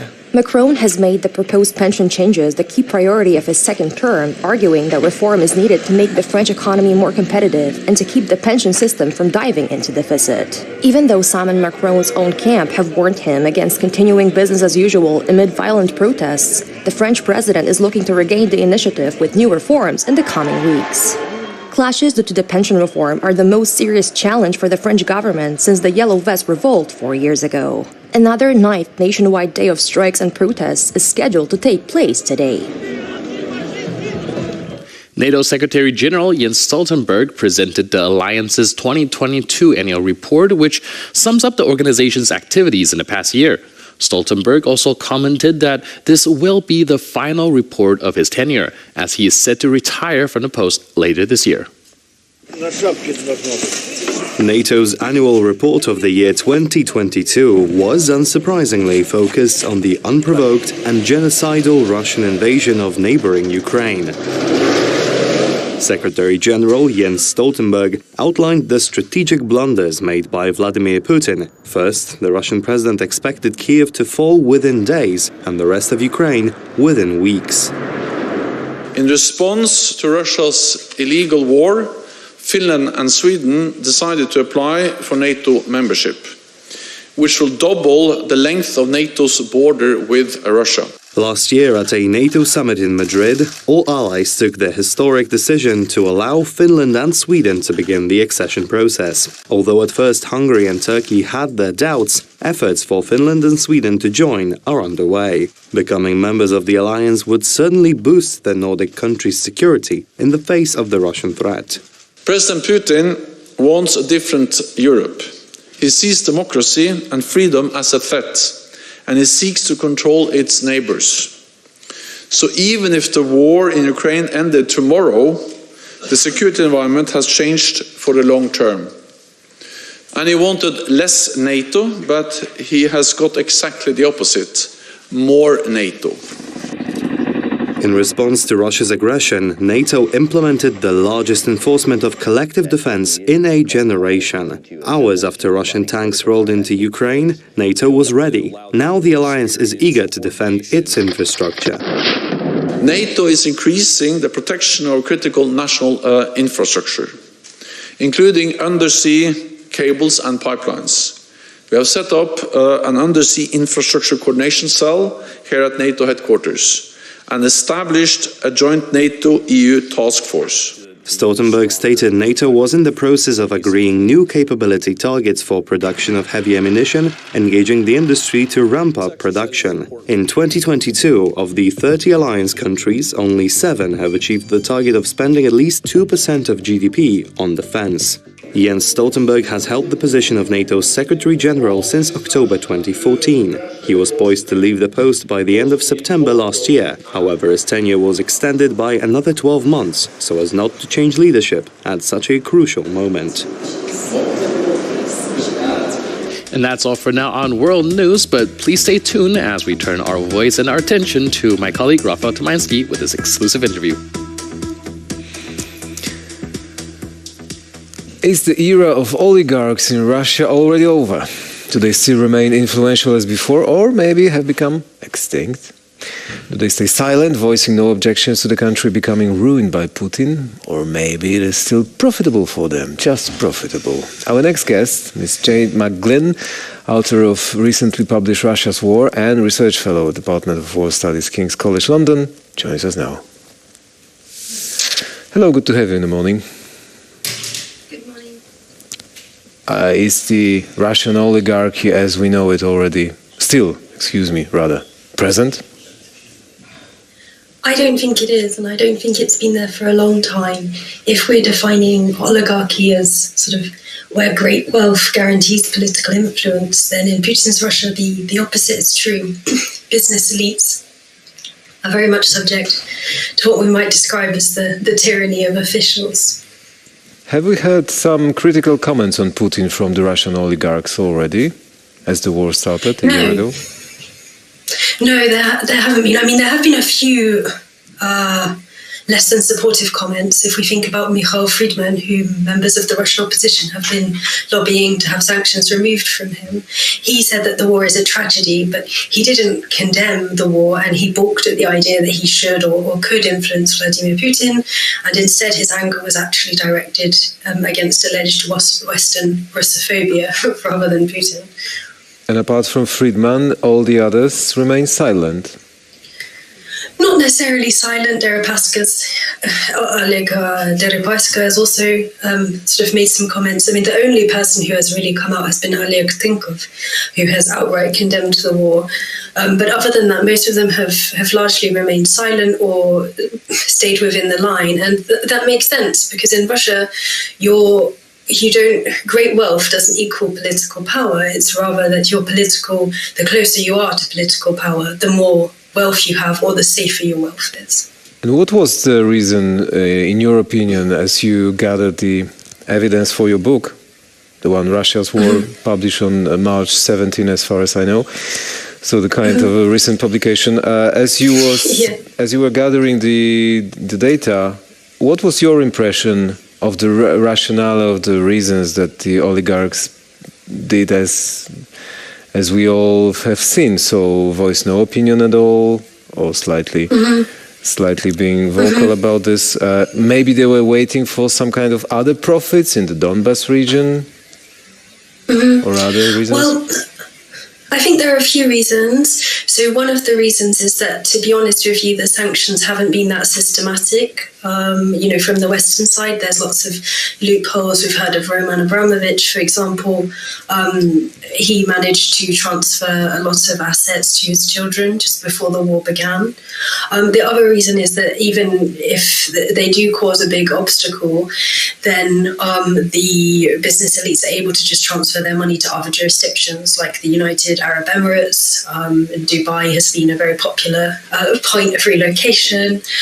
And then finally, I mean, as long as they don't have to actually put their wealth back in Russia, where of course these business elites know that the money is not safe, they're not really being forced to make a choice. All they have to do is stay on Putin's good side, and then they can still keep their wealth safe abroad.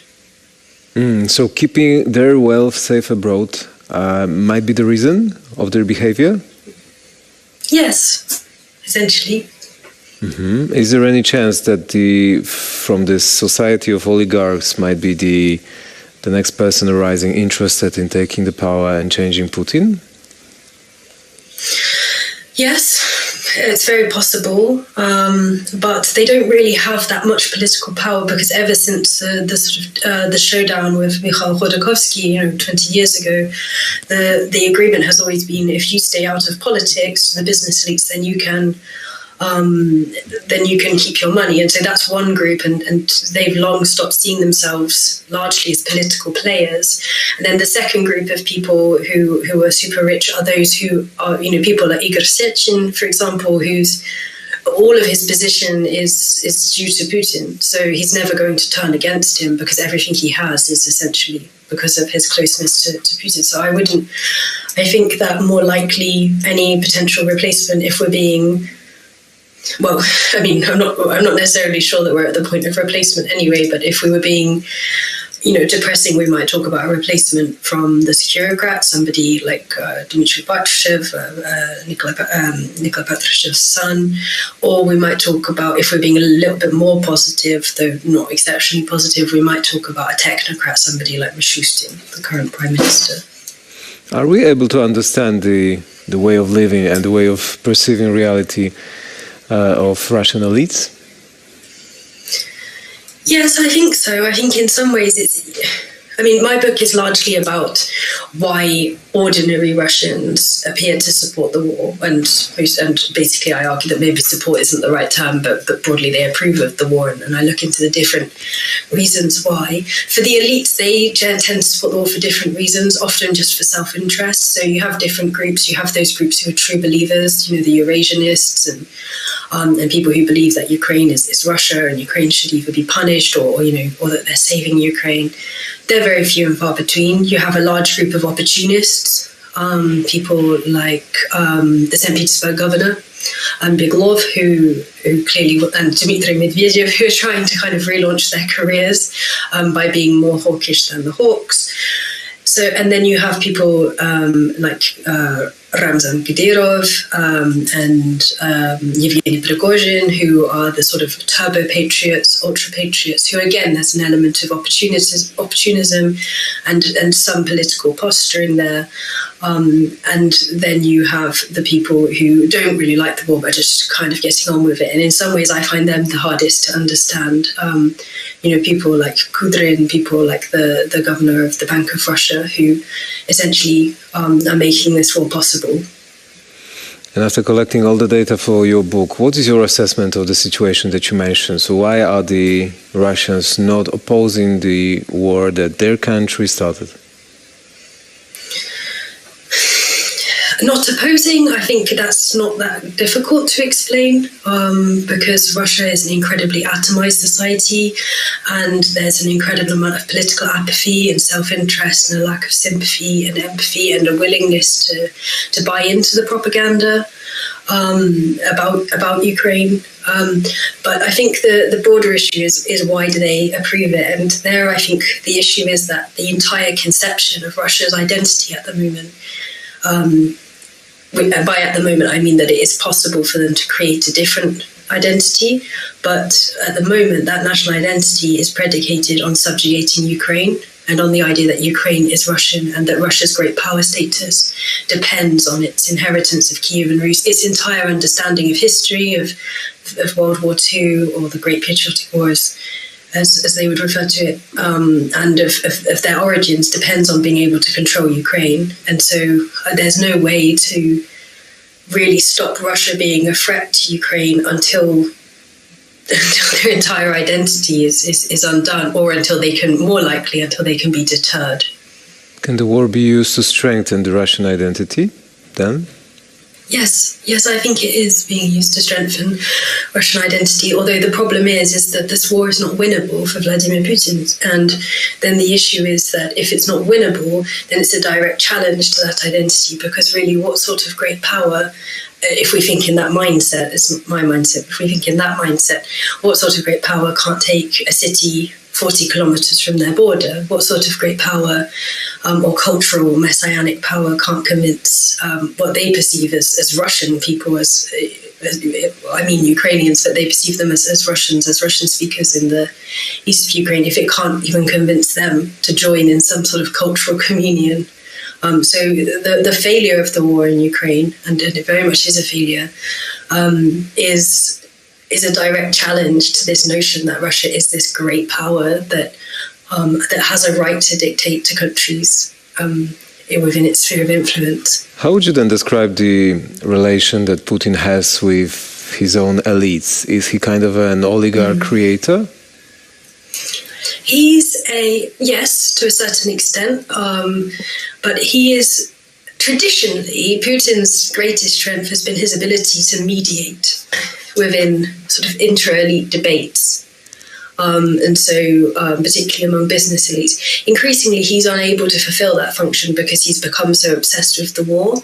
And of course, because, not everybody can, take the time out to isolate before they meet him because of his very obvious sort of health concerns and his general preference for just living his life in a bunker, or what appears to be a general preference to do so. So he's losing some of his strengths. That said, the entire system is one of atomization. The idea that I'm very skeptical of the idea that there would be a palace coup. The only thing I could say is that it's perhaps slightly more likely than a popular uprising, but a popular uprising is incredibly unlikely. So. And the coup, in your opinion, is highly unlikely because if you fell from grace, if you already have fallen from grace, there is no chance of returning to the previous position if the coup is unsuccessful? Yes, and also because of Novichok, the word Novichok, that's a word that comes up very often in discussions with elites or people around elites. The idea... Of just being poisoned, there's right? a sense of terror. Yeah, there's a sense of terror of having Novichok or some sort of other, god-awful weapon used. Okay, and I'm very curious about your assessment of the links that Navalny, so the presumably person who is considered the leader of Russian opposition, or one of the biggest persona among them, with oligarchs. I don't know about Navalny personally in terms of his own personal connections, or I don't. To be honest with you, even if I did, I wouldn't want to speak about them because he's in prison, so it isn't fair. What I can talk about, of course, is the links between Mikhail Friedman and members of Navalny's team, so the Anti-Corruption Foundation, and I have to say that. I think that's been incredibly disappointing to a lot of people, in particular to a number of the Navalny team supporters, outside of Moscow and St. Petersburg, to whom the anti-corruption message really does appeal. I think a lot of them are feeling very let down and very lonely. It's been incredible damage. It's caused incredible damage to the Navalny brand. Domestically, also it seems to me. Of course, these things are very difficult to assess in any form of free polling. But the decision of Leonid Volkov to write these letters and to lobby in order to have sanctions taken off a man who has not condemned the war, who is incredibly. Well, I have to be careful what I say, but he's not condemned the war, and he is. Maybe he's not Putin's best friend, but he's quite clearly had connections, and he's one of the owners of the largest privately owned bank in Russia. So, right. Thank you very much for your time and insight for us, Ms. Jade McGlynn, author of Russia's War and research fellow at the Department of War Studies at King's College London, was our guest. Thank you again. Have a good day. And you, thank you. And still much more to come on TVP World. Stay with us.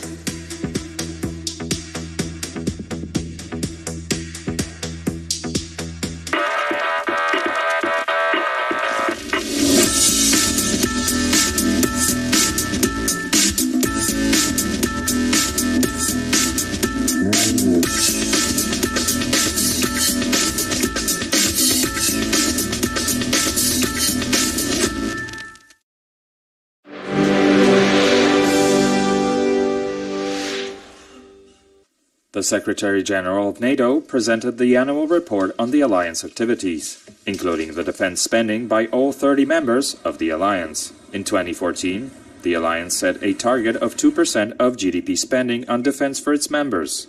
In 2022, only 7 members of the alliance met the target, up from just 3 back when the target was set.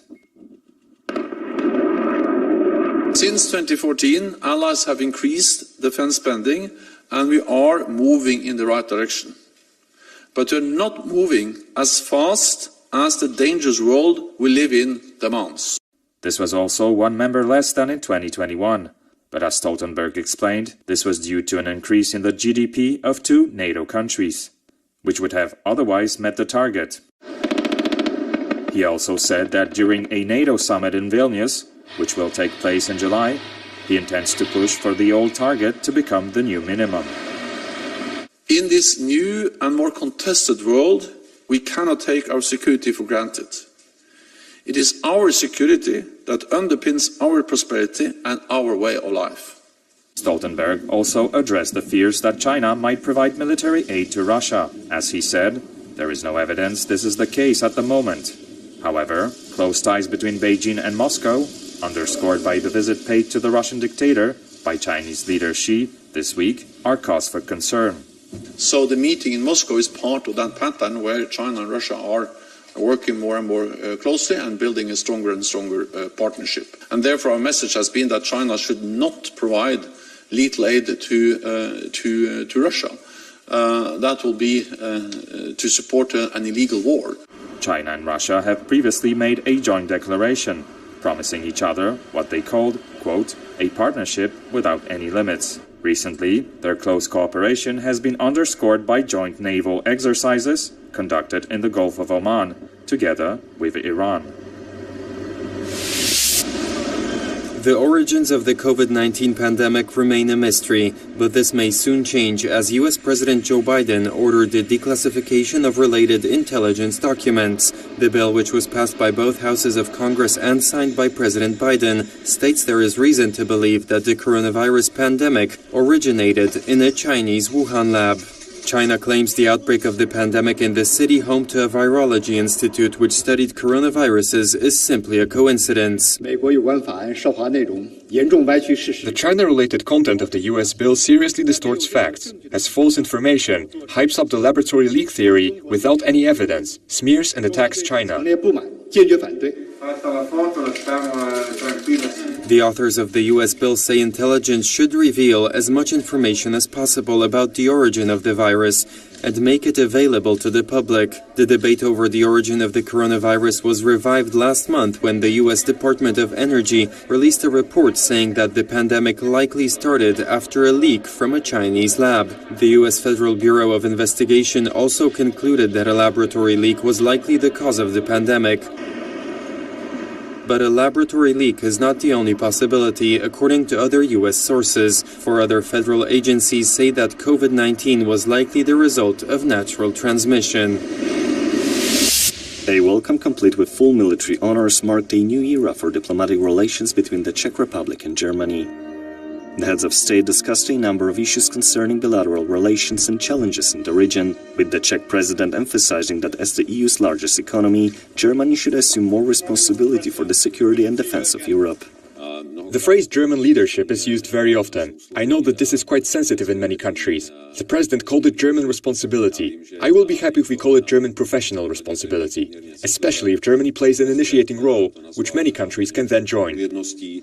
Both heads of state have also underlined their support for Ukraine in its fight against Russia.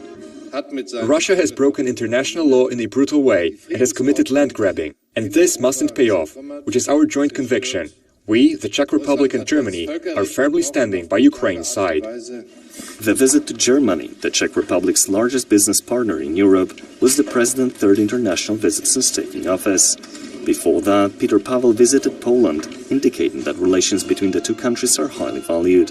Since the start of the war in Ukraine, both Poland and the Czech Republic have been some of Kyiv's staunchest supporters, supplying heavy weapons and military equipment.